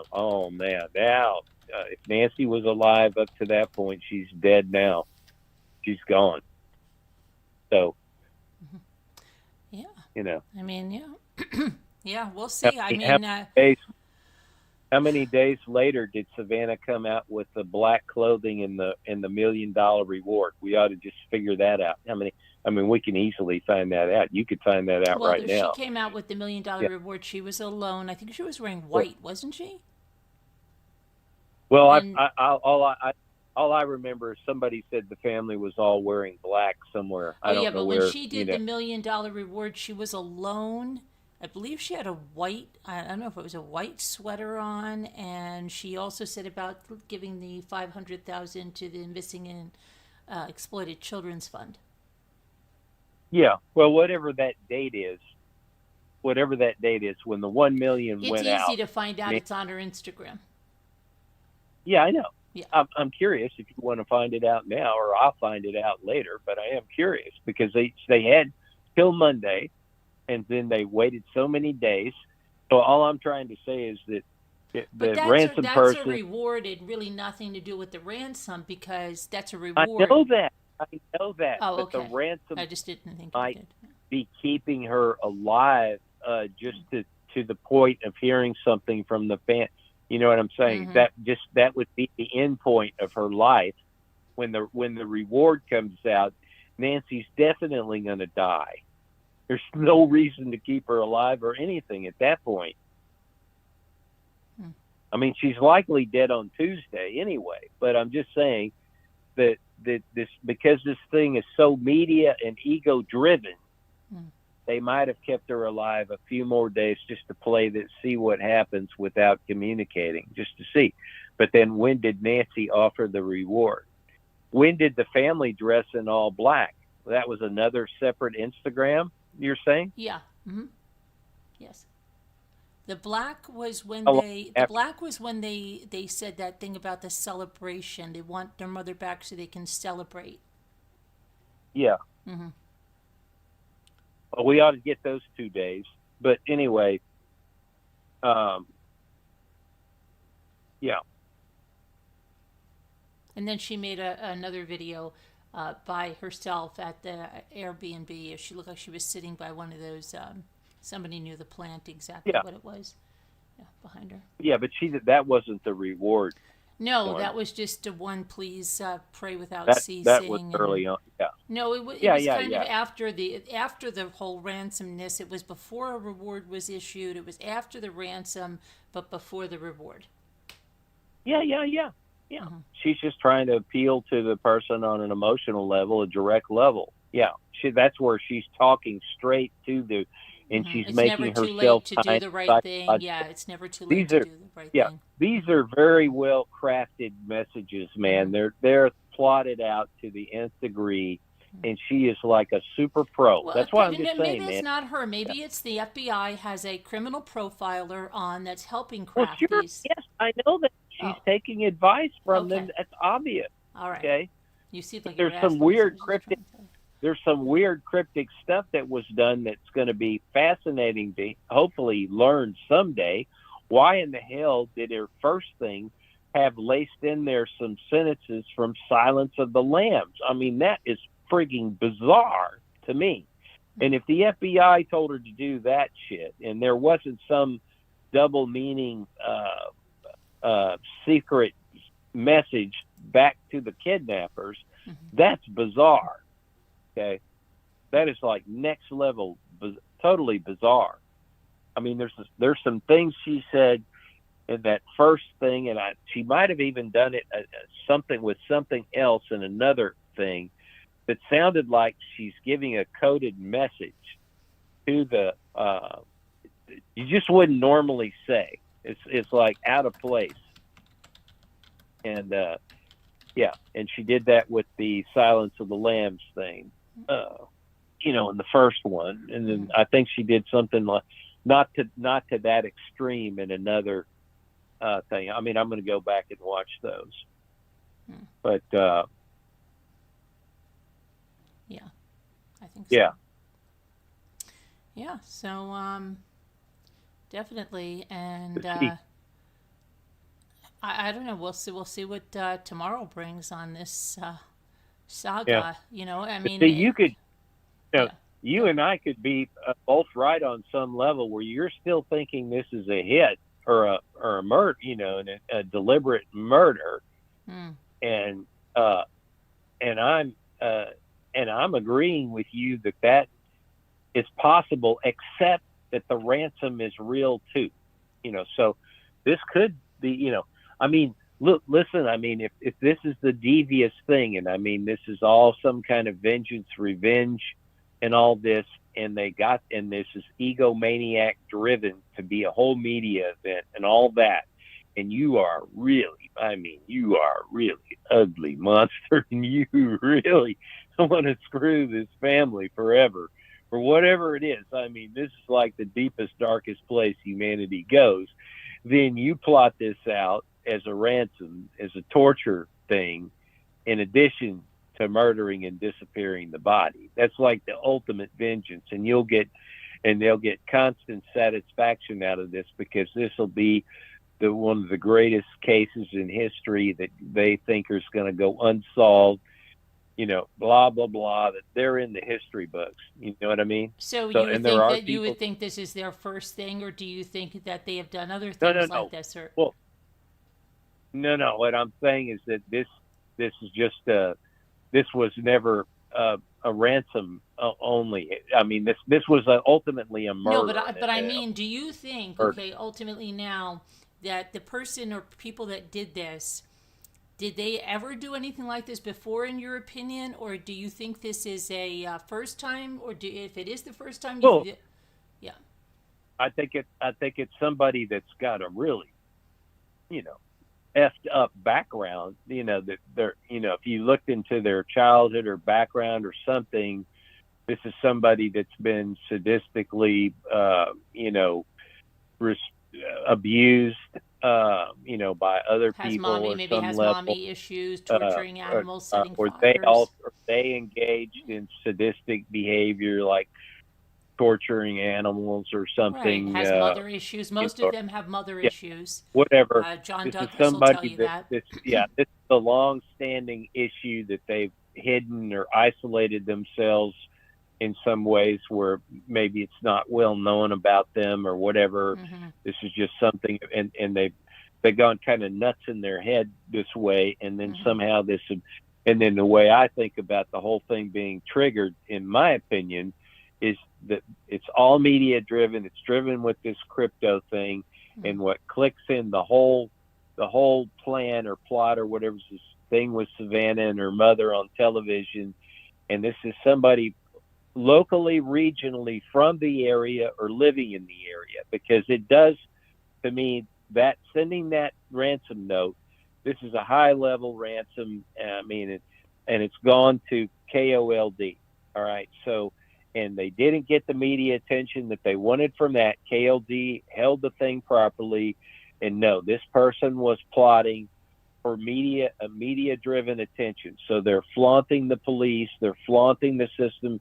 So they hate this is also something where they're trying to get back at the system that way too. So maybe so they if are. They really are trying to get back at the system, then maybe they will keep somehow getting some messages out there that you didn't solve this, you didn't find us, we beat you. If you're saying that's what they're getting satisfaction out of. Yeah, I mean, it's possible. That's what I was. I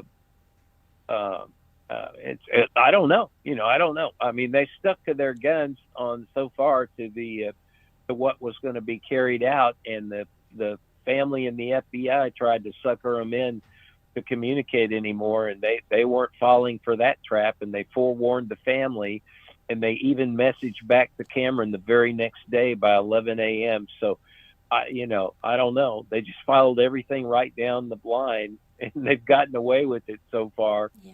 So, and I'm not saying the FBI could likely know who this is, and they're just building evidence. I'm not bypassing that possibility, but all I'm trying to say is so far they've done everything, that way. And if they want to get more satisfaction, then they could taunt out into the future.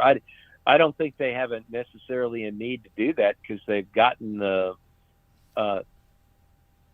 everything out of it you wanted to, and you sort of squeezed the whole thing. I mean, now it's come down to she's almost certainly murdered because they didn't pay. Well, the family really believes it. So, I mean, by their last. But message. I'm trying to say that there is no chance in my mind. It's zero chance that they're somehow keeping her alive, and Right. and I this mean, is all. it's a long time now. It's a long time, almost 2 months. A long time. Yeah, she has too many medical problems, and this was all plotted out to keep her alive for a certain length of time, and it all fits perfectly. And I think this person has gotten all the revenge they needed. If it was ultimately a murder thing, they completed it. But could they taunt in the future or whatever? Sure, they could, or whatever. But that would be, they better be doing it in an untraceable way. Yeah. I mean, but sometimes that's where they mess up, these guys, because they're like so sure of themselves. Well, sure. Yeah. I think this is so targeted, and I don't, and this is a crypto, this type of trended crime, that would tell you more about the psychological profile of the criminal if they keep doing that. I mean, if they do that and make that media they're probably driven, real pompous. They probably real full of themselves that they did they're this. revealing more about themselves to be doing that. Maybe they want to be caught. Well, maybe they got really offended too, like when it first broke and everybody was saying how like they were pretty much a bumbling idiot, right? Oh, look at this unsophisticated, bumbling idiot at the front door, right? They made that could have really maybe like guys like this, probably they have a big chip on their shoulder, and that's really bothers them, and now they're probably like, oh, I'm such a bumbling idiot, right? But you haven't solved this. You have no idea who I am. Say my name. Say my name. Well, that would be, that's where you start to change this crime. And I mean, these are other things to play out another night. I don't want to do this tonight, but with Jason Bourne too, is this still, I mean, is this crime possible to be carried out by one person? And that's where I see it changes a whole lot. So what you're saying right now, if this person committed mastermind, they're the person up on the porch, and it's not following the pattern of the crypto crime where you pay somebody contractually. If it's the guy personally doing this on the entryway and he's pulling this off alone, then he has a way bigger emotional investment and all that. So that would really affect him taunting wise. What you're saying now, but I lean very heavily to this being a more thoroughly plotted out, where that person on the patio is it's a contract, and the ransom person is isolating their identity even from the contractor. So the fact that the contractor screwed up with if you want to laugh about the flower thing or whatever, he acted so nonchalant, so the only way I think somebody like that acts is they're ice cold, know what they're doing, or they were high on some kind of drug that sort of I don't that think he was high on mellowed a them drug out. because he wasn't like acting all high on a drug. He was kind of very slow and deliberate in his movements, and even when he Well, turned around, he yeah, he, but he I mean, wasn't all hopped everybody's up like on saying he was cocaine so. and going, No, no, no, no. What I mean by that is he was so placid and calm for what he's doing, and his eyes looked more. His pupils seemed more dilated. It's just a theory. I'm not, Yeah, yeah.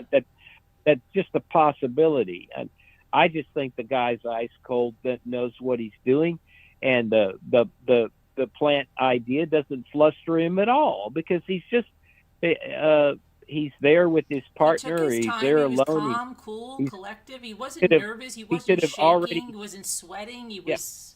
You yeah could see he wasn't. He yeah had a face mask on, but you'd see he was right calm. He wasn't jittery. yeah His hand wasn't right. shaking. You could see somebody.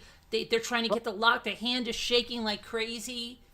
You know, you're Yeah. not seeing that. So they could just be laughing at all the criticism from Yeah, the like, oh from the yeah, okay, look keep at how going, look big at how Mr. many mistakes. Detective. I'm But so bumbling I idiot. would You've solved this one, yeah, Sherlock Holmes, Einstein, right? I would be laughing at all the so-called experts out here if I Armchair was this guy. detectives, right? Sitting there. I would be laughing at Mm. all. I would be laughing at all of them and their silly little criticisms because they've misconstrued this thing so many ways. They've made so many mistakes and misstatements Right. themselves. They look like idiots. I mean, I might get frustrated that they're reporting it too inaccurately. I Yeah. might get mad about that. But You know, and I they're think the there dumb. have, and I think there seriously have been people that committed crimes like that did get upset when things like that they left for calling cards Oh, and sure. certain things like that were not, you know, they weren't interpreted the right way. You Yeah. know, yeah, Oh, yeah. yeah. So he may Absolutely. just be And like, this you know, I've person, been like, this oh, person, okay, yeah, sure. this person has had an incredible emotional roller coaster ride, and in who knows what directions. But they certainly have gotten it from both sides.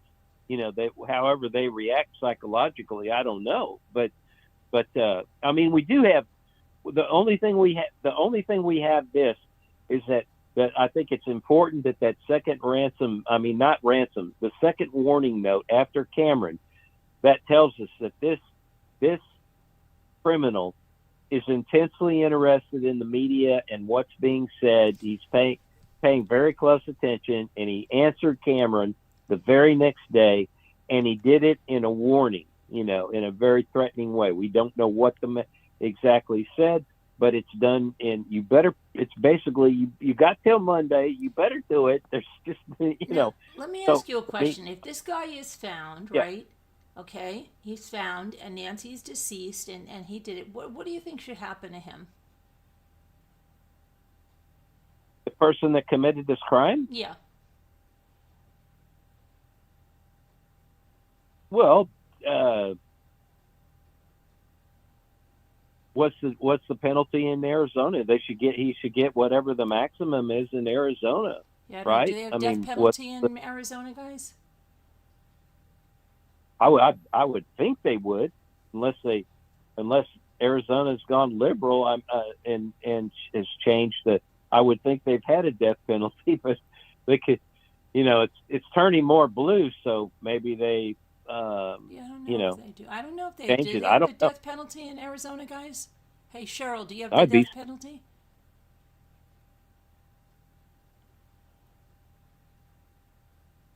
You know, Alexa, is the death penalty allowed in Arizona? According to FindLaw.com, yes, the death penalty is legal in Arizona. Did you hear that? yeah, so your answer would be the It's death penalty. They should go for the death it's penalty. legal. Well, sure. Yeah, okay. Yeah. I mean, you know, if that's the law, there you should get whatever the maximum is. Okay. And if there wasn't a death penalty, it should be life without parole on that. Yeah. Mhm. Because I mean, this is, you know, this is like next level. Right. Yeah. This has cost a fortune in tax. This has cost a fortune in taxpayer dollars and all this stuff. I mean, it's unreal the amount of wasted time and energy of everybody's lives and stuff. I mean, It will it's be terrible. interesting to see if it really makes the what is the second season of that Pima. I mean, it would have to be. I don't know how they would have a second season and not have this in it, right? Yeah. Yeah. And see, this is where you can have all these games playing now to see this is because this crime is committed, you're going to have all kinds of people try to control the narrative on it. You know what I'm saying? So this puzzle thing could absolutely be connected to the season 2. You see what I'm saying? Mm-hmm. There's going to be all these other motives, agendas out here. Now that we have the world one of the most world famous crimes so far, unless it really turns out to be mundane, but I don't think it will be turning out to be mundane because we've gone past that now already. So there's got to be a fascinating background to this thing on many levels. But what you're going to have, because this has been committed, now you're going to have everybody take advantage of this for their narratives, right? Right. So Okay, this now puzzle thing. Julie said a good thing. She said, if this guy is caught, would how would you feel about if he was given a plea deal that if he gave up Nancy's body, or at least where it was, and it was truthful, that the death penalty would be taken off the table? Yeah, that's what a lot of them would do, right? I mean, they would try. I mean, if this person wants to live, and I will say, I bet this person would want to live. They wouldn't want to be put to death. They would definitely keep that in their back pocket, right? Mm-hmm. And if they get caught, they're definitely going to try for that, because this gives them the chance to communicate with the outside world and still have a life. I mean, they're going to be. I don't know what. I don't know. Maybe they'll be snuffed out in prison though, because like there was that guy that the big famous Dahmer? somehow he ended up in Dahmer? somehow he ended up in Arizona, and I think he was stabbed and killed. Anyway, it's not uncommon, right? It's not uncommon for the inmates to if they right, deem especially this with children or they and don't an like elderly that. That's person, called prison justice. Jailhouse justice. Yeah, Mm-hmm. I think that person would be in big danger for that because of the because a little lady, a little old lady. So they're going grandma. to have to be in isolation or somehow. Protective custody, If they're really going to try to keep him alive, they're going to have to keep him in some kind of protected jail custody also, because he'll be off in prison, Oh yeah. But that's this guy. Whoever this guy is, he's going to absolutely try to trade that in for the body and the life, absolutely, and he'll enjoy doing the interviews too, because he'll get the publicity. See on that. Oh yeah. A lot of them love that. Love being in the spotlight. Yeah. Yeah. Mm-hmm. Yeah. And the family wants to know. I mean, they're going to want the body, so he's got a built-in deal to do that, and they'll probably leave that up. They'll probably consult with Savannah and the family. Mm-hmm. Do you want to know where the body is to let them live? Right, and I'm sure they would say yes. I'm sure the family would want to know where their mother's body was, right? To put her. Well, to rest. absolutely, they're going to absolutely say yes, because they're also Christians, and there's always the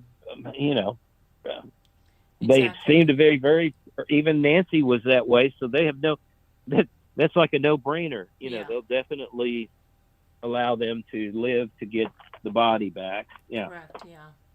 So that's that's something this person has up their sleeve still, do. Yeah. So I mean, that's if this person is here watching this stuff, because like I said a long time ago, they have found out people that. There was one case in particular where the guy kept going to these podcasts and stuff and asking questions, and they found out, he was, connected to the case. It was I wish I could remember the case, but. Well, remember Brian Hinton just did a thing on that. I think in his post today, in his on his channel, he just talked about it. I think today or yesterday. You can find it. It was a guy that the guy that was the criminal major. That just recently he killed 4 people. Yeah. Koberger did that stuff before. He kept asking if you committed this murder. What is it that Right. He asked a lot of questions. Yeah. So here he is. He's like a criminologist. He researched how he to was a kill. criminal went out justice to major. Yeah. Mm-hmm. So right. And so what does Brian finds out, somebody told him in the case or whatever, he just got sent some picture today where the guy had it on his cell phone or whatever, Brian's photograph, and whatever else he had on Brian, but yeah, he found out that, and so he's he's sort of a major crime reporter, right? So definitely this criminal, we know this criminal is listening to Brian, for sure. Yeah. Absolutely. Yeah. I have no doubt about that. He's he'd be listening to JLR, he'd be listening to Brian, and because he's got this crypto angle, there's even a chance he could be listening to some small channels, even your channel possibly. I mean, I kind of doubt it but because he would be in, well, anyway, nice. There's not very nice. Not nice. Well, because you're more obscure, right? So, I'm really but not I too mean, obscure. I will say that the algorithm brought me to you. So, and I'm not, so I'm just saying, if he's really into it, sure, he could come across your channel too, right, and be listening. I mean, he may be that intense, but he certainly would be at the level of Brian and JLR and Ashley Banfield. I'd be shocked if he wasn't listening to all three of those channels. Right. Depends on how much time it has, right? Yeah. But yeah, I would think a conversation like we've been having, it would be fascinating to him. I mean, they would like the long play, hour by hour discussion about it in depth, because as you listen to the other channels, they're very monotonous, and you get the same idea repeated over and over and over. Really? And, it's not. It's no fun to somebody like us. That doesn't sound like fun. I think the criminal would be absolutely fascinated with our theorizing about it. Right. Yeah. Anyway, I have to get to the dentist tomorrow, so I got to play the word game and get in so I can get my tooth capped. So, but it's great having you on again, and thanks for letting us know, your thoughts on the roads and the ransom, and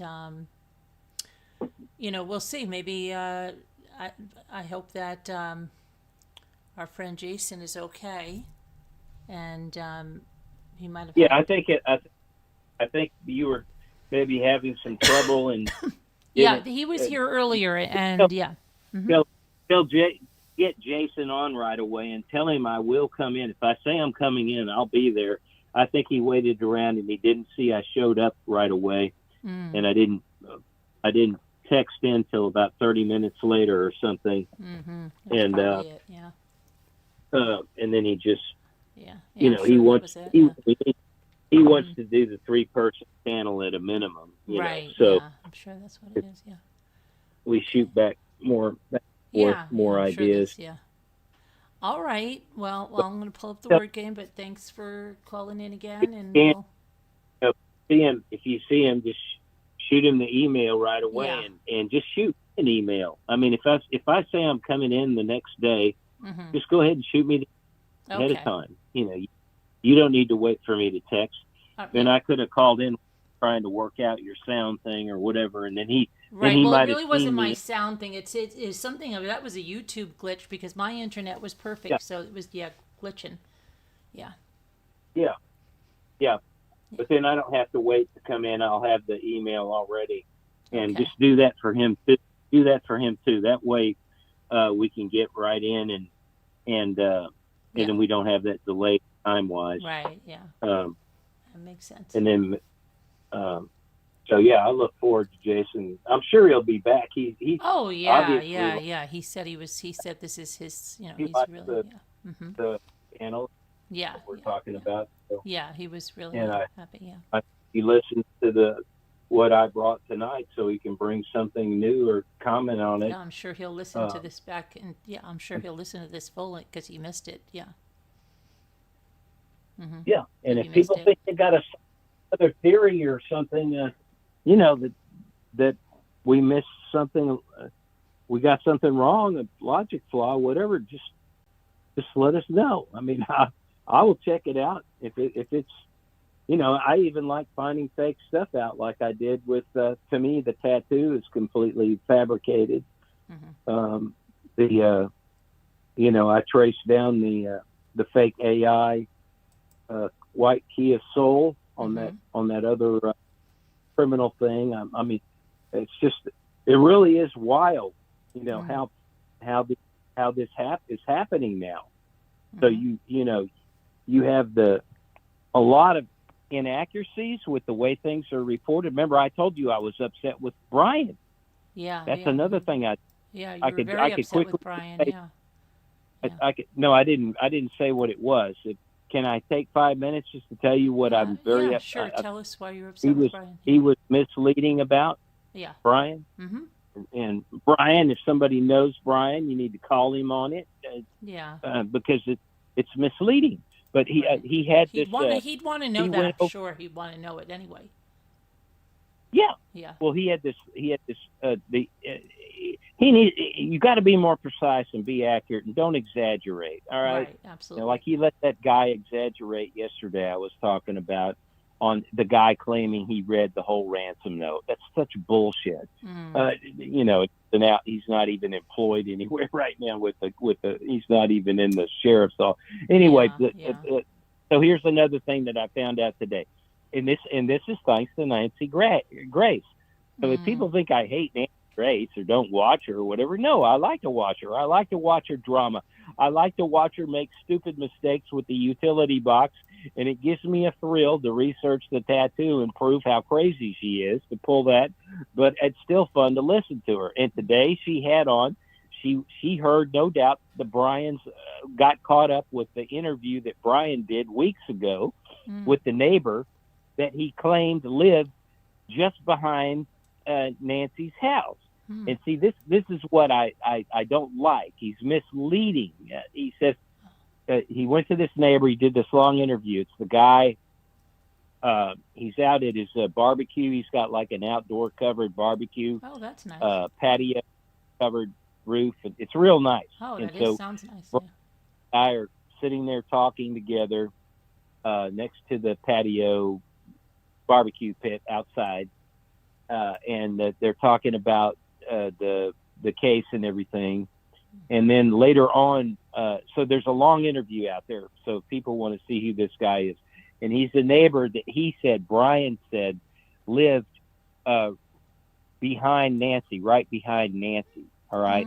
And then when this, I think it was in that original interview that this came up too, because that was the point of the interview. But there was this thing that came out where a neighbor came forward and they lived right behind Nancy. And this was the ones that said they had their wireless cameras went out at the back of their house, and the front of their house, they still worked. Oh, right. Yeah. And they had, and this is the neighbor that said their dog alerted. Okay. Yeah, I remember so, that. Yeah, this is what upset me about Brian in this whole story is, okay, so he comes out with this story a couple of weeks ago. He implies and probably even says, because I totally believed 100%, this neighbor lives to the house right behind Nancy. So I'm sitting there getting on the drone footage and all that, and I'm looking at this guy's house because, it's right behind Nancy. That's the way the whole thing was portrayed in this interview. So I'm trying to analyze the case from that point of view, but it turns out this guy, and so I'm looking at he said the cameras were facing to the back, they faced towards Nancy's, This was all implied that this Mm. camera footage could have picked up Nancy's backyard. Mm. This is very, very deceptive reporting, ultimately, when you hear this. Because I got the drone footage up, I looked, and I said, oh, yes, if they got cameras on the back of their house, they could have pointed right down into Nancy's backyard. And, man, that's not far away either, okay? Right. And their dog alerted that close and all that. Holy shit, that dog must have really heard something. And, you know, maybe they really did disable those cameras, but then I found out the cameras were wired. They're not even on Wi-Fi. Mm. They're wired. So anyway, all that was a bunch of bogus BS. But here's the bottom line. Now I found out today, now this is where Nancy is good. All right. I'm giving Nancy 100% grade 100% on what she Nancy. did. Mm-hmm. I'm giving Nancy top A++. A plus. What she did with the same neighbor. Are you able to hear me? I am. I'm just saying. Good. That's good. Nancy's getting A++. Oh yeah, she gets the top marks today with her interview with this neighbor, because she took the same guy with the same topics and Right. interviewed him herself. And because she can be extremely detail oriented, and she's insistent, and she doesn't let some things slide. Mhm. And thank God she did that. And this really pisses me off about Brian, because the whole time I've been looking at this house right behind Nancy's, and I'm buying into this whole story. The guy lives right behind her. The cameras are pointing right down towards the yard. The back ones didn't work at the time of the crime, and the front one still worked. So you're going. It's like a cluster F. What in the hell is? Yeah. It's wilder and wilder. So here's where Brian Inton is exaggerating, not telling the truth, or letting his neighbor say bullshit, and letting it float right on by. And that's very upsetting, because guess what? Nancy pinned the neighbor down, and she said, "Now where do you live?" He said, "You say you live kind of behind it, the Nancy's house," and then he sort of was vague about that. So then she got clued in on that. Now when you say you live behind her, what do you mean by that? And so now I find out, oh, well, you've got to go down one house to the left of Nancy's. Oh, yeah, that's a different story. Corner. Mm. You got to go to this corner, and then you got to count 4 houses down. Wow, that's From a that totally different story. street. Yeah. Yeah. Is that house behind Nancy's? No, not directly. It's not even in the back of his house isn't pointing down towards Nancy's.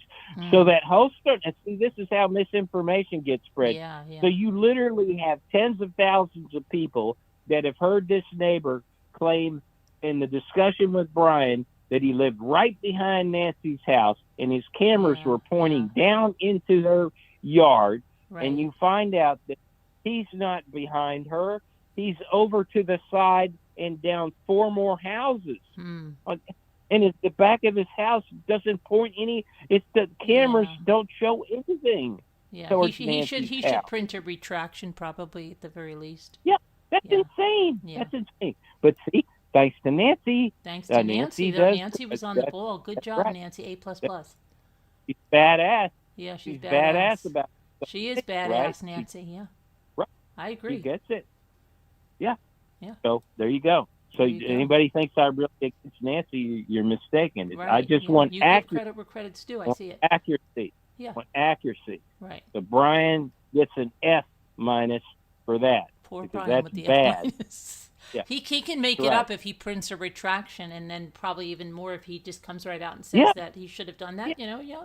Yeah. Own it up. Yeah. Own up to the mistake. Yeah. That's right. If anybody knows Brian and contact him, they need to let him know that's wrong. Right. I mean, these are all these crime sleuths out here, true crime lovers, and we want yeah, accuracy. they'll forgive we don't. him. I mean, We they'll. don't Yeah. want to be. Yeah. Everybody makes mistakes, and we all do. It's just Yeah. yeah. Mm-hmm. That's a whopper. That's a Yeah, whopper. yeah, I don't. He shouldn't let that slide. Yeah. Right. No. He misrepresented it. He was over. He's a melodramatic dude. He's going over the top with stuff. He shouldn't Maybe he do got a that. little carried away. I don't know.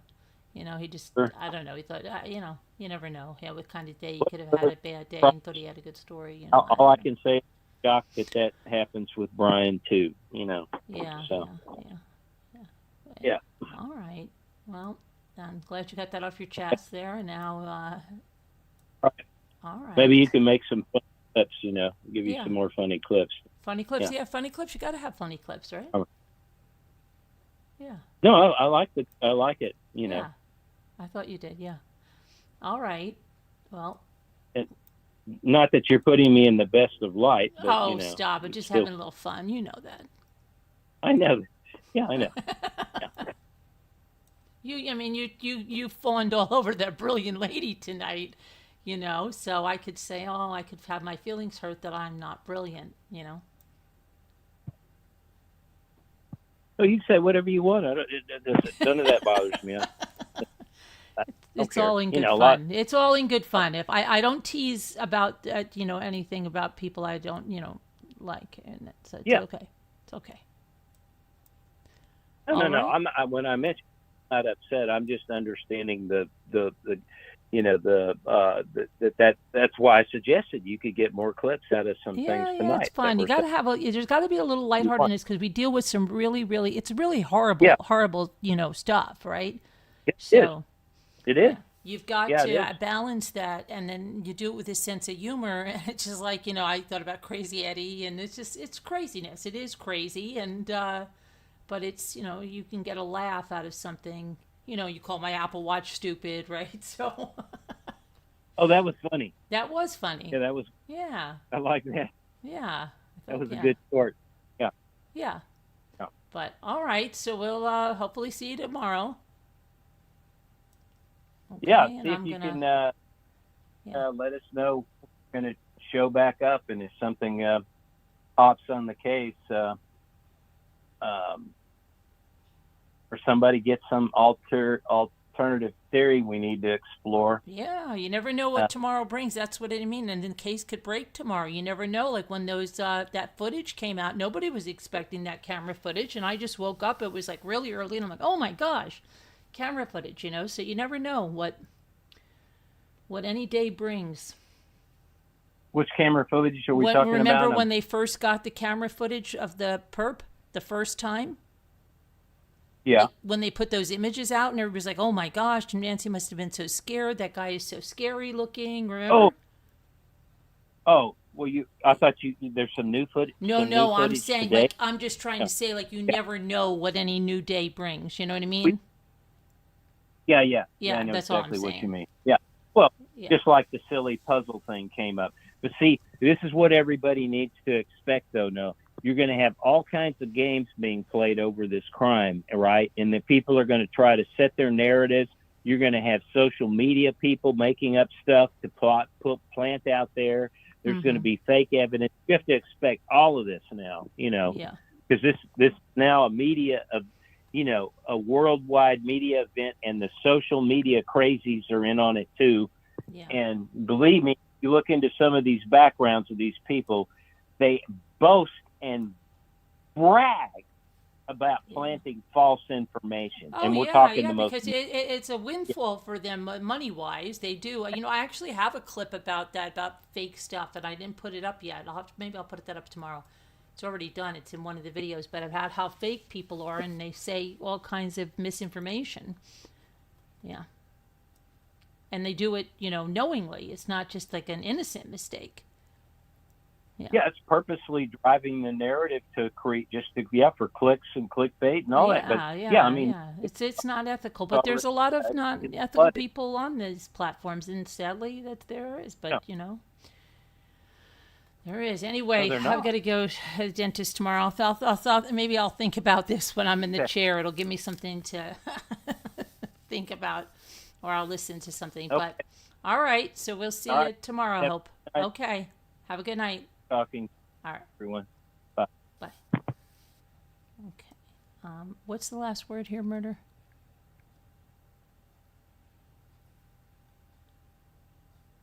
Oh, of course, deed.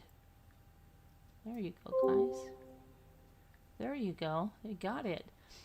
So what was it? You don't have to. So that, oh, look, we got a special level. Look, we got a special level, murder. I hope you're still here. I didn't see it, murder, but now we got a special level. So look at that. We've got an N now. Deacon. It's going to be a deacon, right? I think, right? Oh, wait a minute. Hold on a minute. Cadence? Cadence.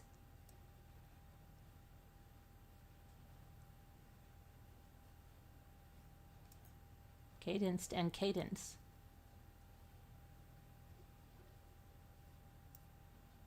Right? Den. Dance. Dance like nobody's watching. So I'm glad that that Nancy ended up with the A++. Who's going to tell Nancy she got an A++? And somebody has to break the news to Brian about the, what did he get, a D+ or was it an F+? Was it an F-? Somebody let me know what, I don't want to do that to, I'll tell Nancy about the A++.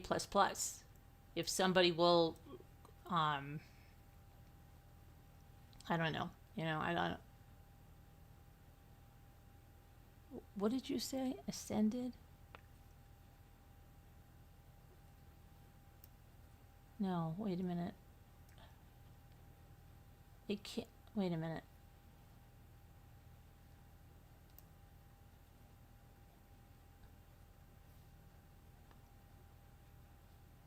What do you have?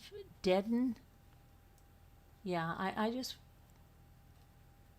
know Brian's going to be crushed, so I don't want to be the one on that. Julie, you take care of Brian, please.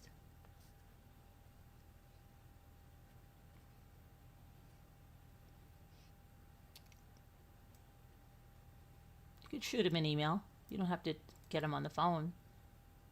Call the newsroom or anything. Just let him know,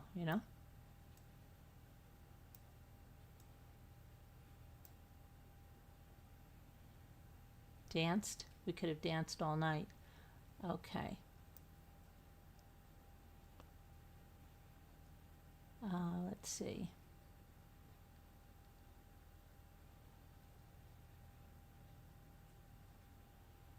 You don't have the heart to do it? Yeah. Just try to soften it a little bit,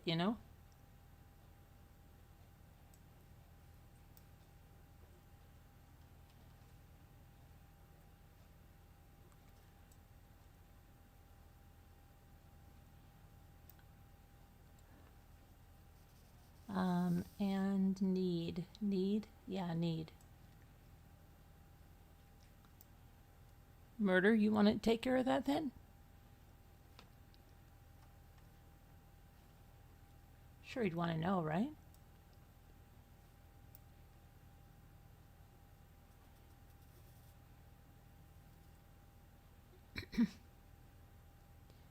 I mean,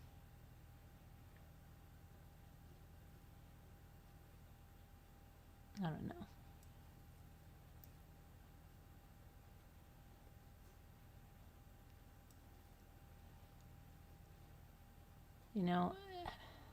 It's one thing to get an A++. It's great news for Nancy. The F+ or the F- is not too good.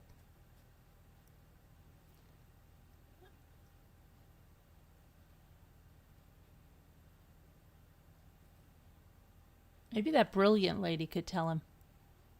We should find her. We should find out who it is. The brilliant lady. She might be able to tell him. Anyway, and Space said that probably Jason's not going to come up unless it's a threesome. Because he likes the minimum 3 people. So, I'll try not to waste any more time.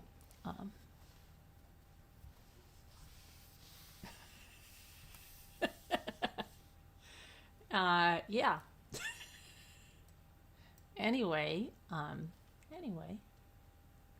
that was fun, right? Yeah. So we talked about a lot of things tonight. We talked about the dentist. We talked about some cases. We talked about Kelsey Fitz Simmons. We talked about, look at me, I'll look back on my notes, so just so you know that you had a really good show tonight. We talked about the Tennessee woman that's due to be executed in September, right? We talked about the OnlyFans CEO that died of cancer, unfortunately. We talked about the plane crash at LaGuardia, which was a terrible tragedy. We talked about the Boynton Beach chopper that crashed into the warehouse, killing everyone on board. We talked about Stephen McCullough, the guy that used, that he was doing a YouTube live stream as an alibi for killing Natalie McCauley, right? And he was convicted, and the family was very happy that he was convicted. And then we talked about the yellow signs, right? And all the different scenarios there. And then we talked about that crazy thing when I pulled up that one man's name that kept the 85-year-old, was it 85 or 82-year-old father in a barrel, and it brought up Joel Guy Jr., and it brought up the other guy that was stealing from the graves, that crazy Google glitch, right? We talked about that. And then we talked about that 41-year-old that intentionally, it says, caused the death of a 14-year-old, but we don't know why. So see, look at all the great content that was on here. And then we talked about a little bit about the Spaghetti Road infrastructure, and then about the ransom again, right? So we are all an alibi, yeah. Carolyn could not have been doing that because she was sitting here live streaming, right? But you know what? Do you remember what he did, though? It was pre-recorded. He put on a pre-recorded video. You can barely hear me? Are you kidding me? I've been talking all this time and you can barely hear me? Oh my gosh. Well, my microphone is way down. Let me see. Hold on a minute. Why is my microphone way down? Hello, hello. Can you hear me? Really? I hope you can hear me. I really hope you can hear me. Look at the thing here. Hello, hello. I'll have to be like Scooter. I'll have to talk like this, and now I'm blowing your eardrums out. Okay, you can hear me, Murder? Okay. So anyway, yeah, so we learned a lot tonight, and thank you so much to Terry K for that very generous super chat, and thank you to Mr. Wu for the very, very generous memberships that you donated. And if you got an interview, a membership from Mr. Wu, you should thank Mr. Wu. And Amy, Justice League, you're in very late. Good to see you. I have to go to the dentist tomorrow, Amy. Okay? I'll be thinking of you. Crazy. But, oh, so Terry, it's just your speakers? Okay. You had me scared for a minute. Yeah, now you had to turn me down. Okay. Yes, thank Mr. Wu if you got a membership. And I know that, who was the one I sent? Yeah, I can't remember right now. Very kind. Yes, very nice. Very generous. We appreciate the channel support. Thank you, guys. And I will check in. Maybe I'll do something from the road. And he likes my little clips, little shorts.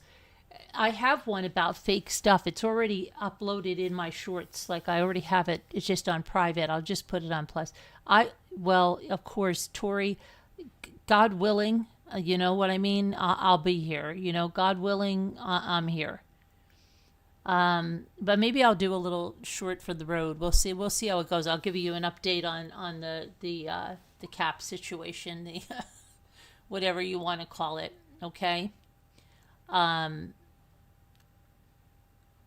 But we'll see you, right? And anything else before we go?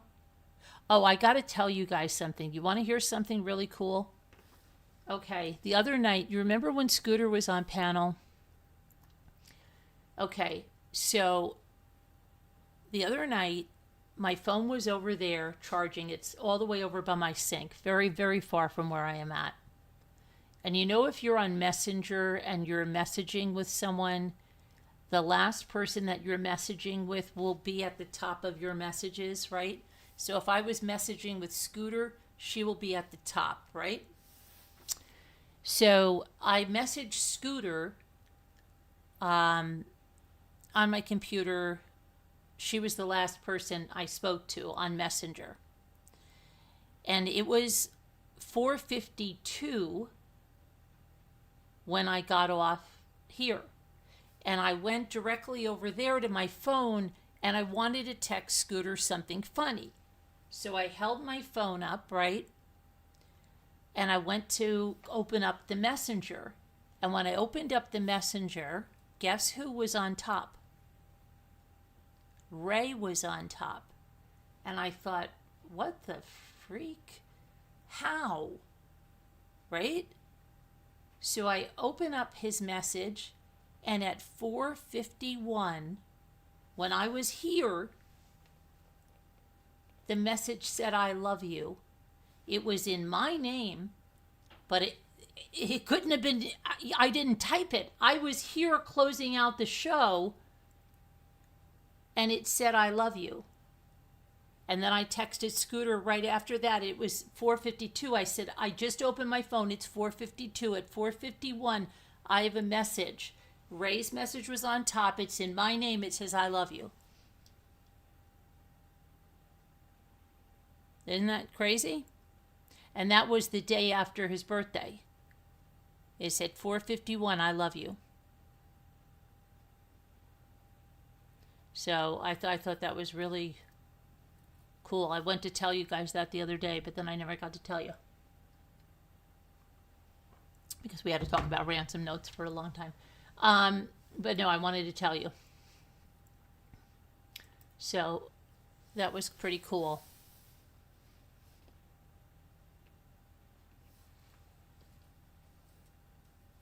Are you guys still there? Did that make sense to you? Do you understand what I'm saying?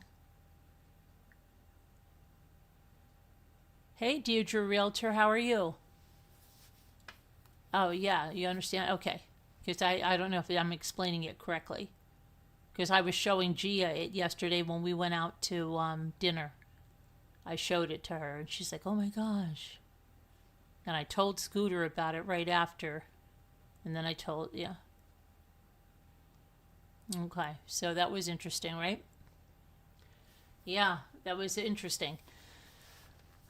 So anyway, now I'm gonna go, and yeah, right.